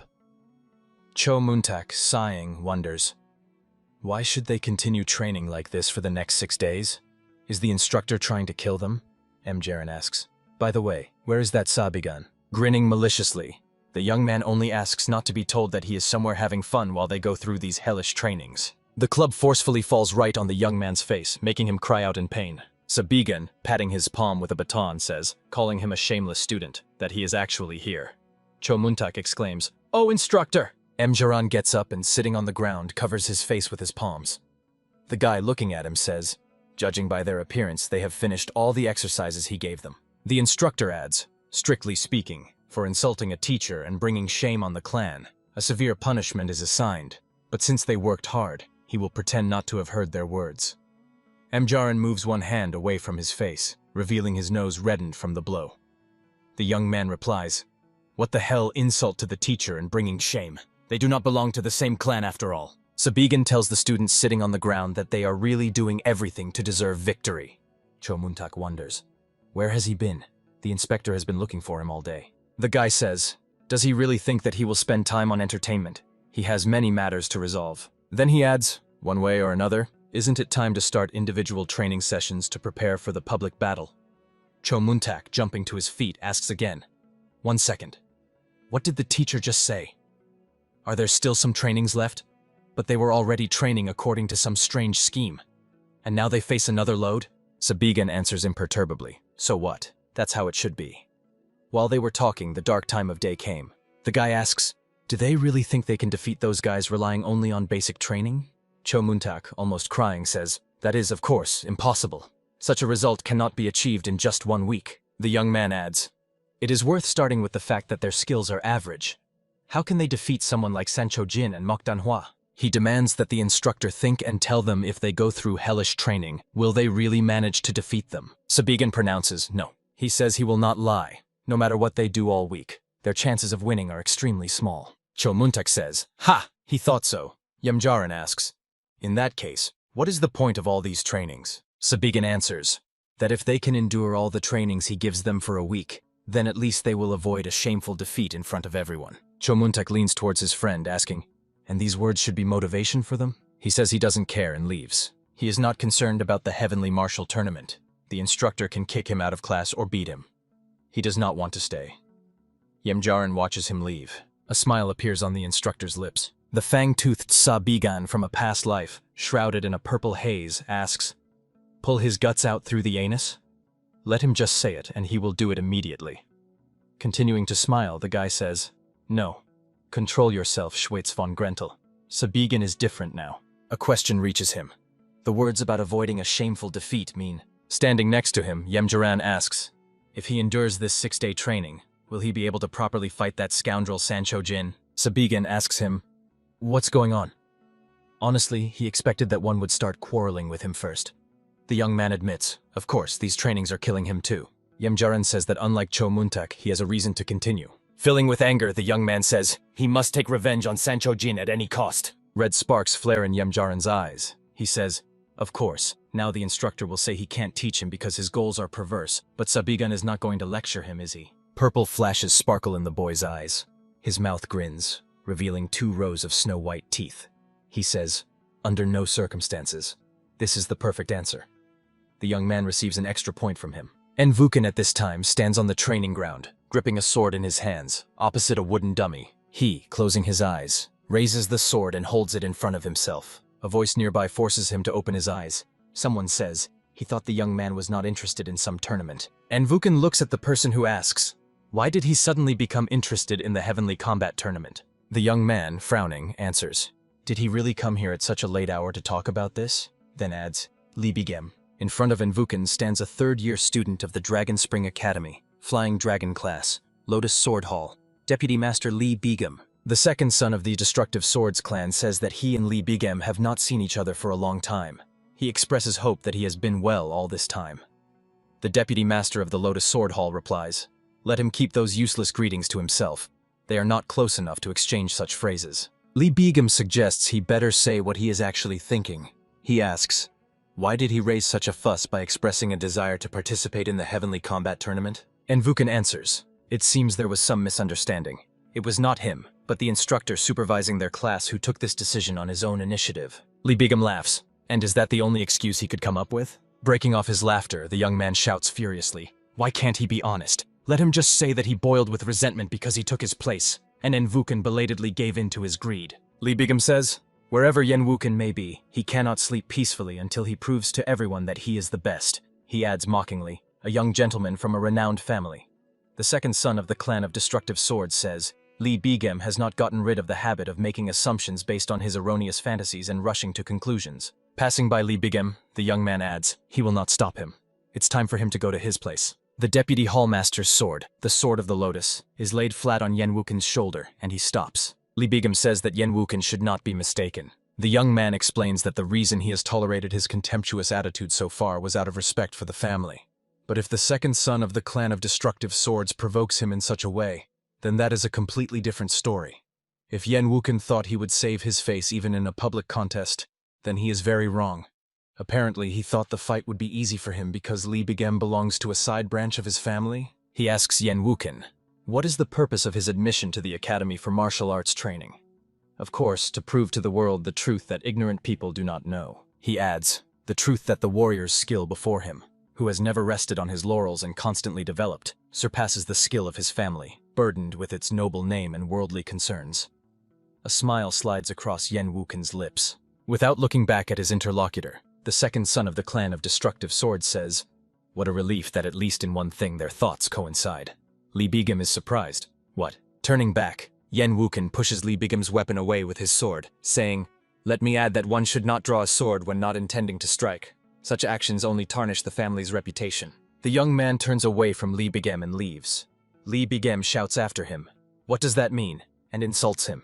Yenwuken says they will see each other at the public contest, but now he has to go. Li Bigam's face contorts with a furious grimace. His eyes radiate powerful energy. He forcefully lowers his sword, and its tip strikes the platform, shattering its surface and knocking stones out of it. Envuken does not even look back, despite the noise made by the young man. Li Bigam, whose veins on his forehead bulged with anger, insults him again. In the morning, Tan Lijun walks through the academy courtyard, lost in thought. He remembers Gokbuk. The words of the escort agency's second son still ring in his head. Get out of sight, as well as the young man's promise to crush him into a pancake in front of everyone in a week. Despair appears in the young man's eyes. Both the fact that Gokbuk trained alone until late at night, and the words he left at the end indicate that he is preparing very seriously for the public combat competition. Tan Lijun thinks to himself that he is doing everything the opposite way. Mjaran, half squatting, freezes in a tense position. A red aura emanates from him. From the effort exerted, he even closes his eyes and clenches his teeth tighter. Drops of sweat stream down his face. Tan Lijun looks at him in surprise. Mentally, he notes that today's training is different from yesterday's. Cho Muntak, lying on the ground with his head propped on his hand, calls out to Tan Lijun, telling him not to bother the young man unnecessarily. The eldest son of the one-star sword clan looks at him in surprise, then asks what Cho Muntak is doing. The young man replies, can't you see? He took a short break to rest from this damn special training. Tan Lijun, scratching his head, says confusedly, he, of course, does not intend to lecture him. But is he sure it will be okay if Instructor Sabigan sees this? Closing his eyes, Cho Muntak lazily murmurs, he won't come today. He explains that he heard Sabigan was training Yemjaran all night in this strange stance, and then left the academy early in the morning. Tan Lijun realizes the information he heard for a few moments. Then the young man asks, did he train them both in the new technique all night? Cho Muntak replies, no, he was not involved in that. The instructor only trained Yemjaran. He was so tired that he didn't even want to eat, so he went to sleep. Tan Lijun recalls asking Sabigan, maybe he also needs some special training? And he answered that today he is too stubborn, and added that the young man just needs to continue practicing the breathing technique. His hand clenches into a fist as he thinks about the instructor training with Yemjaran all night long, while he was brushed off, being told there was nothing to teach him. He feels insignificantly small compared to Gokbuk. Tan Lijun wonders. So he just has to keep practicing the breathing technique as the instructor said, and then fight Gokbuk in front of everyone. He gets angry and his aura takes on a red hue. Tan Lijun decides that this is not acceptable. The girl's hands are folded in a traditional gesture expressing respect.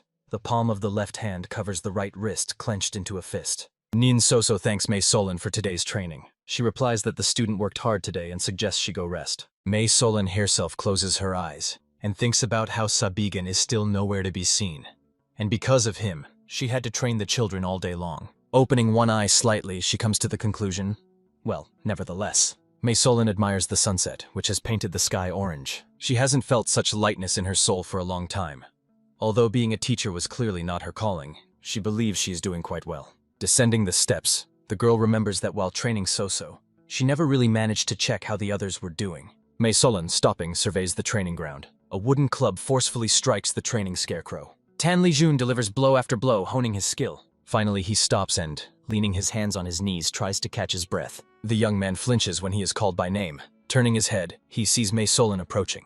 The girl asks, "What is he doing here? Wasn't he told to meditate until the day of the public competition?" Tan Lijun assures her that last night instructor Sabigan said that from today he should train with the sword. Mei Solon thoughtfully says, is that so? She wonders, well, really, if he was here, then why didn't he come up to her even once?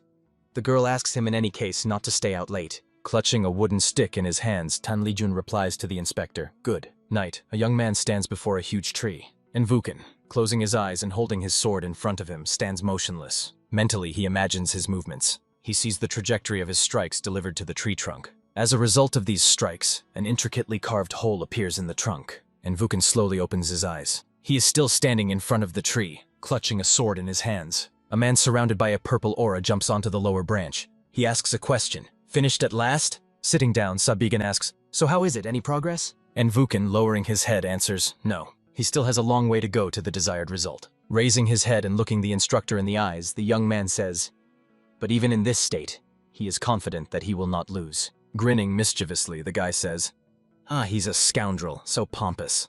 That's not like him at all." He suggests checking which of his students will not lose their fighting spirit after a week. Tan Lijun repeatedly attacks the simulator with a club in his hands. Jaran continues training, the aura around him growing darker and darker. Cho Muntak dozes off, leaning against the wall. Mei Solon watches as Nin Soso sharpens his movements. Cho Muntak lies on the training ground, hands behind his head and eyes closed. Jaran, sweating profusely, continues to perform the exercise demonstrated by the instructor. Mentally, he returns to the conversation with Sabigan that took place the day before. The instructor asks, does he want to take revenge on Sancho Jin? Is his opponent in the duel also the object of his revenge? It is hard to call it a coincidence. Sabigan asks the young man, can he hear his story? Jaran nervously ruffles his hair. Where to begin? He says, probably the starting point was the day when they ended up in the same class. Jaran explains that originally they were not enemies. However, Sancho Jin remained the heir of one of the most famous clans in all Jianghu. The young man himself came from a small military clan with no influence. Therefore, he had neither reason nor desire to associate with him. But, unfortunately, that scoundrel knew about his carefully hidden lineage. Once the call of Sancho Jin makes him stop, Jaran, accompanied by Chomutak, asks the green-haired strongman what he wants. Sancho Jin, insulting the young man, asks a question. He heard that he is from unorthodox forces? And how did such a runt end up in the Dragon Spring Academy? The students around start whispering among themselves. A clan of unorthodox forces? Could it be that he is walking the dark path of Murim? Is it true? One of the unorthodox? Jaran, approaching Sancho Jin, says he doesn't know how he uncovered this information. The young man admits that his father really was once a master of unorthodox martial arts. But he abandoned that path and, having received permission from the Orthodox Alliance, took the righteous path long before his birth. He demands that the big guy watch his language, but immediately gets slapped. Sancho Jin, disgustedly covering his nose with his palm, demands that he shut up, calling him a dirty half-blood. He asks, how dare he open his stinking mouth? The big guy says that the traitor who abandoned his faction and crawled into the Orthodox Alliance even dared to have a child. He thinks it's disgusting, and adds that he is sickened by both the father and the son. An angry Jaran attacks the offender with a stick in his hands. In a flash, the young man is lying on the ground, and the big guy presses his head to the ground with his foot. He confesses to Sabigan. What he should never have ignored were the skills of this scoundrel, which fully corresponded to his origin. Jaran says that after that shameful defeat that day, he challenged Sancho Jin again and again, but never once could even touch a hair on his head. Sitting on the ground next to Sabigan, Jaran finishes his story with the words, and then he was suddenly transferred to another class. That's how he ended up in the special assignment class. For a while, the instructor silently looks at the young man. Realizing there will be no continuation of the story, Sabigan asks, And what next? The young man replies that that's all. The guy clarifies. Did he never send assassins after him? Or maybe sneaked into his room to attack personally?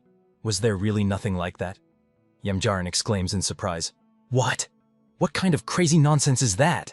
Sabigan, calling him a scoundrel, forcefully brings his fist down on his head. Jumping to his feet, the young man rubs the bruised spot with his hands. Sabigan, walking away, replies that the young man looked at him with a shining, completely serious gaze, so he listened to him. But he could not have imagined that it would be about such a foolish, childish revenge. Sabigan says he is disappointed and advises to train the basics more intensively. Mjarin remains standing in place, holding his head, quietly moaning and cursing. He shouts after Sabigan that this may seem like a petty quarrel to him. The young man adds that he will never forgive this scoundrel. He insulted not only him but also his parents. How can he silently endure this? His hand clenches into a fist as he declares that neither the instructor nor that scoundrel knows what it meant for his father to turn away from the unorthodox path. Mjarin shouts into the back of the retreating Sabigan, "Just wait and see. He will definitely defeat this scoundrel one day, no matter what it costs him." The instructor sighs heavily. Oh ho, so, no matter what it costs? In the blink of an eye, he is next to the young man, literally looming over him. The young man fearfully recoils from the guy. Sabigan, illuminated by a purple aura, looks like a madman. His mouth is stretched into a smile, and his eyes gleam with purple. He says, "So the young man is ready to do anything?" He was serious, right? Mjaran removes the hand he fearfully covered his face with and asks, "What if seriously?" A broad, white-toothed smile is his answer. Turning away from Mjaran, Sabigan says, even if his story was not very interesting, his spirit is truly worthy of praise. The instructor adds, he likes that unlike Tan Lijun, who lost heart due to an endless series of defeats, the young man does not give up. Mjaran asks in surprise, what does that mean? Sabigan turns to him, concentrating a small glowing sphere above his palm. He says that Mjaran has passed the test. Enlarging the sphere, the instructor says that he agrees to help Mjaran. He says that he originally planned to give this to Mjaran a little later. Like enchanted, the young man looks with wide-open eyes at Sabigan's hand. The guy declares, in short, right now he will transfer this into his middle core. Mjaran asks, what is that anyway? The instructor replies, even if he explains, he still won't understand. Let him just know that this is a type of energy completely different from the energy of ordinary martial arts masters. He explains, therefore, the energy cluster will resist, rage, and try to leave his body instead of merging with the core. Mjaran's task is to master the method he will teach him before the duel to suppress and harmonize this energy. Sabigan adds, one thing can be said for sure. If he succeeds, he will definitely become stronger than he is now. Mjaran asks, if. He inquires what will happen otherwise. Sabigan pretends to think. He states that the young man's head might swell and explode. The young man crouches in fear. What? The guy smiles widely, saying he is joking. Does Mjaran really think he would just recklessly shove something like that into his body? The young man exhales and replies, how can you joke about someone's life? Sabigan warns, if something goes wrong, then Mjaran will feel hellish pain, so strong that he might want to die on the spot. He asks, well, is the young man still ready to try? Mjaran stares wide-eyed at the purple sphere. In the end, this is how it turned out, thinks Mjaran. He dedicated 18 hours a day to training. He focused only on one suppression and absorption of energy, so imperceptibly, as if in a moment, 5 days flew by. At first, it seemed to him that his chest was tearing from unbearable pain. Gritting his teeth and repeating the internal development method taught by his instructor, he became completely calm. Exhaling, the young man tenses the muscles on his back, continuing to train even when night took hold. Mjaran wonders, did he succeed? But he does not feel that anything has changed much since he started this practice. Raising his face to the sky, he thinks about wanting to ask his questions to the instructor, but he has not appeared at training for several days. Where could he be? Mjaran hopes that Sabigan did not deceive him. The hand clenches into a fist. Purple energy sprays in different directions. It envelops Sabigan's entire figure and glows inside him, radiating light from his eyes. The young man stands before a small island levitating in the air, on which an empty stand remains. Sabigan's eyes shine purple. He barely manages to contain the overflowing power. He exhales and wonders, is the preparation already complete? The next day, many students gathered in the square. The senior sword technique instructor at the Dragon Spring Academy, gloomy shadow of the divine sword, Sanpilji stands with arms crossed over his chest and a wide smile. The public qualifying duel for participation in the Heavenly Combat Tournament begins. 2 female students anticipate the start of the spectacular duels. One of them says with doubt, a selection for the Heavenly Combat Tournament through duels, such a thing, in her opinion, has never happened before? The second girl, smiling happily, replies, So what? Thanks to this, today you can relax all day without worrying about training. The guys also hold different opinions. One of the students asks, so the friend says this is a special operations plan? Does he think the participants can be called worthy opponents? The interlocutor replies, is the friend joking? Personally, he came to see how these rejects will be taught some sense. The student says, no, you just never know how it will all turn out. He reminds his friend, has he already forgotten how last time Tan Lijun, contrary to everyone's expectations, defeated Yen Wuken? And now the second son of the destructive swords clan studies in the same class with him. The friend says, he apparently knows nothing at all. No matter how brilliant a student Yen Wuken is, he still has a long way to go to reach Li Bigem. He adds to what has already been said. Moreover, is Li Bigem the only one participating? There are also Mok Danhwa, Seng Chojin, Gok Bok. They all come from noble families. His interlocutor says, regardless of how much effort people put into their struggle, they will never overcome the wall of innate talent. Dong Bu-hyun listens to the students' conversations and barely restrains a smug smile. Trying to look stern, he thinks that all these talks are pure truth. The candidates he selected are the best talents of the academy. Of course, it would be ideal if Yen Wuken were among them as well. In any case, his candidates will never lose to those rookies. The man thinks that today that arrogant runt will understand his place.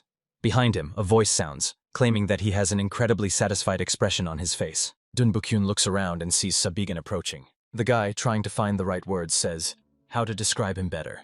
He seems to already be celebrating his victory? The man's mood noticeably worsens. He utters the instructor's name, Sabigan. The guy stands next to him and, like him, hides his hands behind his back.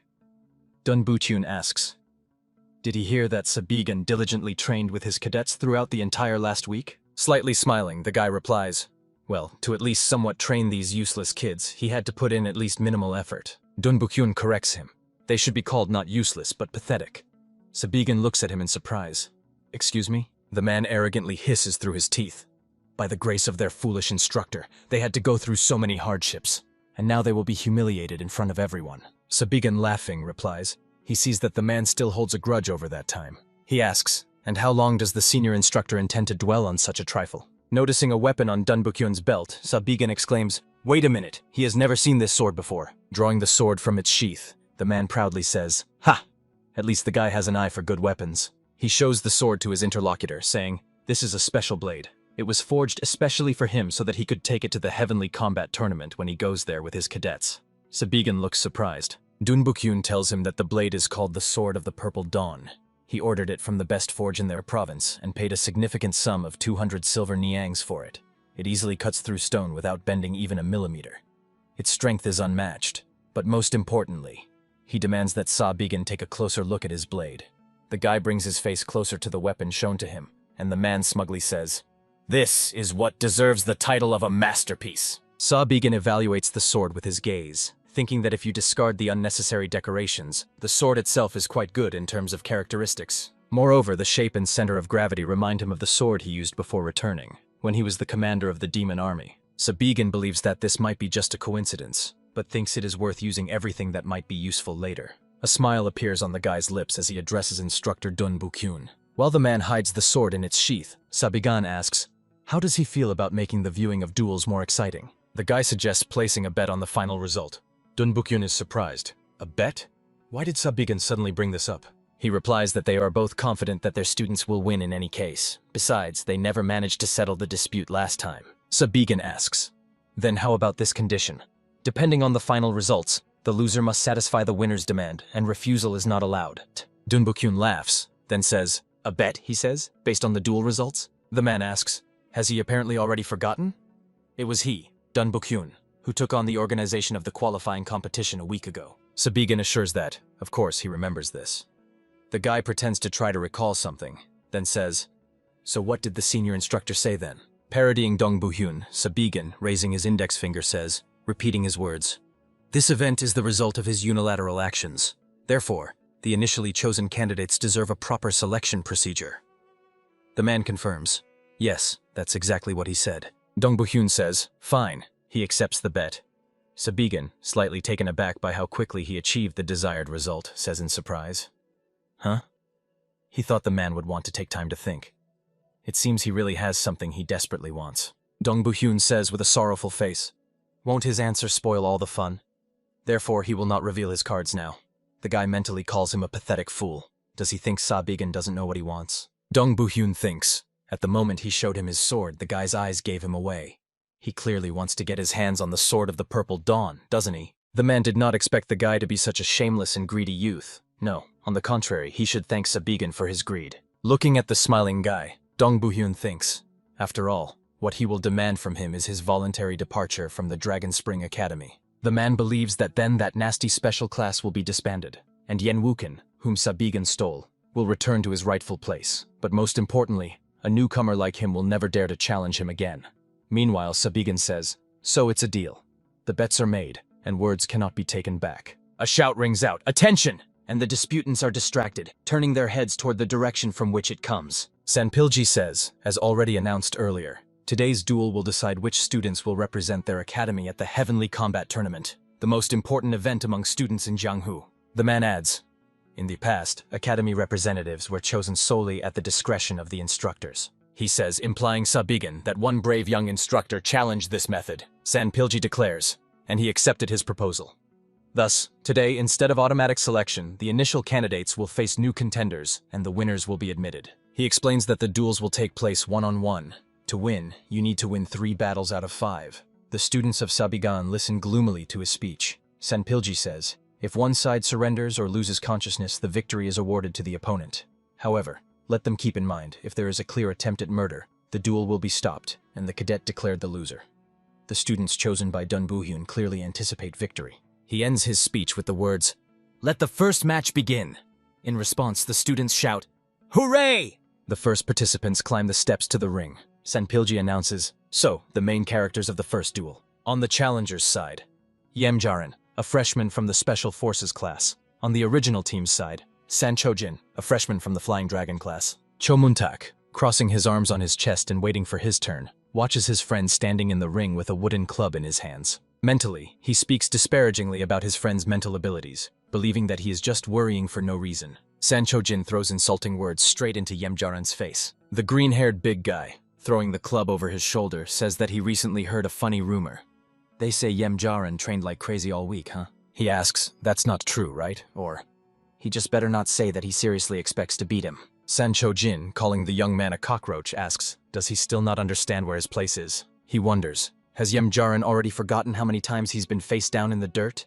The young man, angry, replies that he remembers perfectly well. Throwing himself forward, calling his opponent a scoundrel, he says, exactly 8 times. A young man in mid-jump, raising a club above his head, attacks the opponent. San Chojin responds by swinging his club. He forcefully brings it down on Yemjaran, not even allowing him to properly wind up. The blow lands on the young man's left cheek. Meanwhile, San Chojin mockingly asks, is he sure?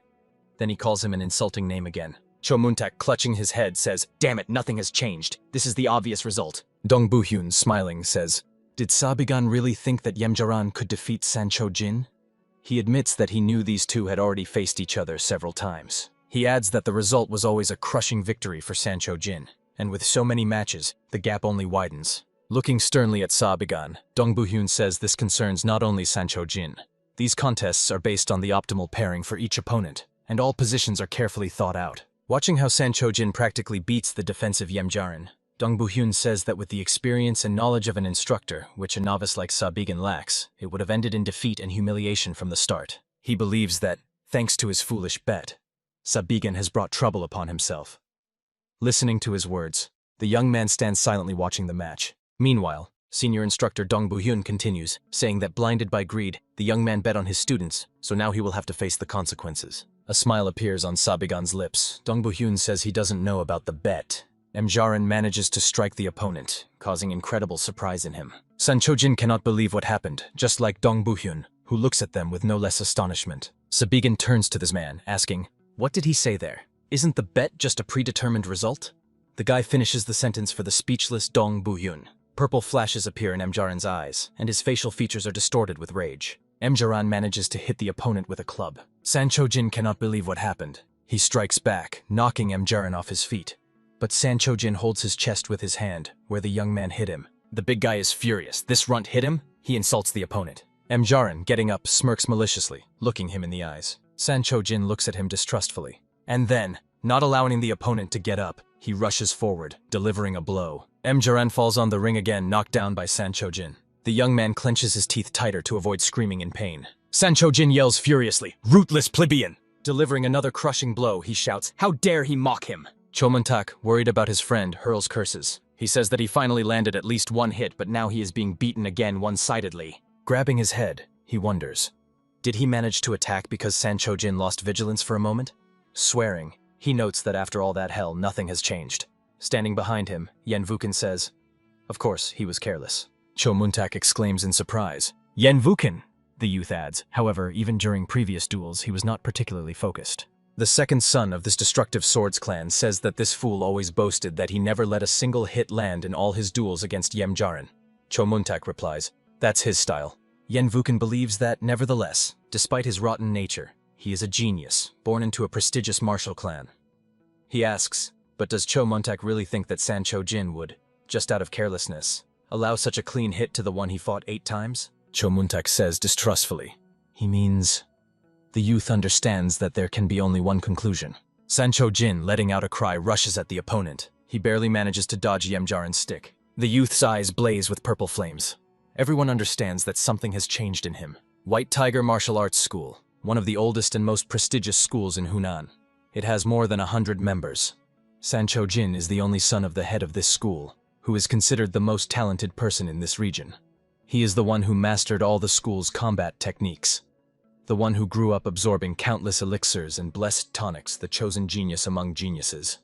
Sancho-jin proudly declares, this is who he is. He uses the technique Heavenly Art of the Ray of Sun and Moon. Sancho-jin uses the first tactic, Heavenly Radiance. Yemjaran successfully resists him. Then he resorts to the art of movement Heavenly Cloud, and performing the 18 swift steps, finds himself behind the opponent. Sancho-jin uses the 6th tactic of the Heavenly Shining Sword Art, Flash of Heavenly Thunder.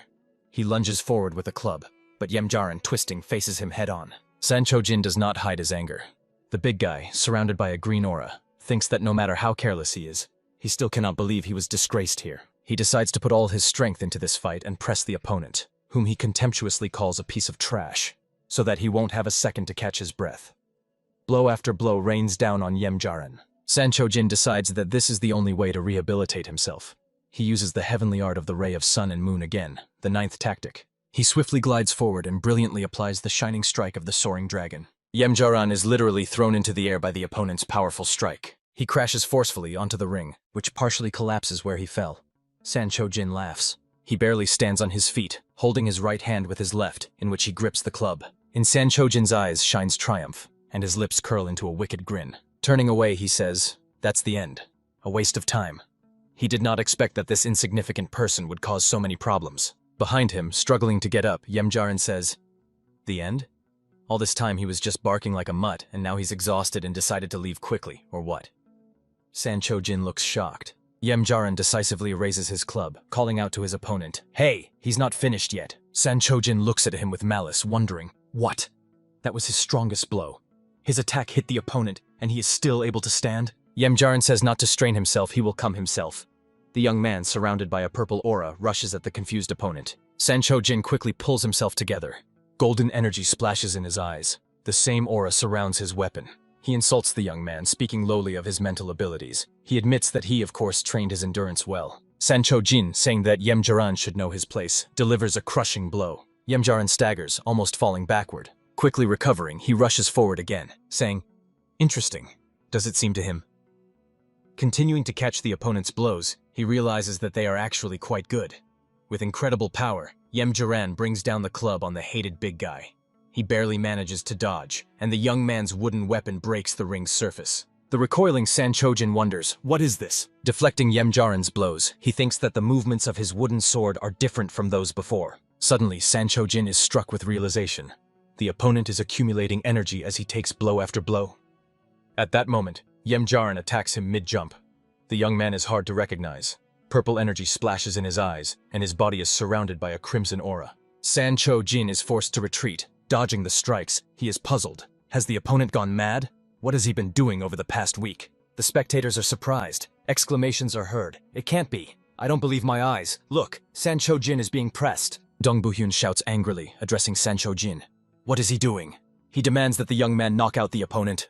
Sabigan stands with his arms crossed, smiling. The boy thinks that Yemjaran has fully settled in.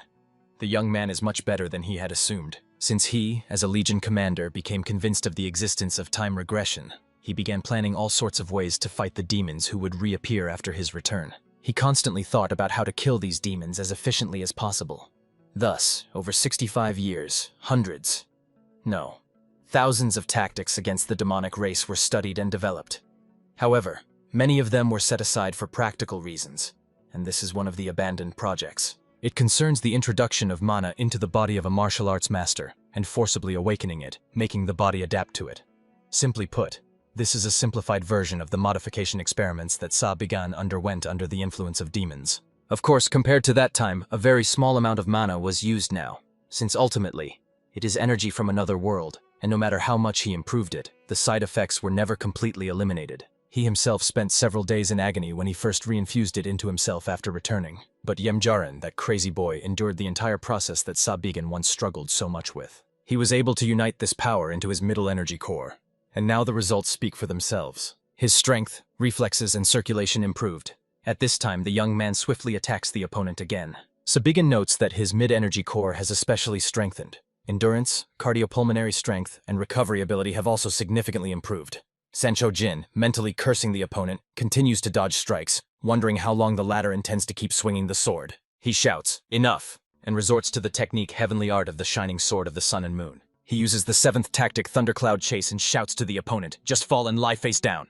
Sancho Jin insults Yemjaran. For Sancho Jin, who always won every duel relying on his extraordinary strength, this situation is like a nightmare come true. Yemjaran throws his hand forward. The young man grabs the opponent's hand in which he is gripping a wooden sword. Grinning maliciously, Yemjaran, looking him in the eyes, says, "Got you." He forcefully pushes Sancho Jin away, literally throwing him off. The green-haired strongman falls face down. Moaning, Sancho Jin tries to raise his head. Yemjaran, towering over him, asks, "Why is he sprawled out? Has he already stretched out his paws over such nonsense?"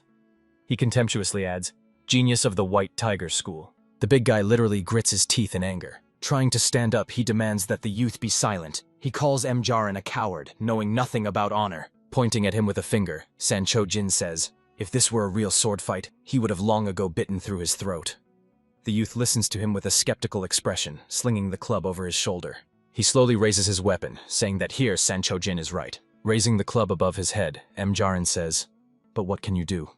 This is a duel without blades." The big man kneeling before him watches his actions. Sancho Jin cannot hold back a scream, realizing what is about to happen. At that moment, the youth forcefully brings down the club. The spectators watch the duel, holding their breath. Yemjaran freezes with the club in his hands in front of the kneeling opponent. His club stopped a few millimeters from Sancho Jin's head, who looks confused and depressed. Yemjaran himself seems stunned by what happened. A shout is heard. "Enough!" The youth glances in the direction from which it comes. Sanpilji announces, "The duel is over, so, the winner of the first duel." Senior swordsmanship instructor announces Yemjaran as the winner. The young man seems unable to fully believe that he has won. Dun Bu-hyun clutches his head. Sabigan remains completely calm. Stunned students whisper among themselves. What did they just see? How is this even possible? Sancho Jin? Yemjaran stands in the ring, clutching a club in his hands. Their words reach his ears. Moreover, he lost to the very opponent he had crushed several times before. The young man himself cannot believe his victory. Yemjaran looks confusedly at the club in his hands. Did he win? Really? Recalling moments of the battle, the young man wonders, did he defeat Sancho Jin? He watches the people carrying his opponent away on a stretcher. Tears flow from Sancho Jin's eyes. He is more stunned than anyone by his defeat. Yemjaran raises the hand holding the club above his head, starts laughing. The young man laughs triumphantly and shouts that he won. He really won. Wow. Yemjaran shouts to the crowd. Did they see? He hopes they watched everything carefully. He defeated Sancho Jin. One of the cadets standing in the crowd asks, "What's gotten into him all of a sudden?" The young man standing next to him says, "Maybe he went crazy after all the blows to the head." Meanwhile, Yemjaran continues shouting that he defeated Sancho Jin. The young man says that those bastards who were sneering behind his back. He doesn't finish the sentence. A lump rising in his throat prevents him from speaking. He starts coughing, covering his mouth with his hands. Removing his hand from his mouth, he looks at it in surprise. The youth's palm was stained with blood. Yemjaran looks at his hand in confusion, a curse slipping from his lips. "Oh, damn it!" He bends over in pain, muttering, "What a misfortune." From the palms pressed to his back, a generous stream of purple energy flows. In the room, Sabigan, sitting on the mat behind Yemjaran, who is meditating in the lotus position, pours his power into him. The youth's hands and right forearm are bandaged. The guy says he did everything possible to suppress the turbulent flow of energy inside the energy core. Sabigan thinks at the same time. To be precise, he only managed to calm his mana. Rising from the mat, the instructor says the youth needs rest. He orders him under no circumstances to use internal energy, at least for the next few days. Yemjaran, sighing, replies, "Understood." Chomuntak, standing aside, asks, "Will he just leave this without proper attention?" He adds, "The last time he saw Yemjaran working with the energy flow, it seemed he was in agony. He was literally vomiting blood, and he lost consciousness from only a small amount of generated energy." Gloomily looking at the instructor, Chomuntak says, "Just don't tell me he taught him some occult techniques." Yemjaran interrupts him, "Enough." Turning his head to his friend, he says he knew what he was getting into. He was aware that if he used too much internal energy, he would end up in such a state. The young man explains that he studied this martial art with full understanding of the risks, so he should stop saying such meaningless things. His friend listens with a displeased expression. Chomuntak sharply turns around, clasping his hands behind his head, showing indifference to everyone, heading to the exit saying, "All right, but only later if something goes wrong, let him not come to him." Sabigan, looking after him, says, "Of course it's nice that he cares about his friend, but there is something he should really worry about." Smirking maliciously, the instructor adds, "Chomuntak understands that he is next, right? Or does he consider himself a great warrior since he constantly refuses training?" Sabigan throws to the youth's back. Is he sure he has everything under control? Without looking back, Chomuntak replies, "Actually, he has a plan. He has a bay." He adds, "As soon as the match begins, he will refuse the right to participate and leave the arena." He believes there is no point in struggling in a fight whose outcome he knows perfectly well. It is simply foolish. In the ring stand the next participants face to face. Sanpilji raises his hand. "Attention!" He says that after the victory of the Special Forces class in the first match, they move on to the second match of the qualifying tournament. The senior swordsmanship instructor announces that Chomuntak is representing the Special Forces class. Then he says his opponent. After a short pause, the man loudly announces, "Mokdanhwa from the Flying Dragon class." The girl's friends chant her name and support her with loud shouts. The opponents stand opposite each other, gripping clubs in their hands. The girl's fans continue shouting her name. Chomuntak thinks that the spectators don't need to shout her name so often. She doesn't need any dramatic entrance. It's enough to quietly step onto the arena. Her mere presence already pierces the skin like something sharp and hard.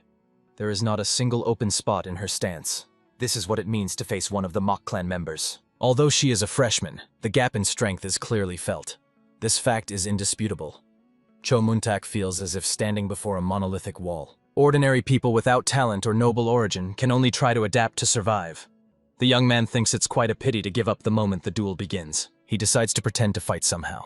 He wants to do it for Yemjaran, just to maintain the appearance of resistance. Mokdanhwa and Chomuntak stand opposite each other, waiting for the signal to start the duel. Dents and bloodstains from the previous battle are visible on the arena floor. Details of the fight between Yemjaran and Sancho-jin surface in the young man's memory. He recalls how his friend desperately overcame the opponent's attacks. He remembers Yemjaran's stubborn expression as blows rain down on him. Chomuntak decides to try to fight Mokdanhwa. Sanpilji loudly proclaims, "The second match of the qualifying tournament begins." Mokdanhwa rushes forward so swiftly that Chomuntak can't even keep track of her movements. A blink, and she is already behind the young man. He doesn't even have a time to understand what happened. A blow to the back throws the young man's body into the air, and tumbling, he flies to the opposite corner of the ring. Mokdanhwa gracefully turns toward the direction her opponent flew, and holds out her club in front of her, signaling that she is ready to continue the fight. Chomuntak lies motionless on the ring face down. Dun Buhyun rejoices, "Oh yes, that's how it should be." Sabigan silently watches the arena. From the lips of Tan Litzjun escapes, "Chomuntak." Nin Soso, standing nearby, looks upset and worried. Chomuntak does not hurry to get up, continuing to lie motionless on the ring. Scenes of training with Yemjaran flash through his mind. The young man painfully arches and trembles all over. From the lips of Yemjaran come curses. Chomuntak, calling his friend a fool, exclaims, "He told him to stop." He shouts that this is not an ordinary internal energy training, that charlatan Sabigan must have deceived him. Standing over his friend curled up on the ground, Chomuntak says excitedly, "Why does he go so far? It's not the first time he's lost to Sancho-jin." He says that he might just swallow his pride again, like before. From Yemjaran's lips comes, "What?" He tells Chomuntak. Does he consider him a loser who doesn't care? Does he think that losing 8 times in a row, and one more defeat won't matter to him, because he's used to it? Chomuntak, sweating, says he didn't mean that. Clenching his teeth tighter to keep from groaning in pain, Yemjaran says, no, he realized that 8 defeats in a row make him a fool. Fine, he admits it. Fine, The young man shouts angrily. Let him not dare to say as if nothing happened that defeat is something natural for him. He hates losing. Isn't that reason enough? A curse slips from Cho Moontak's lips. His trembling hand reaches for the club. Mok Danhwa listens with surprise as the young man mutters, "If he had sat quietly, everything would have ended without problems." Rising to his feet, Cho Moontak says, "But that bastard just went and did what he had never done before." His hand reaches back to where a short wooden sword, more like a dagger, is at his belt. He inserts a finger into the ring at the top of the hilt. Cho Moontak spins it like a propeller, not allowing the opponent to get close to him. The young man takes a fighting stance, holding a club in one hand and a short sword in the other. He says that from this moment on, he will also torment himself. Cho Moontak stands in a fighting stance, waiting for Mok Danhwa's attack. Standing behind the rather smiling Sabigan, the students are talking among themselves. One of them asks, "Will he fight with two swords?"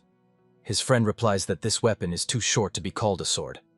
Also, something strange like a ring is attached near the hilt. The student is surprised, but why did Cho Moontak only take it out now? Mok Danhwa says she doesn't care. She encourages the young man to attack, saying, "Go ahead, try." Smiling, Cho Moontak says, "Well, since she asks." After a short pause, he suggests having a good fight. The young man immediately rushes at his opponent. Mok Danhwa, slightly leaning back, avoids his strike. The young man stops on the other side of the ring and freezes, standing with his back to the girl. She sharply raises her hand, gripping a club, directing it top down. Cho Moontak jumps high up, spinning the weapon in his hands. The girl watches every move carefully. Baring his teeth and flashing a cold, energetic light flooding his eyes, he literally crashes onto his opponent. Mok Danhwa jumps back, and the young man lands on the arena, raising clouds of dust. Without stopping for a moment, he rushes forward again. The girl dodges to the side, and his club passes a few centimeters from her face. Mok Danhwa parries the next blow with her club. Cho Moontak attacks again and again. The girl easily and gracefully blocks his strikes. The young man continues to increase the pressure, but a thought flashes through his mind. He has made so many lunges already. Damn it. He has not found a single gap in the opponent's defense. She does not lose her composure for a second. Mok Danhwa decides to go on the attack, as indicated by the determined expression in her eyes. She, like a hurricane, rushes at the opponent, who tries to jump back to avoid the blow of her club. The young man closes his eyes and mentally curses. The girl strikes him with the tip of her club in the stomach, throwing him to the other end of the arena. With a scream, Cho Moontak flies backward. In the fall, he manages to throw a short sword at the opponent. Mok Danhwa easily deflects the weapon flying towards her. She freezes, waiting for the young man to get up. He is on his knees, leaning on the arena with his hands and coughing. Mok Danhwa asks, "He is not going to continue swinging just one sword, is he?" Leaving the fallen short sword lying behind her back, the girl says, "If that's all he's capable of, it's better to surrender." Kneeling on one knee and bowing his head low, Cho Moontak, smiling broadly, says, "What could you really expect from such a mediocre guy like him?" While he speaks, he feels with his hand for a thread lying on the ring. Grabbing the thread, he pulls it towards himself. The short sword lying behind Mok Danhwa rushes towards him. The girl barely manages to step back, and Cho Moontak's weapon flies past without harming her. The young man picks up the short sword, and the thread wraps around his wrist. Smiling broadly, he shows the opponent that the weapon is tied to his hand with the thread. He says he hasn't revealed all his cards yet. Mok Danhwa is surprised. A silver thread? Does he have something like that? With a fierce cry, the young man rushes into attack. Spinning a short sword in his hand, he approaches the motionless girl who has raised a mace in front of her. Mok Danhwa delivers a series of strikes that merge into one movement, which she finishes by kneeling on one knee and gripping the mace in front of her. Cho Moontak falls, his back slamming into the arena. A moan escapes his lips. The girl's mace is aimed at his throat. Mok Danhwa stands over the defeated opponent. Her mace touches the neck of the conquered Cho Moontak. The young man, smiling, says he surrenders and admits his defeat. A shout sounds. The fight is over. The girl immediately turns and leaves. Cho Moontak slowly rises, taking a seated position. San Pilji announces the winner's name. Mok Danhwa from the Flying Dragon class. Cho Moontak, lowering his head, says that in the end he still lost. He gave everything he had, but in the end only exhausted his body. He gets up to leave the ring. From behind him comes, "Hey!" and he fought quite well. The spectators shout at him. He lost, but it was a good fight.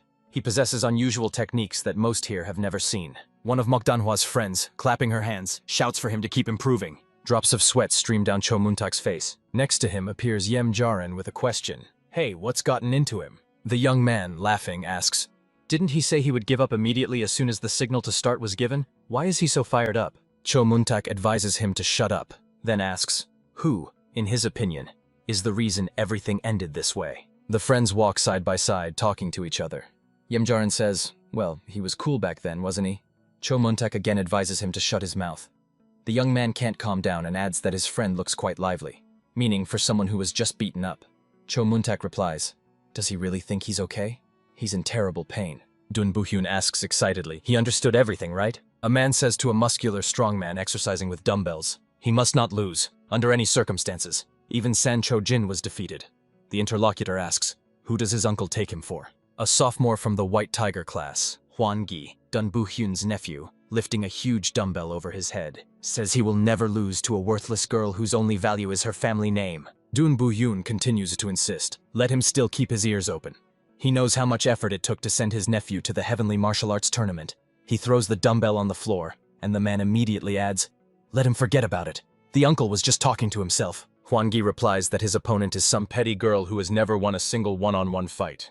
He heard that she can't even properly strike. How can he lose? Dun Bu-hyun replies, well, yes, you can't argue with that. Nevertheless. Licking his lips, the nephew says, by the way, that girl looks quite appetizing. Ninsoso sits in the room on a chair, lost in thought. Mei Solon enters the room, asking, has the girl finished preparing for the duel? Soso exclaims joyfully, ah, Inspector! Mei Solon asks Ninsoso if she is okay, and if they can talk. The girl is glad about the inspector's arrival. Mei Solon smiles sweetly at her. Approaching Ninsoso, sitting on the chair in the middle of the room, the girl asks, is she nervous? She thinks that her facial expression is quite tense. The girl assures, no, nothing like that. She is perfectly fine. Stopping, Mei Solon says that she has heard some rumors that Soso has not had a single victory in one-on-one duels. Is that true? The girl adds that after observing her, she wants to tell her something. Mei Solon believes that the concentration of internal energy in her body and her movements themselves are much better than most academy students. Trying to be kind, Mei Solon asks, maybe there is some reason that Soso is unable to tell others. Stammering, the girl admits, yes, there is. A little embarrassed, Ninsoso says that getting hit is very painful. Mei Solon leans towards the girl, confusion and compassion flicker in her eyes. She clarifies, is Soso talking about something specific? Carefully turning her face away from her, the girl tells that since she was 6 years old, her grandfather took care of her training and she had to endure stick blows from morning till night. She shudders as she recalls her training sessions under the old man's supervision. The girl says that he hit her until bumps appeared, so her body ached every day. Mei Solon exclaims, so that's why she always tried to avoid blows. But why does she never hit back? The student explains, if she hits, they will also feel pain, won't they? Mei Solon grabs her head with her hand, thinking, what kind of child is this? She completely does not understand the essence of such a concept as martial arts. The girl looks intently at Ninsoso. Her hand decisively falls on the girl's shoulder. Mei Solon says that Soso misunderstood something. She asks her to listen carefully to what she's going to tell her. In fact, a command sounds, to positions. In the ring stand the big guy Hwan-gi and the fragile little Soso facing each other. San Pilji announces that they are moving on to the third match. Sabigan watches the ring attentively. San Pilji announces, from the side of the original candidates selected to participate in the Heavenly Tournament, a second-year student from the White Tiger class, Hwan-gi. The big guy with a smug smile shows the audience impressive muscles. Meanwhile, the senior sword technique instructor introduces the second participant. From the side of potential contenders, a first-year student from the Special Forces class, Ninsoso. In Hwan-gi's eyes flicker contempt and mockery. He had heard rumors that Ninsoso was a loser who couldn't even hit properly. A thought flashes through his mind that her face is cute. Licking his upper lip, he thinks it will be fun. The command sounds, let the duel begin. Hwan-gi takes a runner's starting pose, resting his knee and hand on the ring. Bursting from the spot, he thinks that first he will make her clearly feel the difference in the strength of their blows. Ninsoso jumps aside, and Hwan-gi's hand meets air on its path. Sensing the smell of his body, the girl wrinkles her nose in disgust. Hwan-gi is somewhat disappointed by his failure. Raising his hand to strike, he says that she dodges quite well. The girl crouches, and the strongman's hand rushes over her head. Ninsoso brings her palms together, concentrating inner energy to deliver a strike. She remembers how Mei Solon, coming to her room before the duel, said that she misunderstood something. The girl said that her opponent Hwan-gi actually likes to receive hits. Ninsoso is very surprised to hear her words. Mei Solon asked, Hwan-gi is from Shanxi, right? Then she added that the martial art he uses is the Golden Energy Development Technique, and his main fist technique is the Wild Tiger Fist Strike. The girl agrees. It seems so. The interlocutor, bringing her index finger to her lips, asks, but does Soso know that the martial arts masters of the Huang clan from Shanxi undergo a special training program?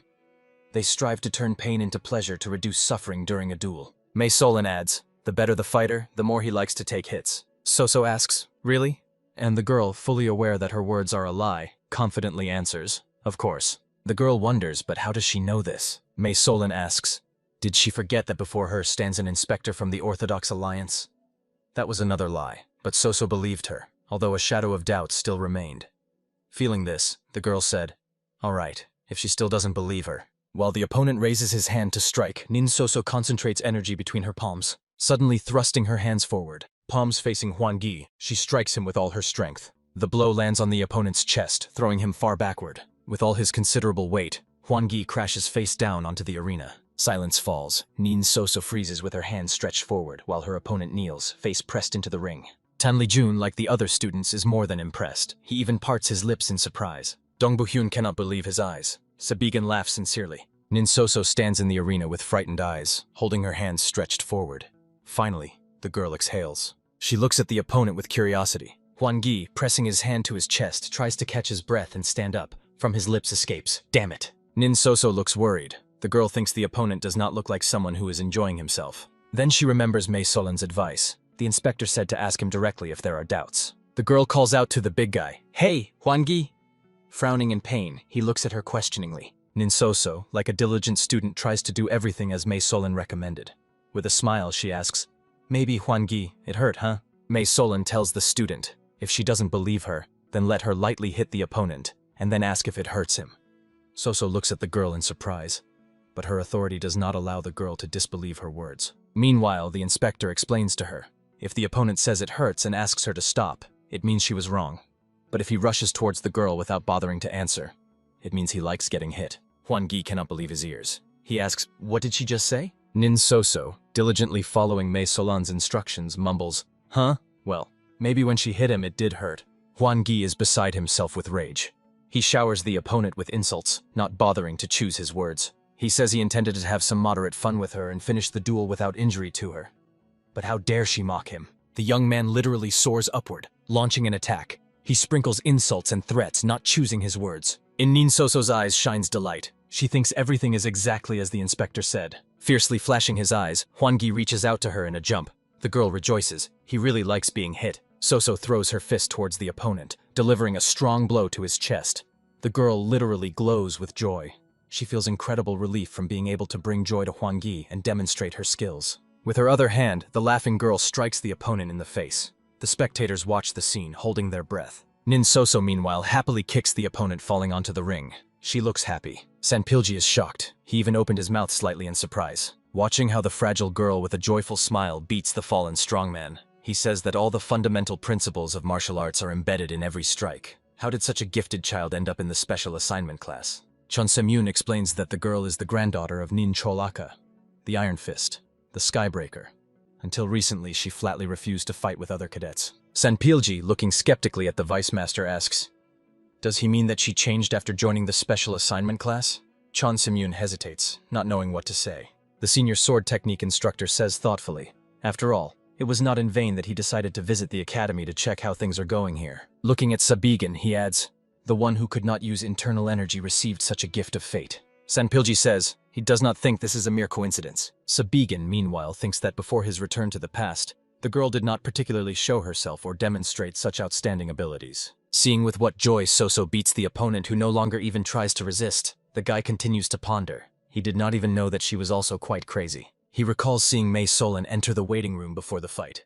But what exactly did she say to Nin Soso that made her change so drastically? Smirking, he thinks that something else is much more important right now. Dun Bakyun desperately grabs his head. Tears appear in his eyes. The man cannot believe what is happening. This simply cannot be. Sabigan, looking at Dun Bakyun, is already genuinely laughing, shifting his gaze to the ring where Nin Soso continues to beat Huan Gi.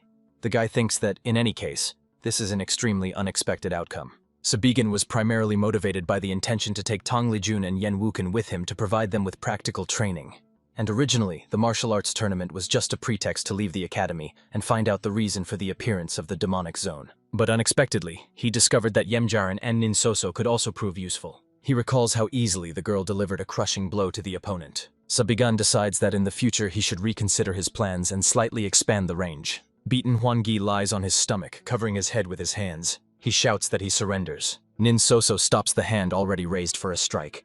On her smiling face, spots of her opponent's blood are visible. Hearing his words, she jumps up and raises her hands in a victorious gesture. Soso shouts joyfully, "She won!"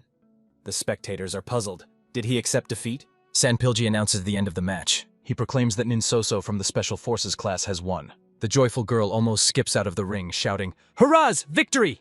Huan Gi, whose face and body show numerous abrasions and bruises, sobs as he struggles to stand up. He leaves the ring, heavily hunched and dragging his feet with difficulty. Tanlijun and Yemjaran are impressed by the match result. Radiant with joy, Nin Soso, opening the door, shouts to Inspector Mae Solan that she has won. The girl says, "Excellent job." The excited girl hurriedly explains, "Everything was exactly as she said.